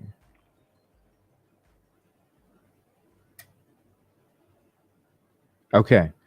It says right here, no. It just says, as I entered the bedroom, I could see, go figure, it's on the second page. I could see two females in the single bed in the room. Both Goncalves and Mogan were deceased with visible wounds. I also later noticed what appeared to be a tan leather knife sheath laying on the bed next to Mogan's right side when viewed from the door. The sheath was later processed. yeah, and in some other document, I'm not sure. It says Yeah, placed. it just, yeah, that's the documents that, yeah, this doesn't. It just says Yeah. that they noticed it laying there. No, Ann Taylor's documents is saying placed because she's putting that word there for a reason, because I think what she's trying to say, because there's two different statements, okay? There's one statement where there's a statement about how they didn't notice. And then there was another statement on how they could see the sheath from behind the door when it was cracked. So there's two completely different statements. And that's why I think Ann Taylor put placed in the paperwork, is because it was basically like her accusing without accusing, you know, Yeah. is what Well, it was. if I find if what I'm thinking about is Ann Taylor's paperwork, that may be Yeah. it. But if I'm thinking about another statement that an officer made, if I find it, I will send it to you. Yeah, please do. I may be confused. I don't know, but Yeah, please do. But if I find the other statement describing that, because I swear it was something submitted to a judge in order to get a warrant. But I may be wrong. But I, and it could be that I saw Ann Taylor's statement. It could be. Yeah, but because in that's any when I first heard event, placed as well, and I was like, ooh, she's accusing him without accusing him, you know. Yeah, but attorneys don't do that. I mean, like, you know how she said, I'm not accusing the prosecution of hiding things, because you really don't. I mean, as an officer of the court, you can't do that. You have to be, She's very playing cordial, chess. very, yeah. Yeah, she's using words for. Yeah, words. Yeah. And so I can see her putting that in there, like accusing them but not accusing them. Yeah. Yeah.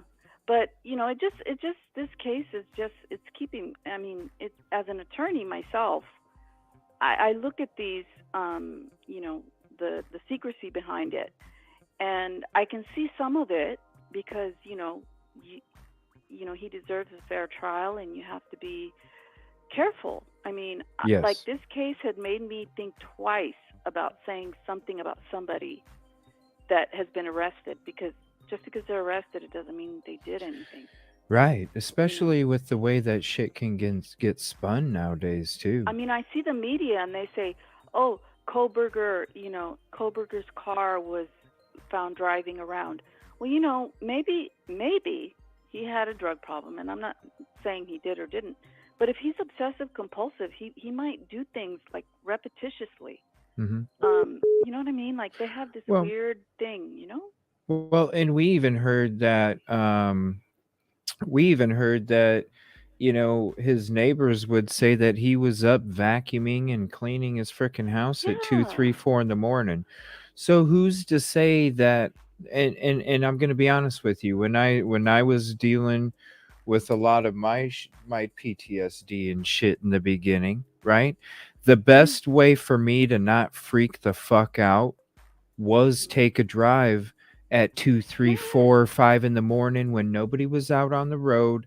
I could think clearly. I got fresh air. It was that mental refresh. I'm not going to lie. I did that shit, Yeah, and so like I know. I mean, I worked in a psychiatric hospital before I became an attorney, and I do know people who have the disorders. Like if you look at his hands are, and I'm glad that you guys followed the judge's orders not to zoom in on him in the hearing. Yeah.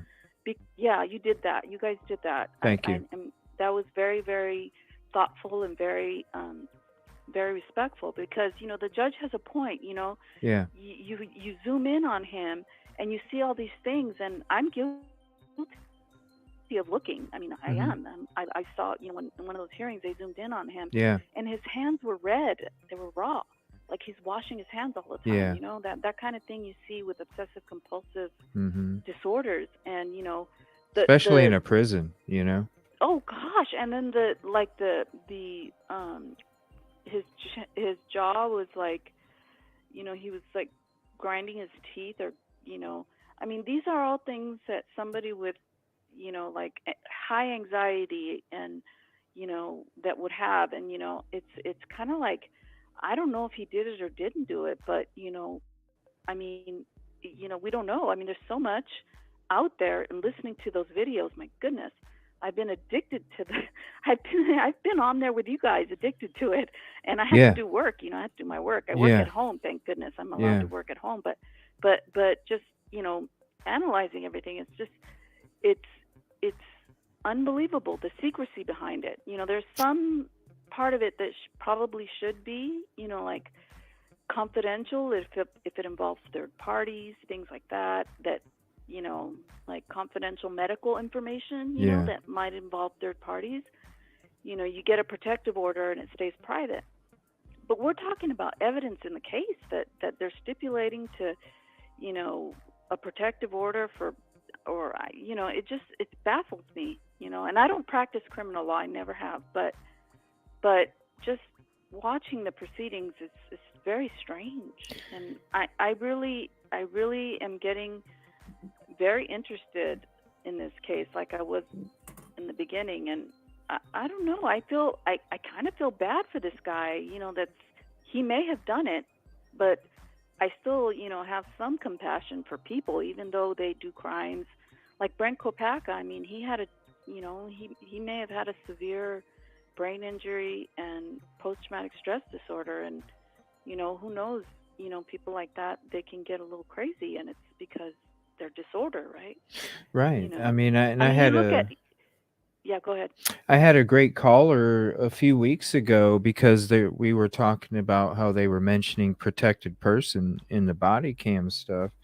And I had a great caller who deals with, or who used to deal with, the PTSD and placements and things like that. And she said, it's she had mentioned about it being not necessarily a protected person, but a protected veteran, because of the PTSD and all the symptoms, and there's special, programs. So for sure. So, I mean, it's sad that they have, and some people, like, if they have OCD, they can't, I mean, medication can help, but it's like they can't control it, I mean, he may have been going around there, like, you get loops, like they get looped into doing things like 3 times, 4 times. Yeah. Like it's like a compulsion, they have to do it. You can't walk on cracks. You can't walk on cracks. Yeah. You know what I mean? It's so sad, because if this guy was, I can see, the fact that he would, what they say, they found him in the wee hours of the morning at his parents' house separating the trash. Okay, that to me sounds like somebody who is like really OCD and can't handle the trash being exposed to other trash. Like, he needs to make sure it's separate. Like, put this trash in here, put this trash in this baggie, and we can't have it in the trash of my parents. We have to put it somewhere else. Like, they think craziness. I mean, I've seen it. I mean, I worked in a hospital where people that have to make sure they touch the wall 3 times, or else they freak out. It's like, they have to, and so, I mean, everybody. I mean, I deal with it myself. I have me too. OCD. I do. I know what you mean. I was a little kid, and I was thinking I had to do certain things so many times, otherwise I thought I was going to die. Like, exactly. No, seriously, like, as a little kid, I remember, like, I had to do things 2 times, 4 times. Otherwise, I thought I was, I wasn't gonna wake up the next It's day or some really, shit. it's really, It's true. it's anxiety. It's a Yeah. severe, severe anxiety. And Yeah. the way he looks, you know, when he got stopped by the police, his eyes are wide open, and he looks, you know, a part of it is also controlling. There's a controlling part of it, and you know, he's like looking at his father, like, what are you saying, you know? And I remember, you know, my mom would say something, and I'd be like, what are you saying? Like, stop it. You know, like, you know, and it's an anxiety thing. I mean, his Yeah. eyes are like wide open. I mean, I don't think, I mean, when they say that he looks like he's scared, well, he might be. I mean, a cop stops you and he's with his father and he's like scared he's going to get a ticket. I mean, who knows? But, you know. It could be. You know what I mean? It could be nervous because maybe you're not used to that. It can be a pressure situation because you're on the road. You've been With your driving father. so damn long. You know, the last thing any of us want when we're going on a road trip is to end up with a damn ticket.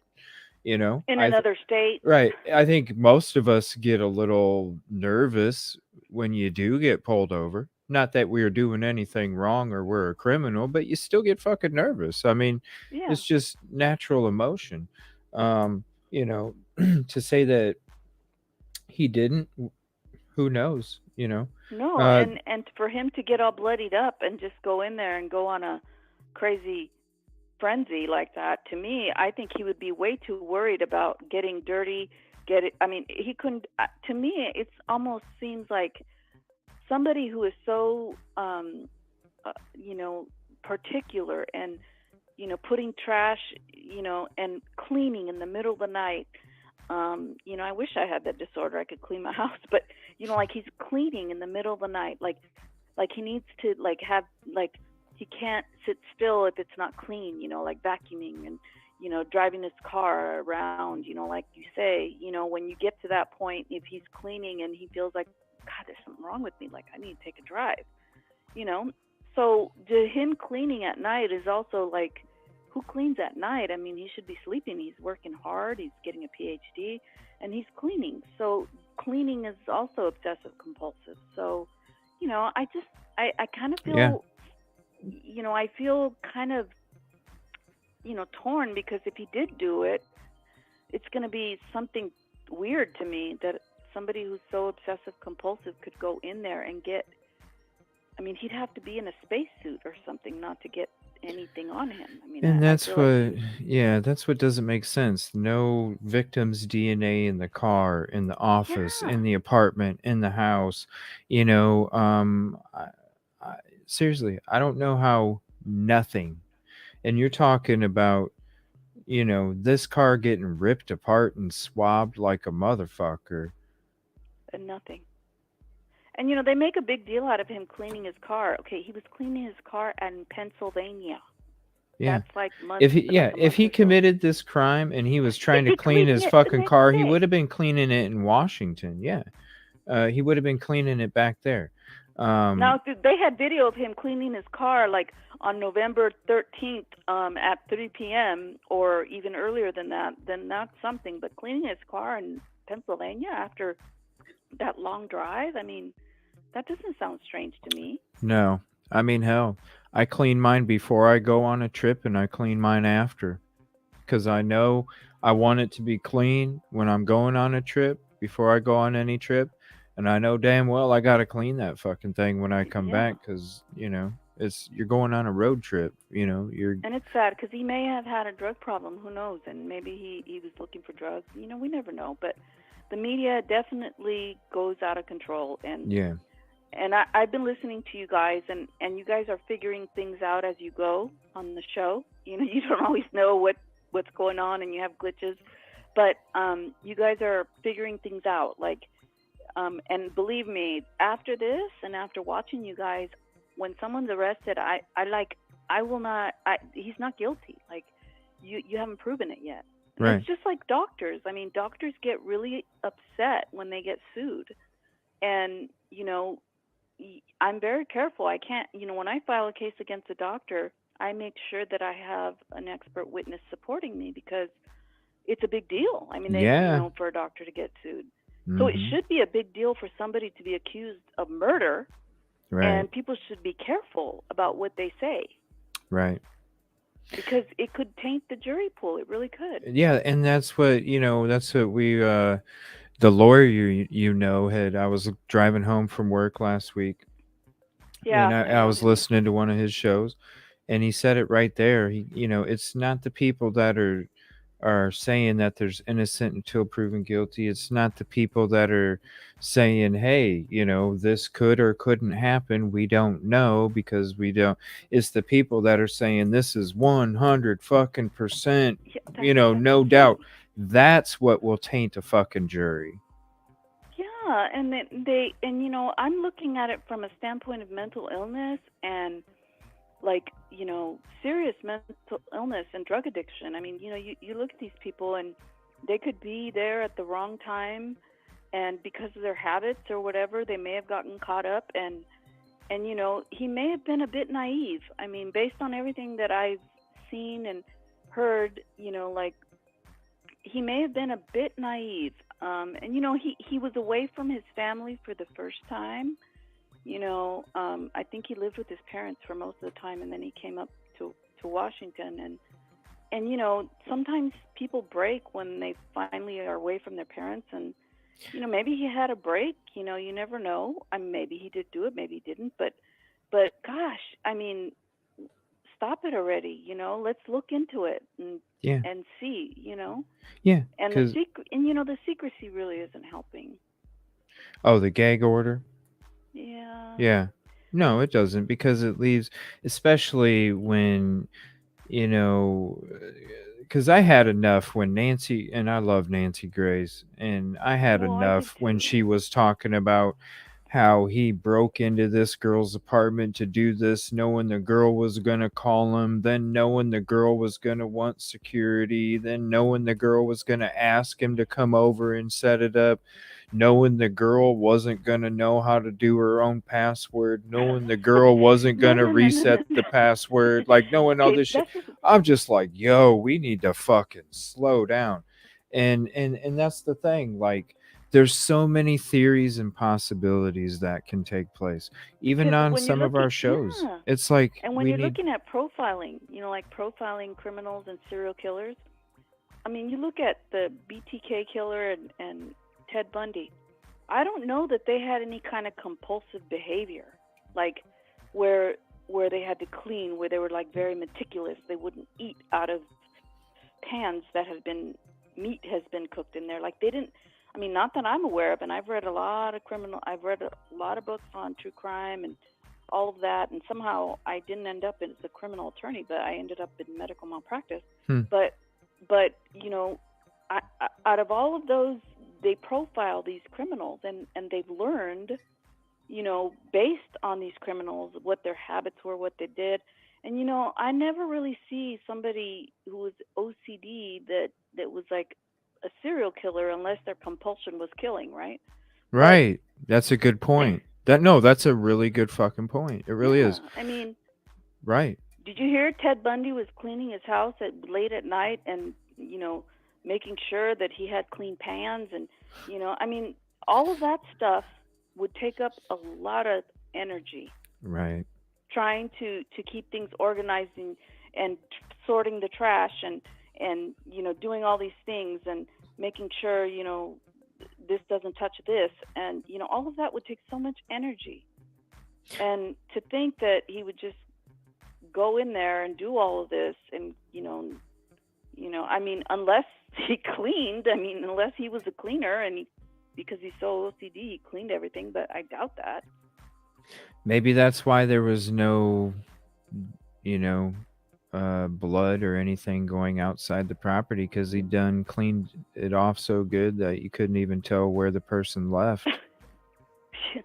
But I mean, well, you and never know. you bring up another good thing, because when somebody is that OCD, right? When somebody is that OCD, do they, and I'm just speaking from experience, do they not fucking plan out every single fucking possibility that could take place from whatever decision they make? Because they have everything planned out or organized so much that why does it make sense if you really did, if you're that OCD about everything and you're OCD about planning out this crime, how in the fuck do you leave your cell phone on before you leave your house? Why in the Yeah, you would hell are never you do that. driving through the middle of cities where there's surveillance all from Exactly. every which fucking way? No, if you're OCD, you're one of the most calculated fucking people Exactly. because you already done overthought about every single freaking You've already possibility that can gone and take place. checked all of the cameras on the way there. Right. You've, I mean, yeah. So, see, that's what doesn't make sense. Is this guy would have done all that? I Right. mean, if he was really intent, like he would have checked every single camera. He would have checked, you know, Leave I no mean, stone unturned, really.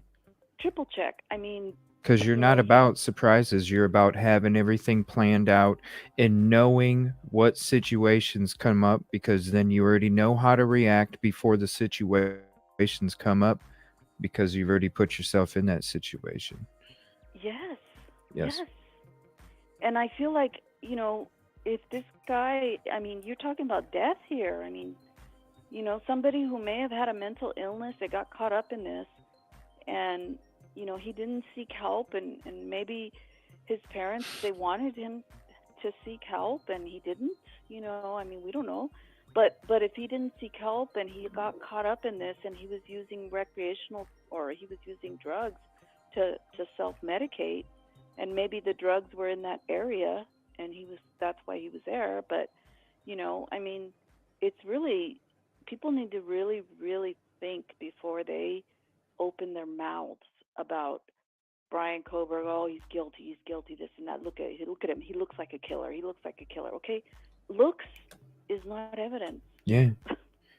No, seriously. I mean, I've been walking down I'll be walking down Walmart with a fucking tank top, and fucking people are like walking out of my way and shit, and it's like I'm not even fucking doing nothing here, you know?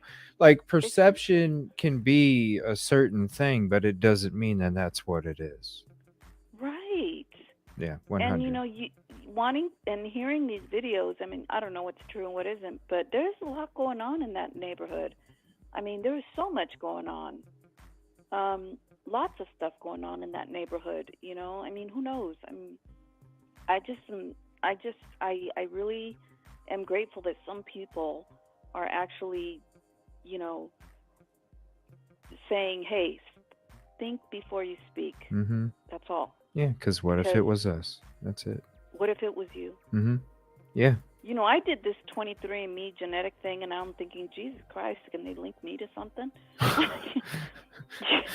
That's why I don't touch other mean? people's weapons. You know, they think I'm fucking nuts. I'm like, I ain't touching it. No, I'm. That's what, a very good. You that's know, a very good. What are you afraid? I ain't fucking afraid of shit. I'll touch my own weapons, but I ain't touching yours. Who fucking? Yeah, I don't know. It's so sad, and I don't want to take up too much time because I've been watching you guys talk about this forever, and I finally felt like I needed to call because, you know, he may have OCD, and, you know, that's a sad thing to have, and he may have a drug addiction problem, and, you know, and when you know, especially with, you know, H, you know what I mean? That's that's going to be an everyday struggle for the rest of your life when it comes like to the most addictive. Yeah, that is one of the most addictive. Yeah. And they relapse, and it's to say it can't happen is not, you can't say that's not a possibility either, you know.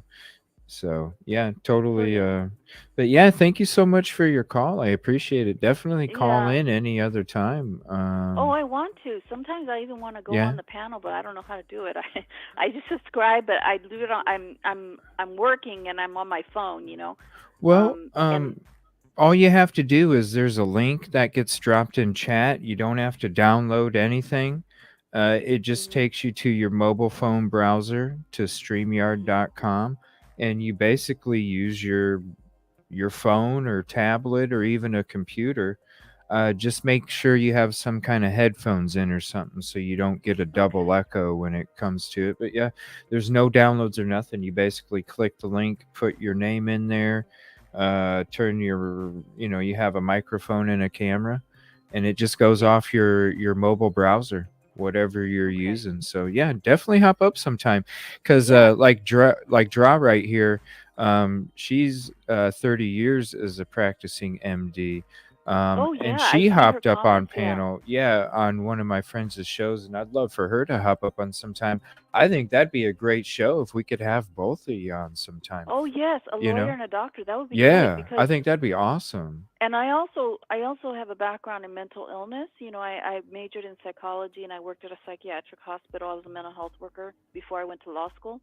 And so, from a human perspective, from like a perspective of like, these people have issues and problems and they get involved in things, and it's not to say that, they don't have a choice of doing right and wrong. It's to say that like mitigating things that are mitigating factors, right? But in this case, I truly find it so hard to believe that somebody like obsessive compulsive could do this without checking the cameras, checking every single thing, renting, getting somebody to rent a car for him, or like using his own car. And I mean, all of that doesn't make any sense, because if he's so OCD, cleaning everything, I mean, But I would love to do that with you guys. Yeah. What's your YouTube? So when you're typing in chat, is it the thing Yoli is or? that I subscribe, but I don't have a YouTube, because every time I want to leave a comment, it says, do you want to create a YouTube channel? I'm like, I don't know if I want to create a channel. Oh, okay. But I can email, like I emailed you a couple of things, but I know you get bunches of emails. Yeah, I get a shit ton. Yeah, I know you do. Do me a favor. Just email me, put in the subject your name if it's not from the email. And then if there's a way, if you would like me to, I can help you set one up, so that way it could be totally private for your YouTube. That way it would allow you to feel comfortable chatting. If you'd like to do that, seriously. So what I'll do is I'll send you an email and I'll say Yoli on the subject. Okay. And then Yo-Yo, because a lot of people call me Yo-Yo, or they call me Yo. Okay. Because my name Yolanda. Yeah. So I'll email you and I'll put in the subject Yoli Yo-Yo. Okay. Yeah. And then I'll reach out to you sometime this weekend and see, if you want to take 20 minutes or so, and I can always help you set it up. And then that way you can not only join the chat, but then we can have you up on panel, because with the phone call, I'm only able to stream the phone call, and the people on panel can hear you just can't hear the people on panel. So it makes having a multiple person conversation really difficult unless everybody's on panel. So yeah, I would love to help you get set up with that, and I can walk you through it on, like a StreamYard where I'm using this right now. We could basically do it where I'm not live, and I can show you with my stuff how you can do it on yours. That way all of your information is completely over there, nothing's being shared, and I can walk you through how to make it private, so you can definitely feel comfortable, and then you'd be able to hop up on panel. You can comment in the community with the community and everything. Yeah, so I'll email you from my own private email. I think I sent you emails from my work email. Okay. But I'll send you an email from my private email, and it'll be Yoli Yo-Yo. Yoli Yo-Yo. Okay, cool. Okay. Yeah, and then I'll look for that, and then maybe me and Draw and you, we can all set up something, and that would all be hang great. out on a show one night. That'd be great. Yeah. Okay, perfect. Yeah, thank you so much. I'm going to email you now. Okay, thank you so much. I appreciate you. Okay, it was nice speaking with you. Oh, you too. Thank you for calling, and thank you for your comfort. Thank you. Okay, thank you. Bye-bye. Wow. That's a great call, too. Wow, some great calls tonight. All right, it's almost 11 o'clock. Let me take one more call, and then we will get into this Grub truck for a little bit, okay? Wow, that was a great, like, 2 great calls. one right after another. Thank you so much. Yo-Yo, Yolanda, Yoli. Great name. I can't wait. That's going to be that'd be a great show where we can have both of you on at the same time. That would be a great, that'd be a great conversation too. Very interesting. Very interesting. All right. If nobody else, I'll go ahead and leave it open for a few more. And then after that, I'm going to start getting into this Grub truck because we do need to get into some of this Grub truck too. Let me see here. All right. Last call. Call from Lori. All right. To accept, press 1. To send a voicemail, press 2. All right. Good evening, Lori. How are you? Hello, hi, thank you. I've been sitting here thinking again, but I have I don't know, with Kaylee and Maddie, I still think they were outside. And matter of fact, I think BK's innocent.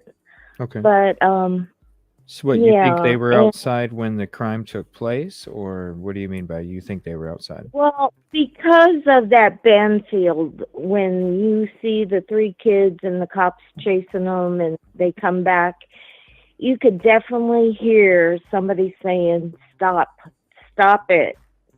Take your fucking coat and leave me alone.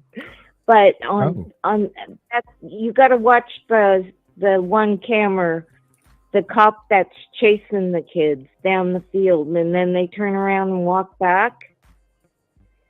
But then with this new video that came out, all the activity in that, and then there's fighting in it, and I don't know, Shine Louder, he just put out another video, and there was a fight in it, and it's echoing.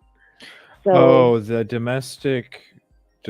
domestic thing from the LindaLane footage. Is that what you're yeah, referring to?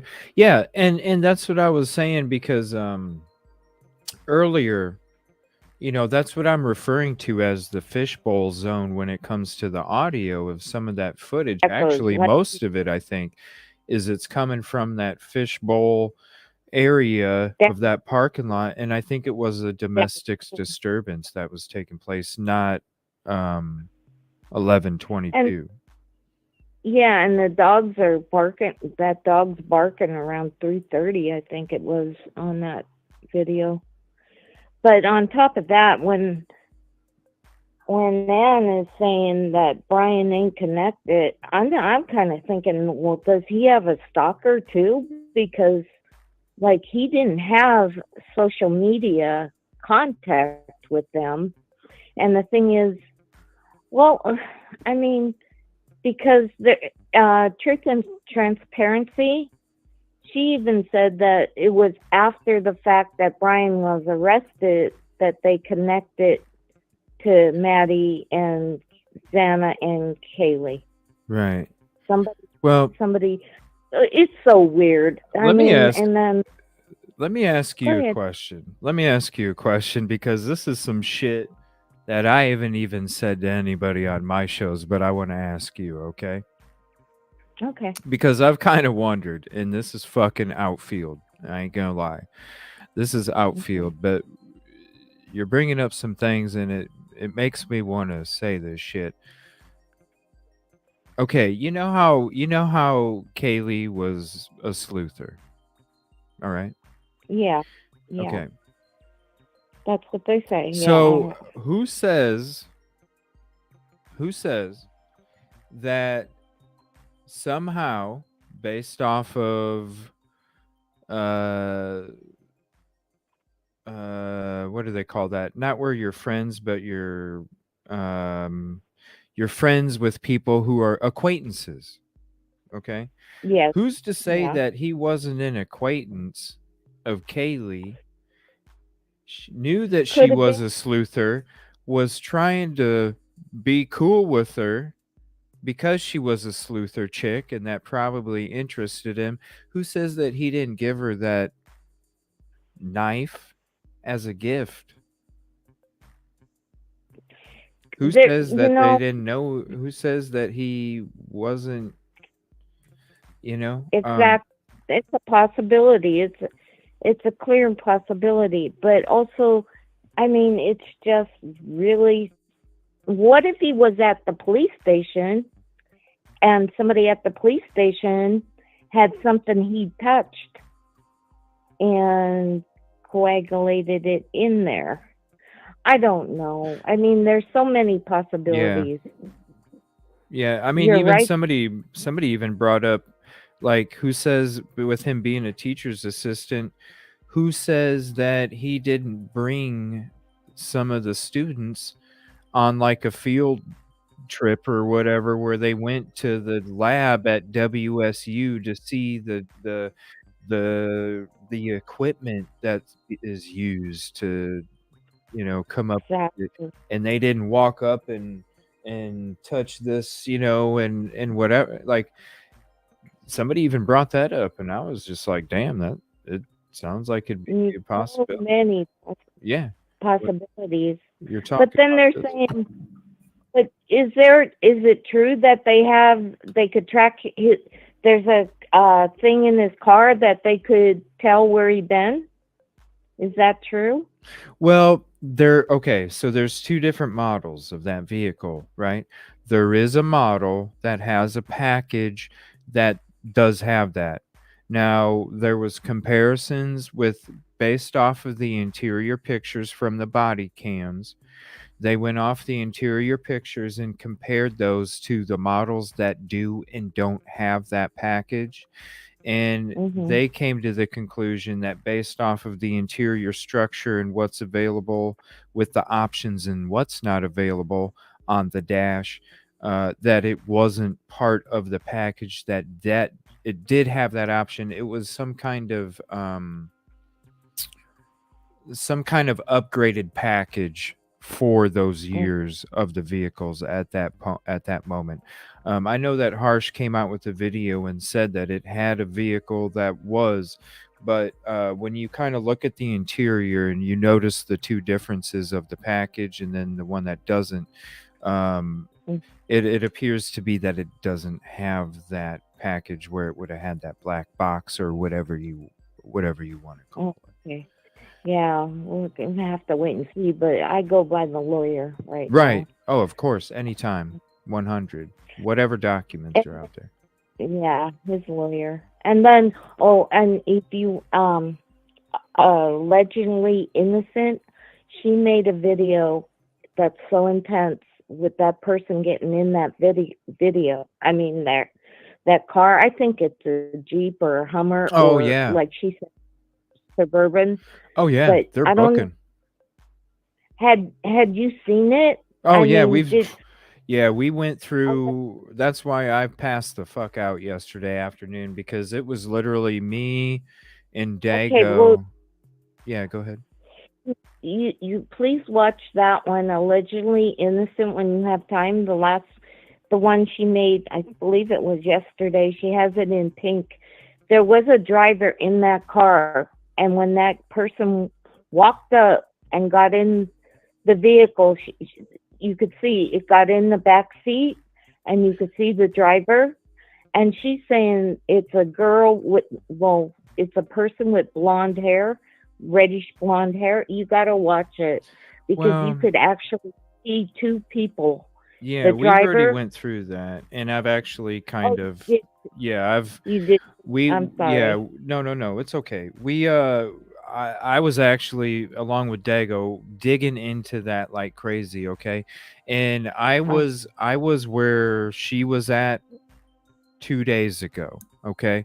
Now, I had somebody call in my show, and we actually went into this in Dago's show today and my show last night. We have a really good idea of whose vehicle that is, okay? Because it lines up, it matches up. We had a caller, and also Jules of All Trades. I don't know if you're subbed to her, but if you are, please do. She's amazing too. We actually were on Dago's show, and we were on panel together, and we were having a discussion because I thought it seemed like somebody got in the back seat as well. Okay. It seemed Oh, like cool. somebody was up front, had a gray hoodie, their hands were on the wheel, one hand went away as soon as somebody went to open the door. Okay. Yeah, yeah. I did think that. Okay. Then when Katrina and Jules, I talked to Jules on Dago's show, and then Katrina called into my show. We started looking at that SUV again, and there's one thing that I missed. There was a teddy bear that was hanging from this rear view mirror. So then when Really? so then when you look at that teddy bear, you look at it from the security footage, then you actually see what looks like somebody's head is actually a teddy bear hanging from the rearview mirror, and what you think is somebody getting in to the back seat is actually somebody getting into the front seat. You take Because what disappears is the reflections off to the bottom right. What doesn't disappear is the person's quote, what I thought was a hood, but really is a small teddy bear hanging up in the rearview mirror. So when the person gets in the vehicle, the teddy bear never moves, but the reflections off the right do. And so when you're looking at the distance between where the front seat would be and what you it basically, it looks like the front seat is supposed to be a hell of a lot closer, but if you really look at the seat compared to the passenger seat that's next to it, then you realize that the passenger seat is way too far back compared to the front seat. So then you look at that, and then it's like, okay, well, now I can understand how I'm thinking it was somebody's hood, but really, or a blonde person, because it was a tan teddy bear. Let me actually pull up the picture for you. I would like to show you this before I let you go. That way you can Okay. kind of have a better idea of what, and I have these two pictures to show you. Give me one second, because sleuthing on this, and I'm not good. Like, Got it. trust me, I was totally where she was at 2 days ago, but after I went through all of this, then it's like, oh yeah, this totally makes sense now. And I want to shout out to Jules and the person that called in, Katrina, because they're the ones that actually brought it up to me. Otherwise, I wouldn't have even thought that it was this. Give me one second. I skipped ahead too much. Just so much to this crazy There is. case. There It's is. just sometimes I think it's all like, what is it? Is this psyops, man? Just I don't know. It's just insane. Yeah, like how sketchy everything is. For sure. Yeah. Okay, so here, let me see. So here's this one. So there's two I'm going to show you, okay? So here's one of them. And this vehicle is owned by the same person that I'm going to show you another picture of. So here's the first one. And they're not going to be able to hear you for a second because I have to share this, so they won't be able to hear you. Okay. So let me see here. Let me share this screen here. Okay. And she's still on with me, everybody. You just won't be able to hear her right now. So okay.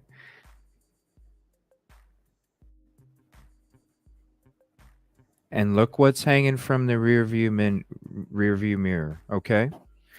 That's where you get the blonde or the hood.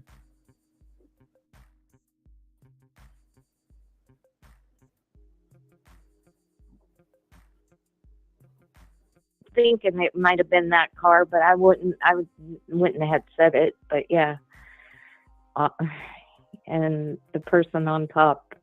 So, Yep. Yeah. That is So, insane. and I have another picture that has Zaina standing in front of that same SUV that is behind her. So that's why, 2 days ago, I totally was thinking it was somebody getting in the back seat, guy up in front, hoodie, waiting, this and that. Now, I have to go through the footage again because I'm also there's also some stuff going on at 3:30, and then the vehicle even at 4 or something. So now it's like, was there somebody out there waiting? I don't know. That's what I need to look into more in the upcoming days to see exactly. Well, doesn't that even look suspicious? And the cops saw the same thing we did, and they didn't look at it or something. I don't know. Maybe they don't want to, you know? I don't know. Yeah. It's all very fishy, but yeah, that's why I think that the person got into the front seat and what we thought was, somebody with blonde hair or a hood or something, so. I'm going to watch it 4 times more and see what I see. Yeah. And see. Yeah. Also, oh gosh, I forget now. But yeah, that's what I'm thinking. Is very strange. I think they were outside and whatever escalated went into the house, and it could have been planned on, of course, but yeah, don't know. Yeah, it's just what we do know is some unfortunate stuff happened, and yeah. For the victims and the families, the right person or persons need to be held accountable, whoever it is, whether it's BK or whether it's KB or whether it's JJ or who the fuck ever, whoever it is, whoever. Seems like more than one, it's just weird.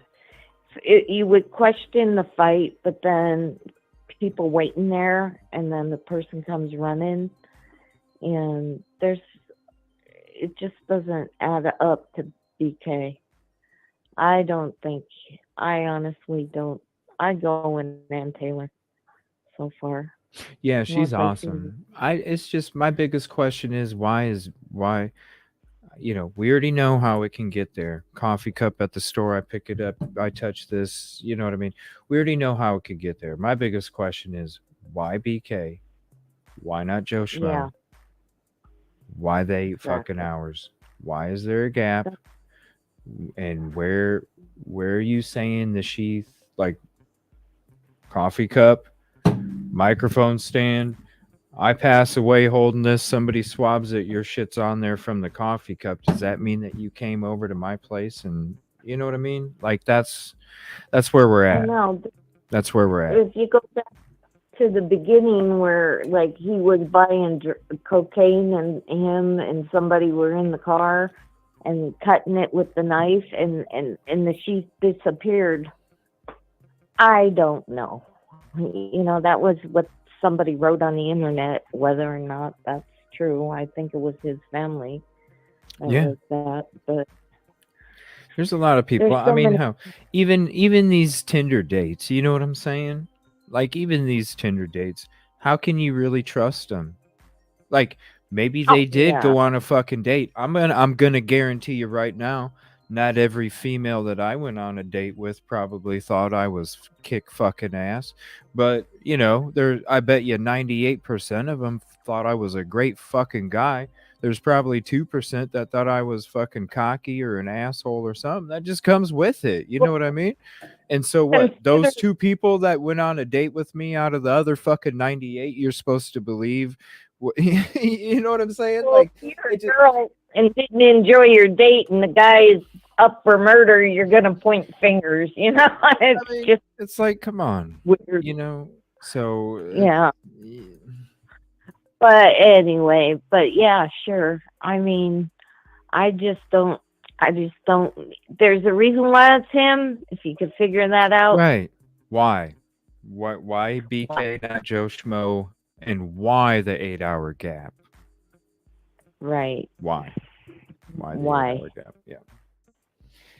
Thank you so much. I appreciate your call. Yeah, I thank you for your comfort. I really do. I appreciate it. Sorry I haven't been able to do the calls as much as I normally do.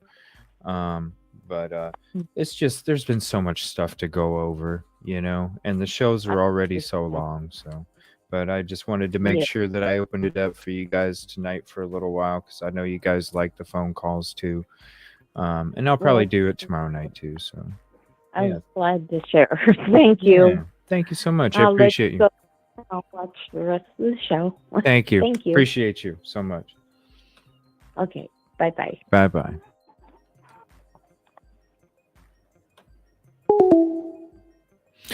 Another great call. Damn. Sheath means, not that it means nothing, because it does mean something, and so does the DNA. It's just like what, like I was saying to Valerie, you touch the coffee cup, I take the coffee cup home, I touch the microphone, your shit's on the microphone, ugh. And then somebody comes by and swabs this, and that means that you fucking came here to do, you know what I'm saying?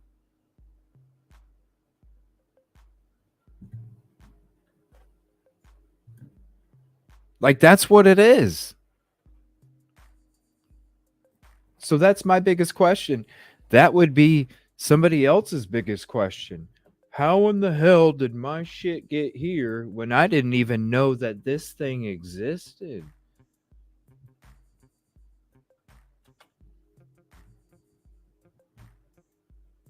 The motivation too, yeah.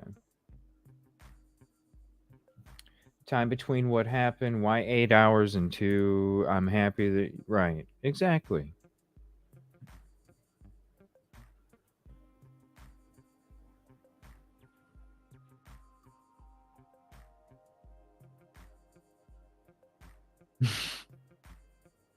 Yeah, great call. Great calls tonight. Wow. I'm definitely going to have to re-listen to those after the episode's over. I can't wait to have Yoli on the show with Draw sometime. I think that'll be really fucking cool. I think that would be like a members only for sure. Yeah. Whew, man, that's some great calls tonight, everybody. The biggest thing is the one person. Exactly, Tuesday. Exactly.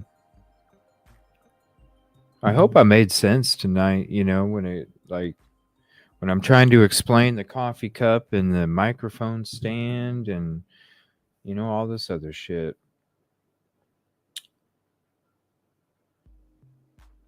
Came back. 8 hours would be the girls left and came back later. Has to get something.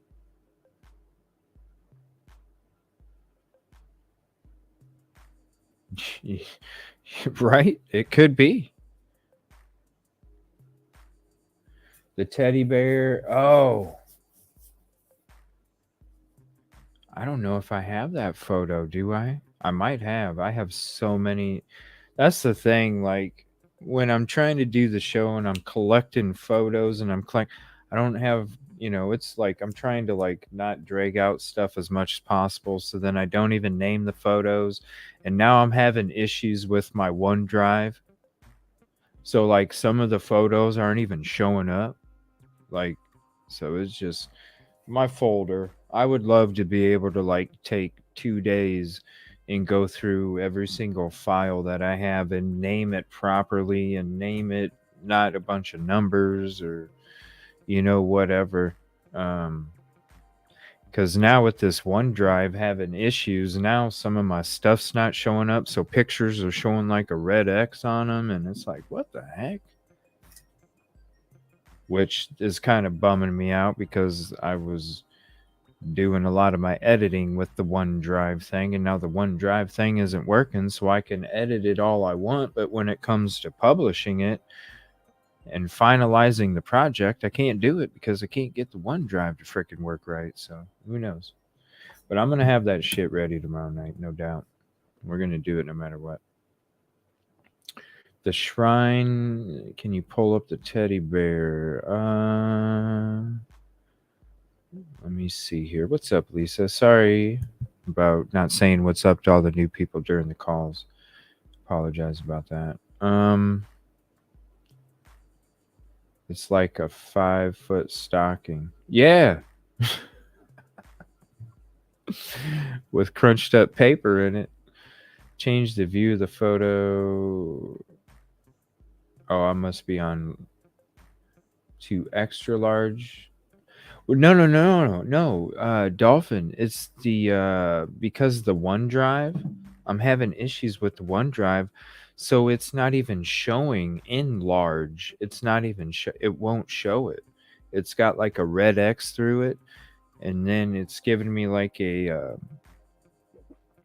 because something happened where I had to like log out of it, or it logged me out of it, and I had to sign back in, so I can't remember what the hell it is, and I can't remember the code or whatever, and so now it won't. I can like edit and edit and edit, but then when I go to finalize, it won't, because I need to get into the OneDrive in order to do the it's this, I don't know, this OneDrive crap is really annoying, because I used to have the previous Windows version and I had so many programs and I could do so much with it, but this OneDrive shit, you got to have all this shit linked up together, and I don't even really use OneDrive. I'd rather just have all my shit on my computer, but it is what it is. It's technology. Do you only save them? Well, some of them went to OneDrive in the beginning, and then I started to learn that the OneDrive is a pain in the ass, so then I just started saving everything specifically to the desktop without even messing with the OneDrive. But the thing is the OneDrive is still associated with a lot of the other stuff. A lot of the other stuff that I collected from the beginning of when I started covering the case and started doing the show, because I was doing everything through the OneDrive at first, but then I started to have problems every here and there, and so that's when I kind of was like, okay, well, everything from here on out I'm going to start saving this way. So let me try and see if I can look it up on the internet 1 second, because to try and find it, it would be looking through a bunch of red X's, trying to double click on things and not even knowing that it was working. So let me see. I'll just look up 1122 King Road Memorial.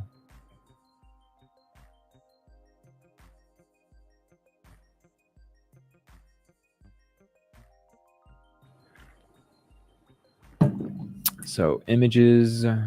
Okay.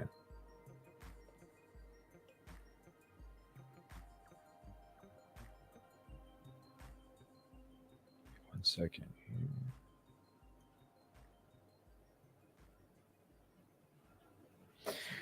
Let me see here. Yeah, it's a pain in the frickin' ass, man. No thumbnails or previews. Yeah. That's why I was like, you know what, I'm done with it. I never had that issue on my other but it's safe to have one more than. Yes, that's true, but you know what? We can literally find these all over the place anyway. Yeah, Dolphin, I should, but it's like, it's when you're doing this live show and everything's coming and you're just trying to not take 3 minutes to do something, because it's like, here, let me just save it real quick, I'll get to it later, and then you don't get to it later, and then the folder becomes like this, and yeah, I really do need an assistant one day. For real. Shit's crazy, and it's hard to sometimes. Ooh, an apple. Yeah, I don't have too much experience with those. Deborah, there's a little talk about a teddy bear hanging from. Oh, do you guys want me to show it again? The teddy bear from the rearview mirror, or what? Okay, where is the memorial? Ah, here we go.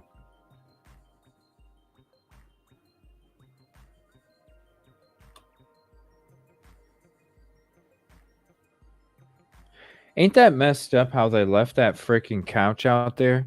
We were going through, I was showing Rory's video. There it is right there. Here, I'll just take a new picture.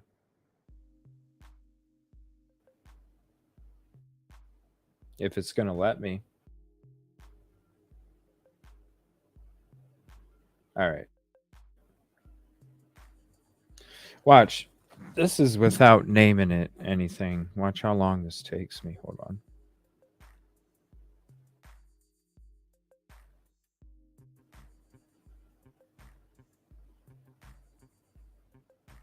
Hold on. And then I'll get to chat here. See, this is why I feel bad, because you know how like Joe Rogan has somebody off to the side and they like do all this shit? That would be fucking cool. Where I could just sit here and talk to everybody, and then if somebody already saves it, puts it up. There you go, buddy. All right, cool, man. Thank you. Yeah, see this teddy bear? Yeah. All right. Give me 1 second. Fucking dreams, right? Okay, so this is going to be 1122 Memorial in front of house. Okay. Okay, so now that's done. Let me save it in this folder. Now let me click out of this. Let me go to my email. Let me...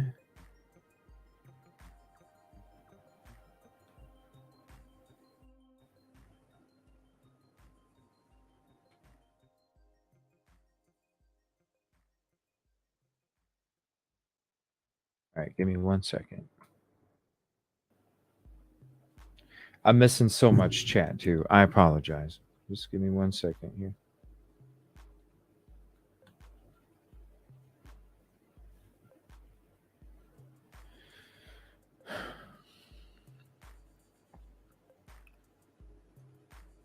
Okay, here we go. There we go. All right, now let me get to chat real quick since I got this pulled up here. The couch is that way.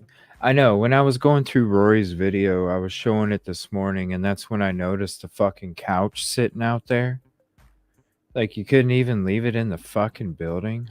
That shit hit me right here. I was like, damn. Y'all left the fucking couch out?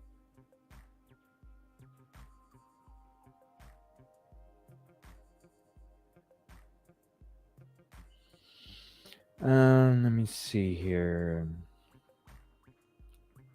Yeah, some of them save as a web file, and the WEFB web files or whatever those things, that's where most of them come up, and you can't, it just saves it as some other file that doesn't even come up. So a lot of the times you're not even able to do that anymore.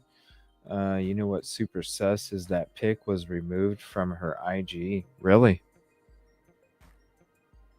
Holy shit.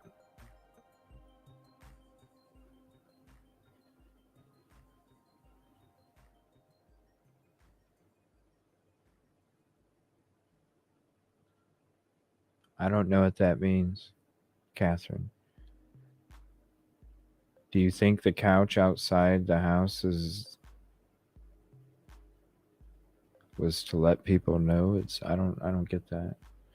I found several teddy bears. One is light brown. Yeah, I'll zoom on this so you can see. A whole bunch of stuff there.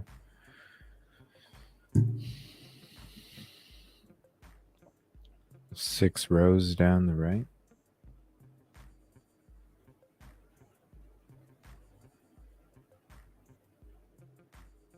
Oh, I'm way back in comments here. Whoops. Yeah, the couch, the black couch that was sitting out in the front door. You guys didn't see that couch? You should go look at Rory's show from a couple nights ago. He was there when the cleaning crew was still there. They were gone by the time he went on his camera. But when he showed up, the cleaning crew was still there, and they left the damn couch sitting outside.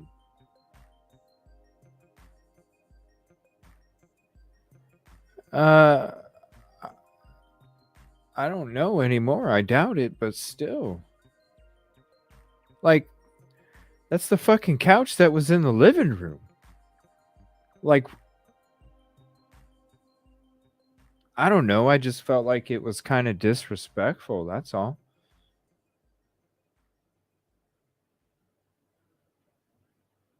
Web capture. I just do a screenshot. I just do a screenshot with my computer and then save it.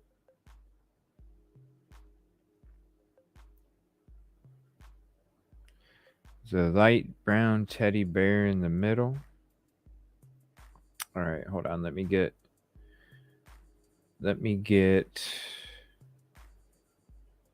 another Gmail up so I can pull up that one photo again. I really need to save these photos. There's so many. Where is that? 1 second.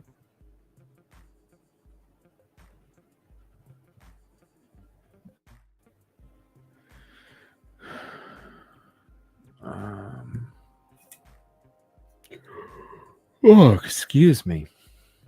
Ooh, I'm pooped.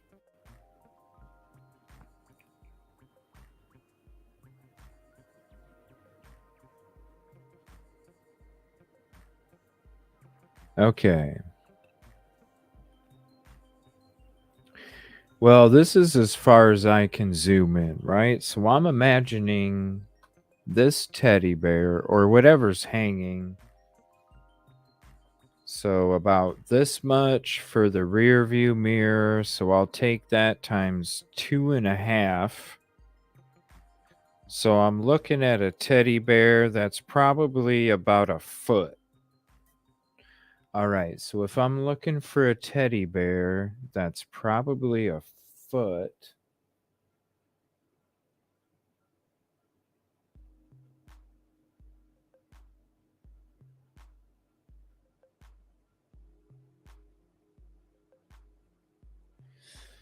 I mean, it probably is that one in the middle. Now,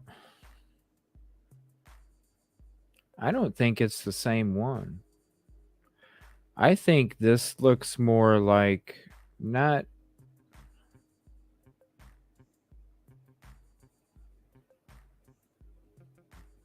I don't know if it's necessarily a teddy bear. The more that I look at it, it makes me wonder if it's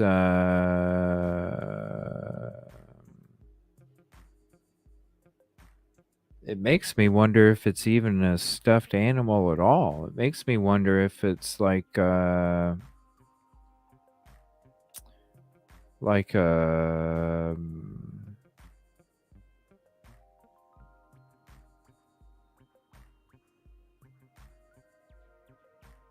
not like a piece of clothing, but like some kind of fabric. You know how like some people have bandanas hanging from their rearview mirrors? I'm wondering if it's like some kind of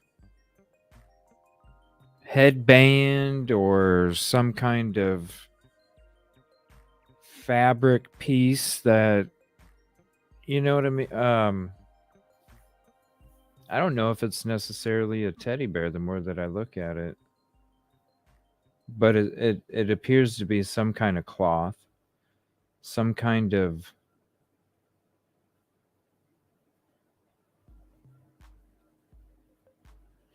I don't know. I don't necessarily think it's a teddy bear. So let me go back to this picture.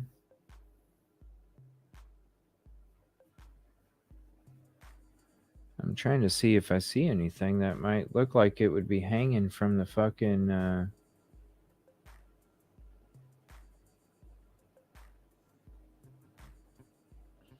I don't think so. I don't think I don't know. I don't think those two things are connected. I don't think those two things are connected. Yeah, so let me get to chat. Can chat debunk this? I thought was a cam. CJ, I emailed you. All right, give me 1 second.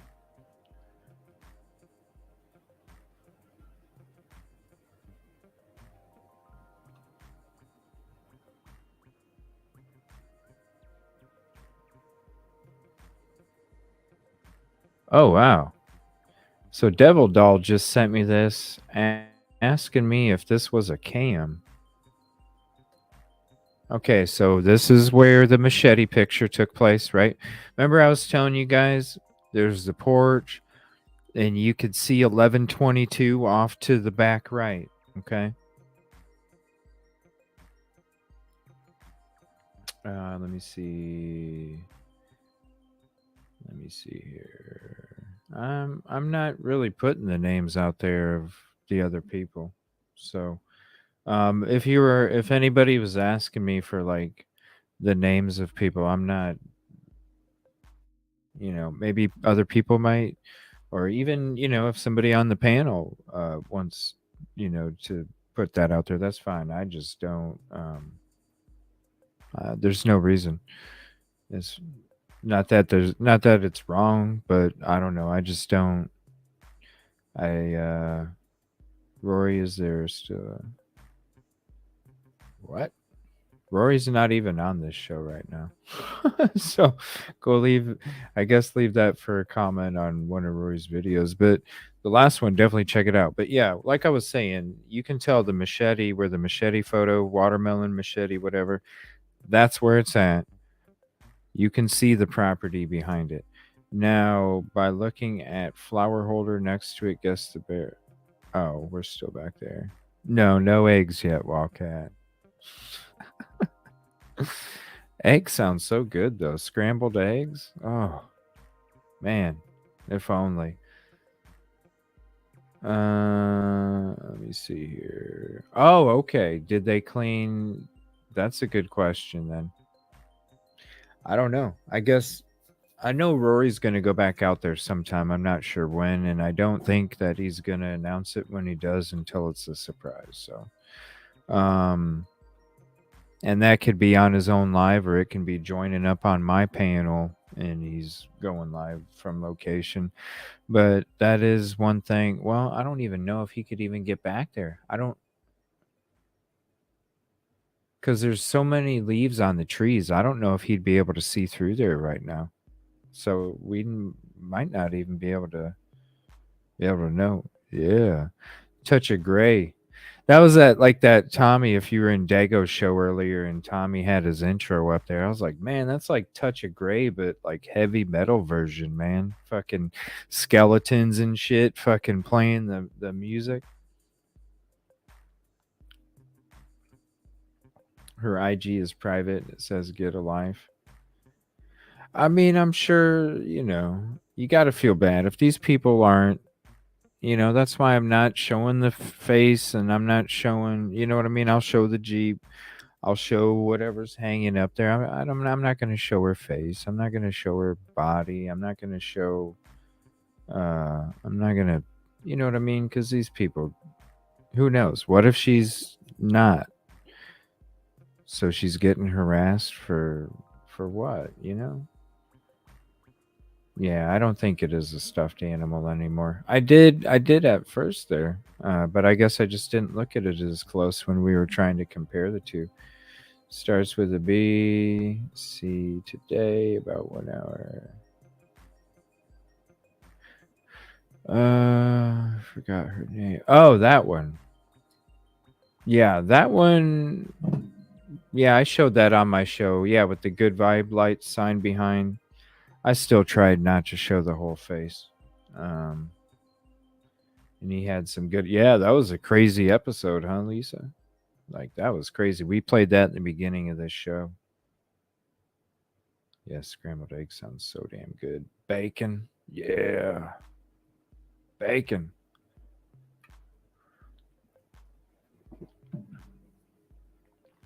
Well, I'm telling you, Grismatically Clever and Tech Death Hippie can definitely put some cool shit together. Plus, Tommy, Once Upon a Crime Time, I think is his channel.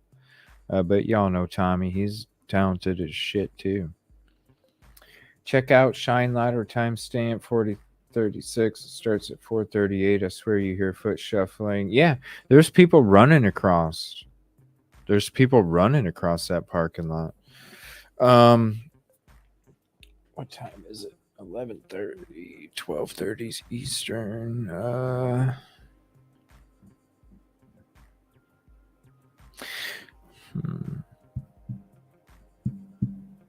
I still got to go through some of that Grub truck.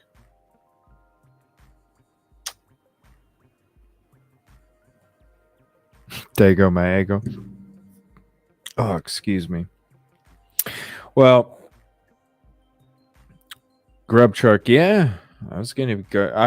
I actually was gonna do half the show, where we're kind of going over the footage, and then the other half where we were gonna do Grub Truck, and then we were gonna do Who Wants to Be a Millionaire. But I'm gonna have to save that because we've already, man, shit. Did you hear two whistles? They're signaling to each other. Oh, really? What time? At the same time stamps?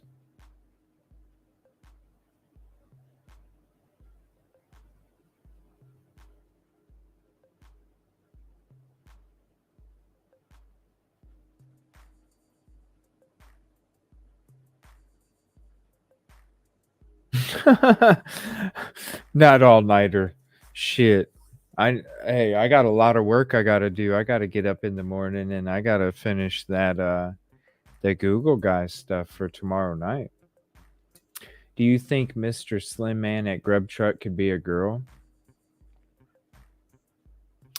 The person that was just standing there in the background with their hands in their pockets, just standing there, is that the one, Draw? Who knows? You know? Like, really? That's one of the things I wanted to check out and go through tonight in the Grub Truck was go through all of that creeper shit in the background. But we might have to do that tomorrow night. Aw. Well, I'm sorry to hear that. Hopefully it goes okay.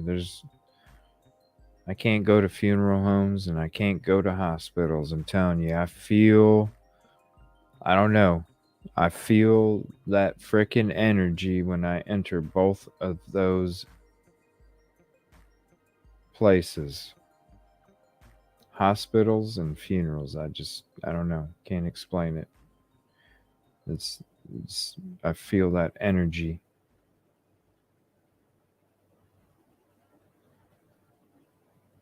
Could be whistles or signals. Yeah, it's just energy. I don't know. It's a weird energy I don't like to be around, and so I just avoid if I can. I don't know. It's like I pick up on the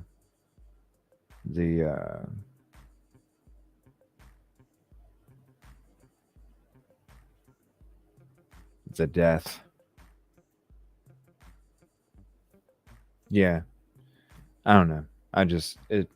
It's energy that I don't like feeling. I know that. And so I just avoid it. And then I don't have to, then I'm not in that situation. So it's like, yeah. Yeah, it is. It really is, Raina. Like, it really is. Like, that's, yeah. Yeah. But, okay. Let me look to see what we got here. Now, you guys were saying that a couple of these channels were having some other shit coming out here. Let me see.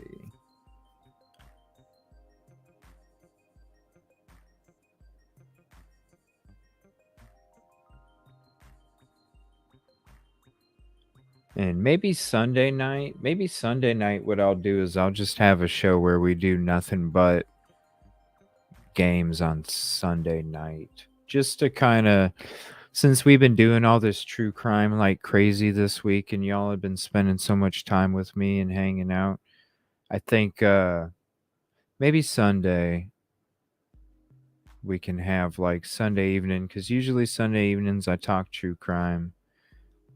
Maybe Sunday evening we'll just do games. We'll do Who Wants to Be a Millionaire. We'll do Jackbox. We'll do games on Sunday night. Kind of like when you'd come home on Sunday nights and you'd have America's Funniest Home Videos and all those Saturday night or Sunday night family programming episodes and shit. You know, maybe we can have like Sunday night family night where we're all just chilling back, playing games and just hanging out and kicking it. I don't know. We'll see. I definitely feel bad that we but it's okay. I needed to open up phone lines. I haven't been able to take you guys' calls for a while, so the whole crime has that weird energy feeling. Yeah. The couch was always outside? Hell no. No way. No way. I never noticed it.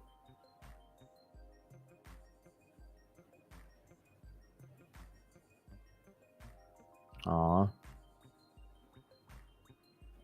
Sunday.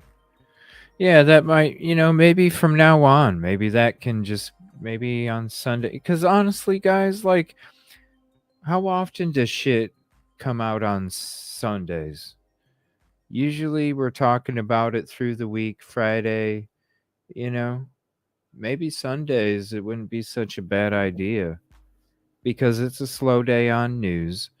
It's a slow day for shit coming out. Really, Sunday's like a catch-up day.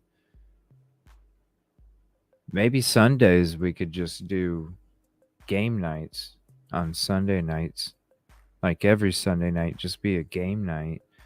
And then if I am going to talk true crime, I'll get on Sunday afternoon and talk true crime. So if I do need to discuss anything, or if I do need to have a show on something, I still can. And then Sunday, yeah, what just happened? Took a nap. Oh, just chit-chatting about chipmunk or chipmunk. What?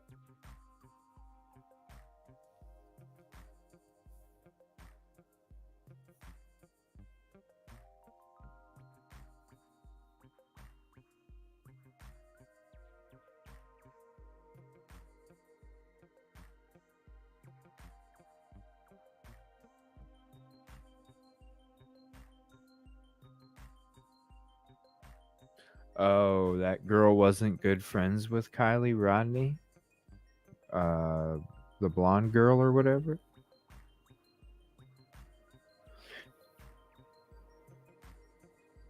Oh, that's the couch? I thought it was the couch that was in the living room.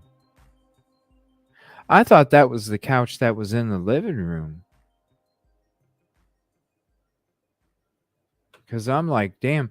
Cause see, I didn't see the couch there while they were moving, everything out. We just saw the vehicle in the outhouse. We never saw the couch. So I assumed that the couch was from the living room.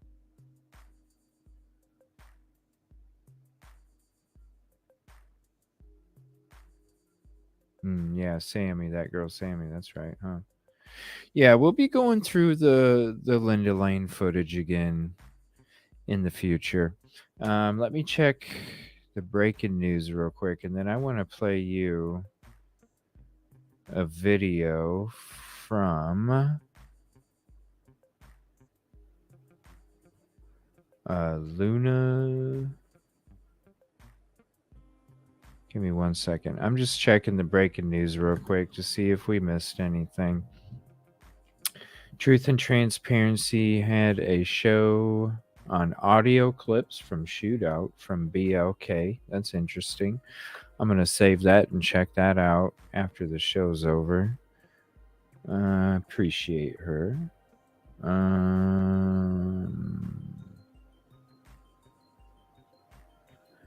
A story about a runaway pig. All right. I'm not seeing anything. So I'm going to go to Luna. She made a really good video. We watched it on Dago's show earlier. She made a really good video about the Grub truck and people that were standing out. So whenever you guys are watching, if there's other versions of Grub truck and you check them out, see if this person with the white hoodie is...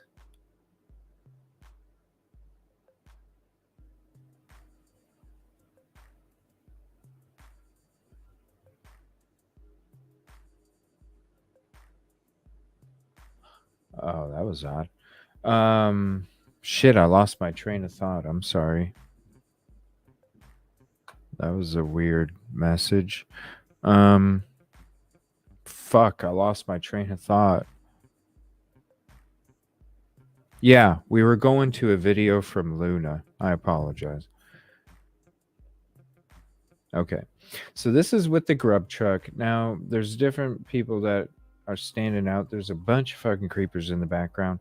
This is what the white hoodie, you got the white jersey guy. There's a bunch of people standing out in the background, and this is one of the things I wanted to get into tonight. I can maybe another 45 minutes. I don't know if we can really get into it because really I wanted to spend about at least 2.5 hours on this to really get the digging. So I know we're not going to be able to do it tonight, but what I'm going to do is I'm going to share 2 content creators videos, Luna and Unravel. We've had Unravel on the panel before. She was awesome. Appreciate her so much. Can't wait to have her on again. Seriously. So we're going to check out both of those. These both have to do with the Grub truck.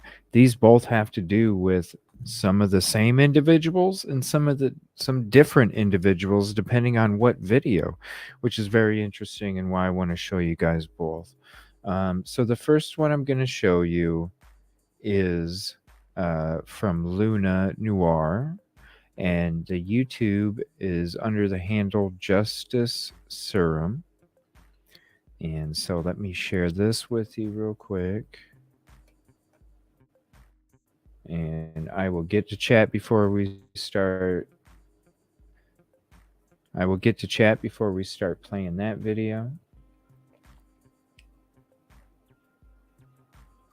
Yes, we are going to watch both of them. And then we'll see where we're at after that. And then we'll go from there. What the hell, StreamYard? Okay, so here is her channel. This is Luna's channel. I ran in. She's from Dago's show. And we're going to sit back and watch this. The music is really cool. It's like some creepy shit, but it's like some creepy clown shit, so it's really neat. Ooh, excuse me. StreamYard is bugging. I'm sure you guys can see me skipping all over the place. Let me see the white jersey guy. Okay.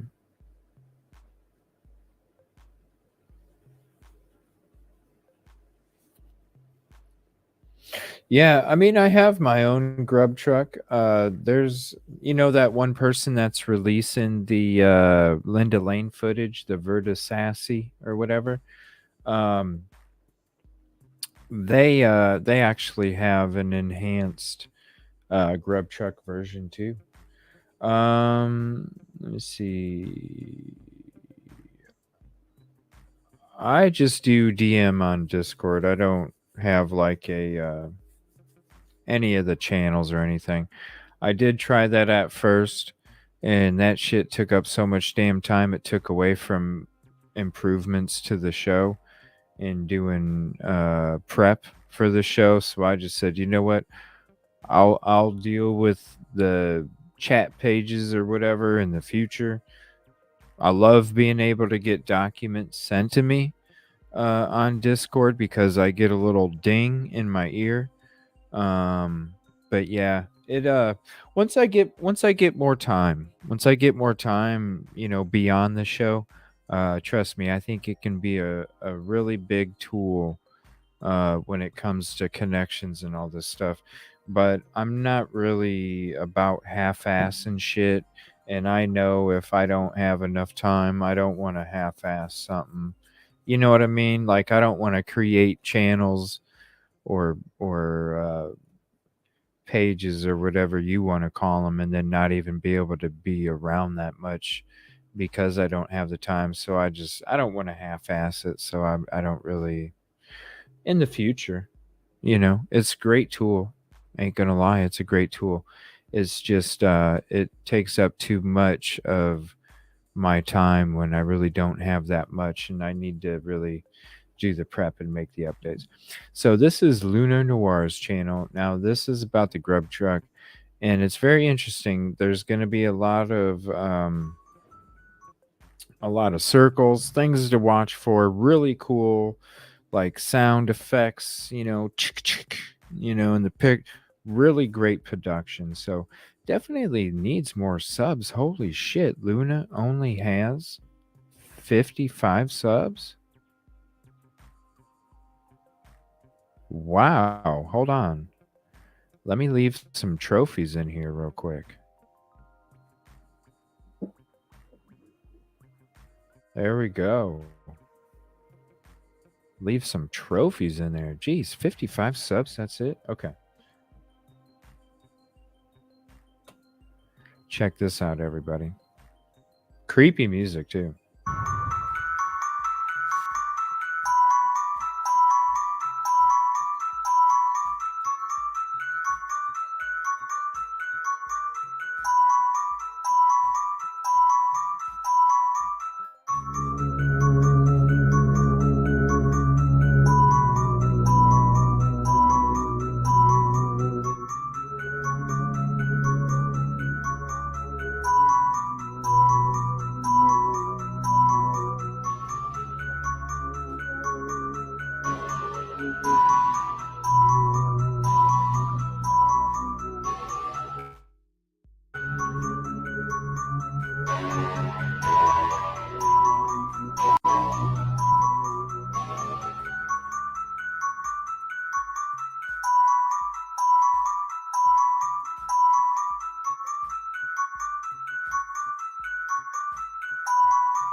And that's what we're going to be getting into. I want to show you these couple videos, highlight these creators. They're doing an amazing job, amazing work.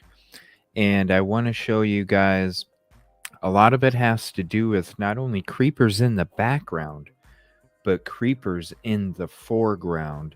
And I wanted to show these two videos, and I'll probably go through these two videos again before we do dig into the grub truck in the future. I'm anticipating, because tomorrow night I'm going to be doing the Google Guys stuff, and we will probably get into the grub truck dive tomorrow night. I'm not going to make any promises, but it's like a 90% possibility that I'm going to be throwing the grub truck dive in with tomorrow's episode, just because we weren't able to really get into it tonight. Oh no, Cammy. Well, thank you for hopping in. I'm sorry you don't feel good. That's horrible. Those are the two worst things. Stomach aches and fevers. Oh, definitely feel for you. What's up, P. Fox? I still think the guy in the black jumpsuit is sus, because if you slow it down, it looks like Jack and him are tech. You know, there's a lot of interesting things going between these two videos. If you guys want to, save this one to your playlist, and I'll give you the next one after this one to save to your playlist and watch these. And let's go into this grub truck stuff together tomorrow night when we do our Google Guys stuff, okay? Because I want to figure out who's all there. I want to figure out who the hell is who. And I'm tired of looking at them make food because it makes me hungry. I want to focus on these people in the background. So go ahead and save this to your playlist. We'll finish watching this one. I'm going to show you the next one. A lot of stuff to look out for in that one too. And then we'll get into this tomorrow night, okay?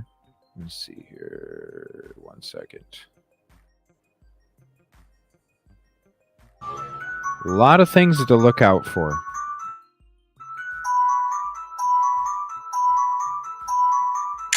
I'm not sure, Dolphin. I think I might. I think I might just leave it open. I think I might just leave it open to everybody, honestly. I'm thinking. I might even get on. Well, no, I need to finish the Google guy tomorrow before I do anything. No.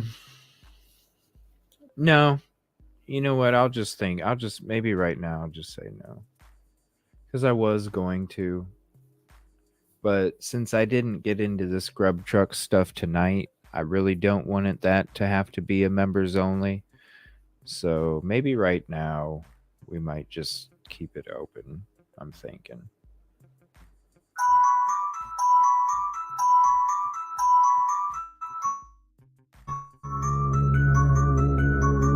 Aw, thank you for becoming a member, Dolphin. Thank you.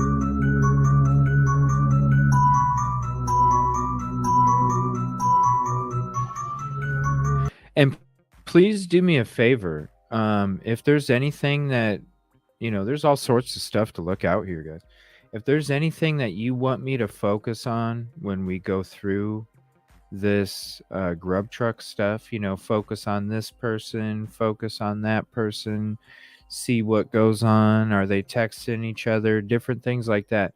Do me a favor, write them down, and we will go over all of those things, okay? Because I want all this shit to make sense just like you do.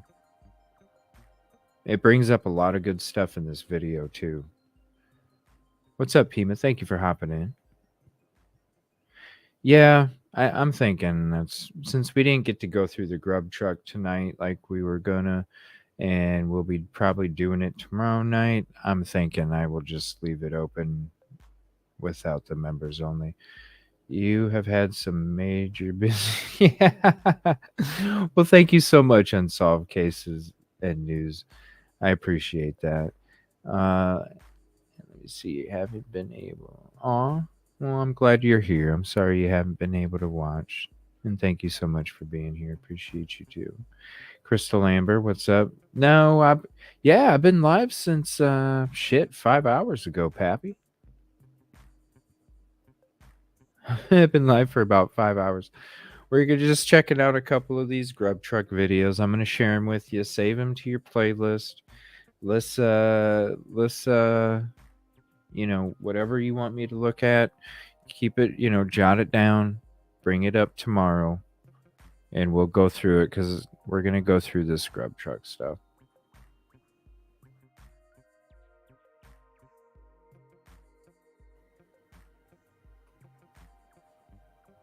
Definitely some interesting stuff. Now, we had heard like some of these don't have the white jersey.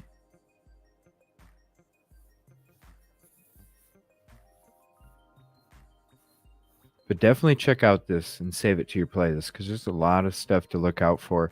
I'm going to share another one with you here in a minute. Unravel.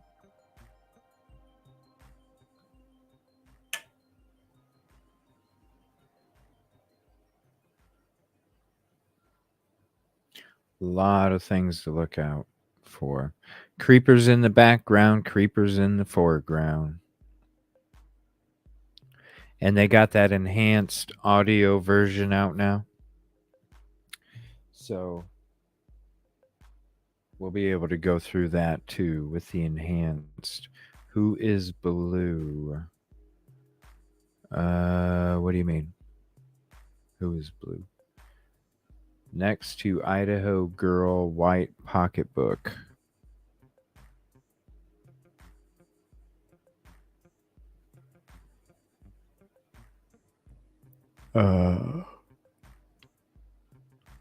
White Pocketbook.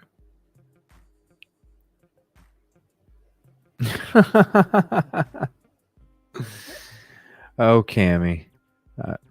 I've been live so much this week, it's crazy. I hope you feel better. I'm sorry that you're having a fever.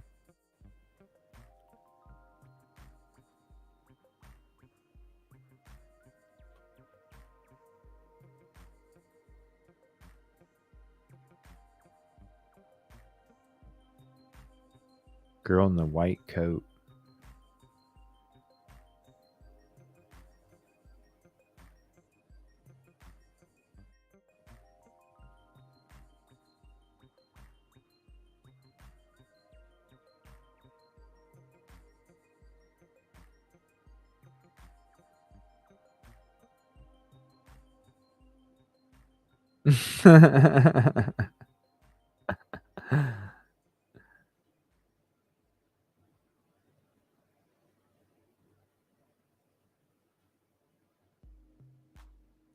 Who is Jazzy?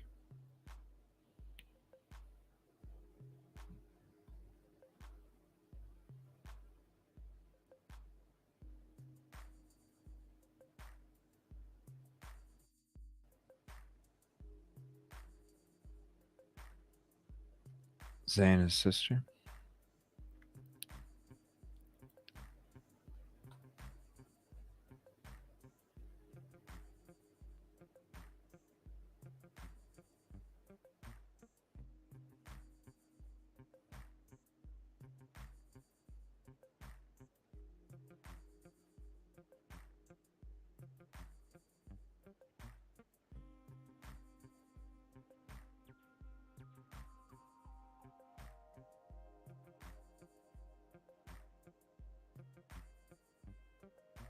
Wow, you're just getting off work?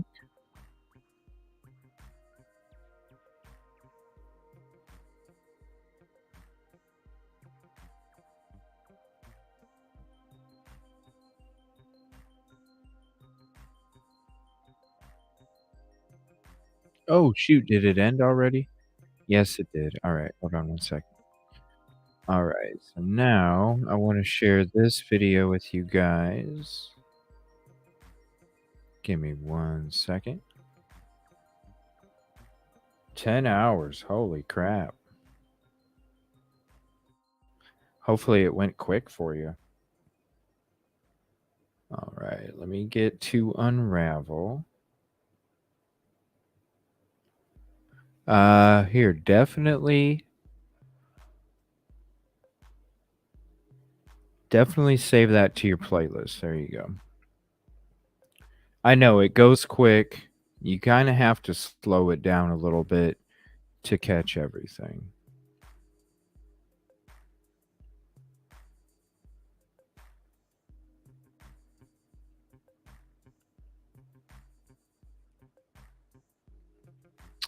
Okay. Where's it at?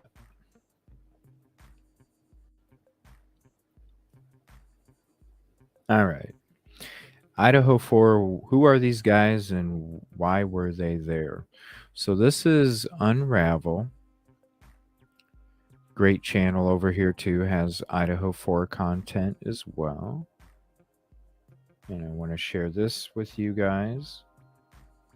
So there's her channel.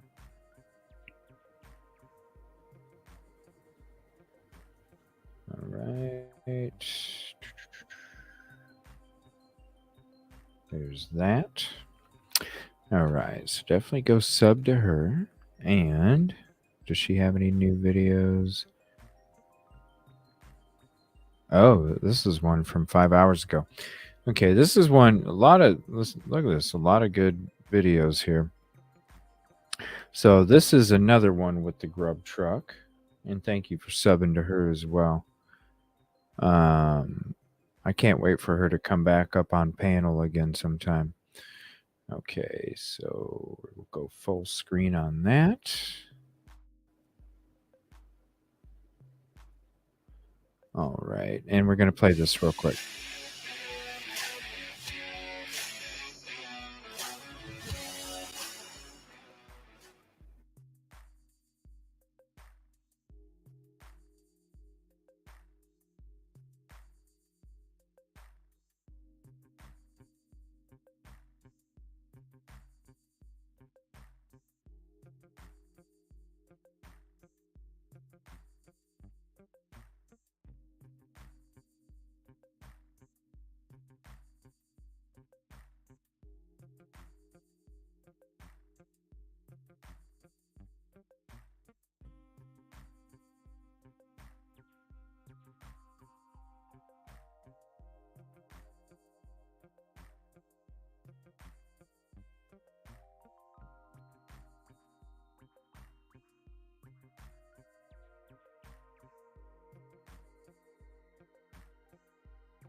Okay, now the creepers are going to be mostly in the background. See, now they're kind of hanging out behind that group where they pick up their food.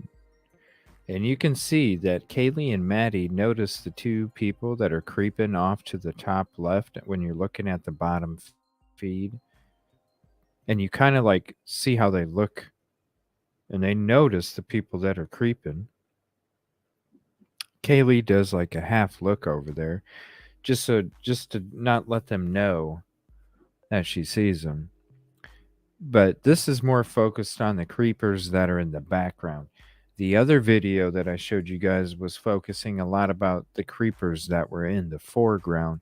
That's why I want to share both of these videos with you.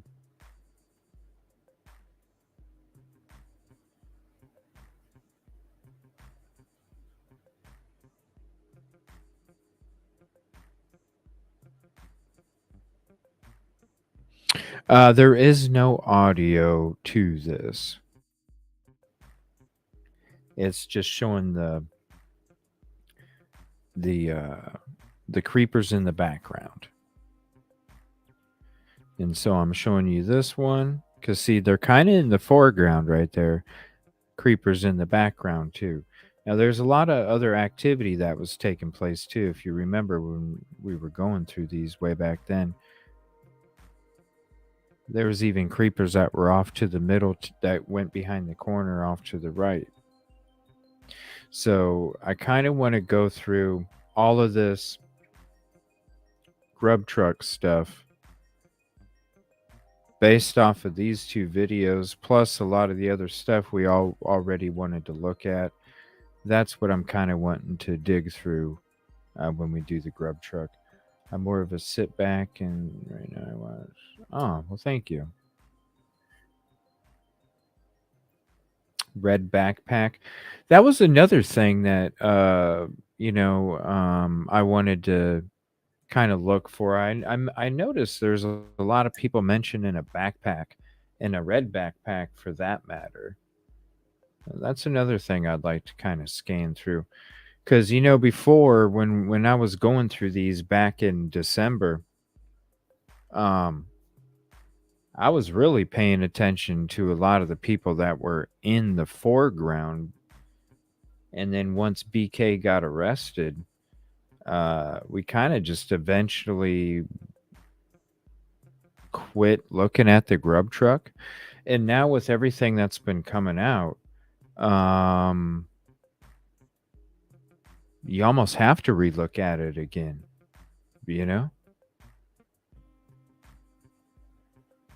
Thank you, Pappy, man. Thank you for the work you're putting in. Appreciate you, bro. I can't wait for you to get comfortable enough and you come up on the panel sometime, man. Be cool. Backpack stolen. Yeah, that's what the last video showed. A report of a stolen backpack. And then somebody that had a certain backpack on, Luna highlighted that part. Oh, can you imagine, Pima? Like, ooh.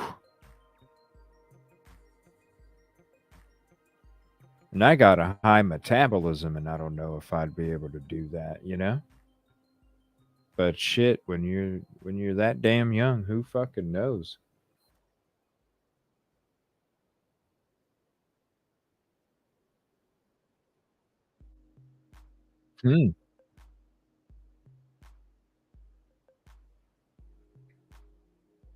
Definitely have to check it out.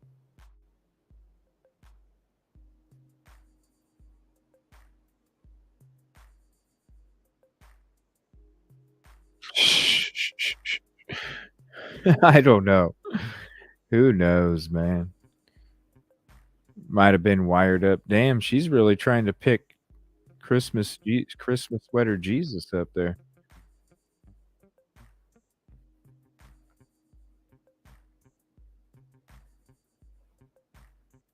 Thank you for the sub, TT. Appreciate it.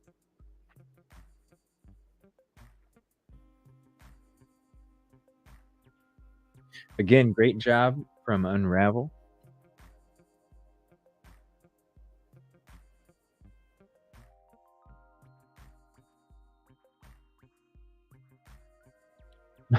Katie. They were me too for a minute. I'm not gonna lie. Yeah, Christmas sweater Jesus, mate.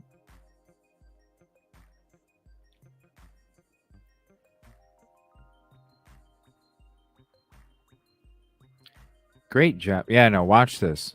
Watch Kaylee Maddie get Kaylee's attention. Hey, look at those guys over there. She kind of half looks. Watch. Half look so they don't notice. Yeah, I see him. Yeah. They saw somebody. They knew somebody was creeping. They're not stupid.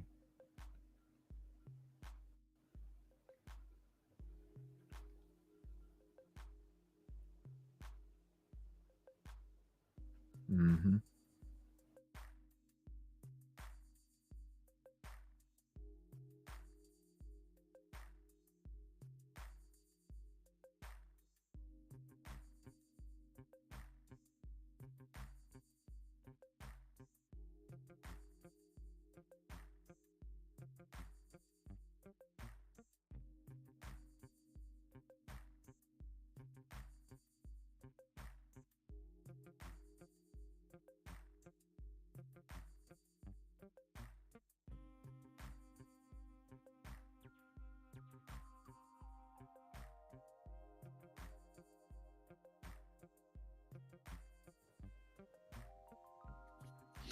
Yeah, it's like, hey, there's that guy creeping over at you. Where? At 6 o'clock. So then the friend looks at 3 o'clock, it's one of those things where you're like acknowledging, but you don't want the people that are creeping you out to know that you see them creeping you out, kind of shit. That's what it looks like to me, anyway.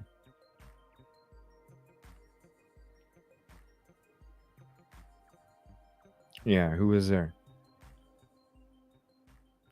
You can see Maddie. Hey, look at those dudes over there. Kaylee, huh? Yep. Shakes her head, yeah.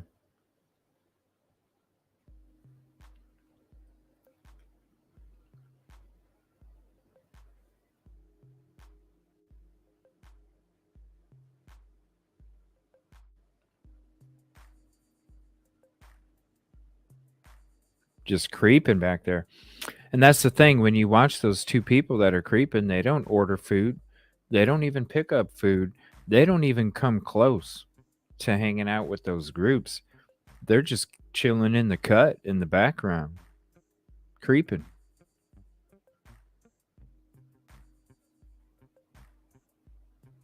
Creeping.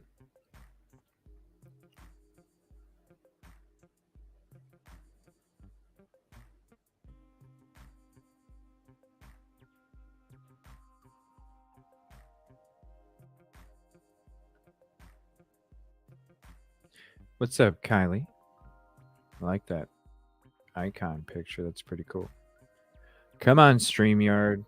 What the heck?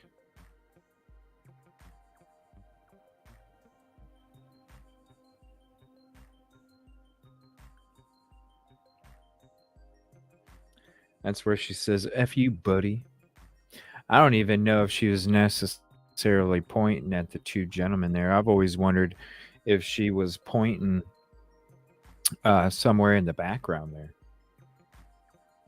Yeah, they don't order. What's up, Party of Five? I'm going to be ending here in a second, but thank you for hopping in. They don't order or eat. Just watching Kaylee and Maddie, exactly. So that's what we'll be digging into tomorrow night when we go through the Grub truck and stuff.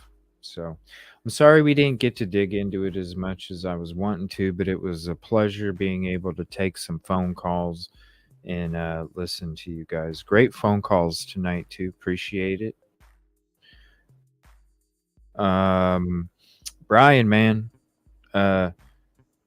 you know, I'm gonna be honest with you, bro. Like, I've had people fucking come in with no clothes on, bro. You know what I'm saying? So when you got your camera up and you know you wave into the camera, it's like, okay, what's going on here, bro? So that's the only reason, man. I've had other people come in and do some crazy ass shit, dude. So sorry we couldn't get your phone call. Try another time. But you know, it's the truth. That shit happens. So coming from me, I gotta be careful, bro. Not saying that you're trying to do it or that you would do it. I'm just saying it has happened before. So we all gotta be careful, all right? That's all. So I appreciate you guys. So higher ground. Holy shit. Thank you so much. I appreciate that. Like I said when in Dago's show, you are a pillar of the peace, positivity, and progress. You're a beautiful soul, and your approach to life and understanding, no matter what show you're in, because it's not just mine. It's in other shows that it's all these other shows that you not only promote the peace, positivity, and progress, but you practice it as well. And that means a lot to all of us here in this community. So thank you again, Higher Ground. I really appreciate that. And I will be getting some sleep tonight, fingers crossed.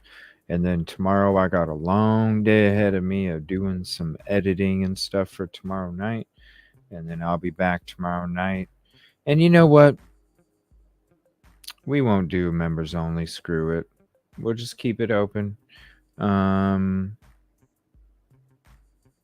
we'll just save the members only for something else. Cat's Puppy Love, what's up? Thank you for hopping in. Let me see here. CJ is team no. Sorry. Hey, I was on for 5 hours and 15 minutes. Just rewind it a little bit. It was a good show. Trust me. It's worth the replay. It's worth it. Thank you, everybody, for hanging out. I appreciate you. For real. I know there's a lot of people going live tonight, and I appreciate you hanging out here with me. Yum scotch. I can't do scotch no more. I'm just a cognac kind of guy. Can't do the scotch no more, but all right, everybody. It sucks always saying goodbye. It really does, because I wish it could be 24 hours a day where we all get to hang out. But unfortunately, you all got real lives, and I got to let you go at some point. So I'll see you guys tomorrow. I want to go on during the day, but I got to fight it. I got to get this editing shit done for tomorrow night. So if I end up getting it done quicker than usual, then I might sneak on for a little bit in the late morning, early afternoon or something. Otherwise, I'll see you guys tomorrow night. I appreciate you guys so much. Thank you for your company and your conversation. I hope you all have a peaceful and positive evening, and I can't wait to see you guys tomorrow night.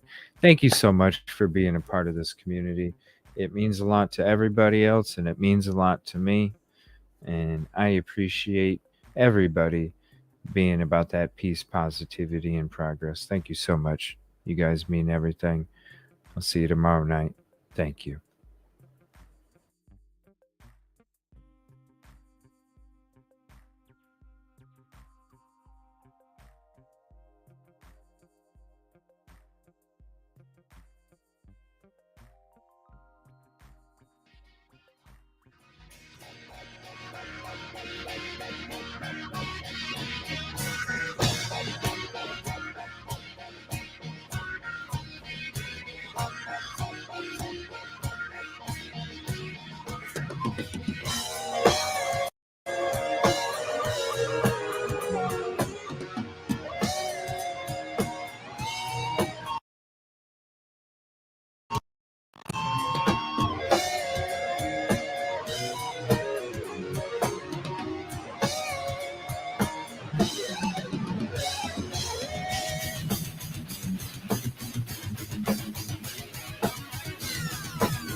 Yeah.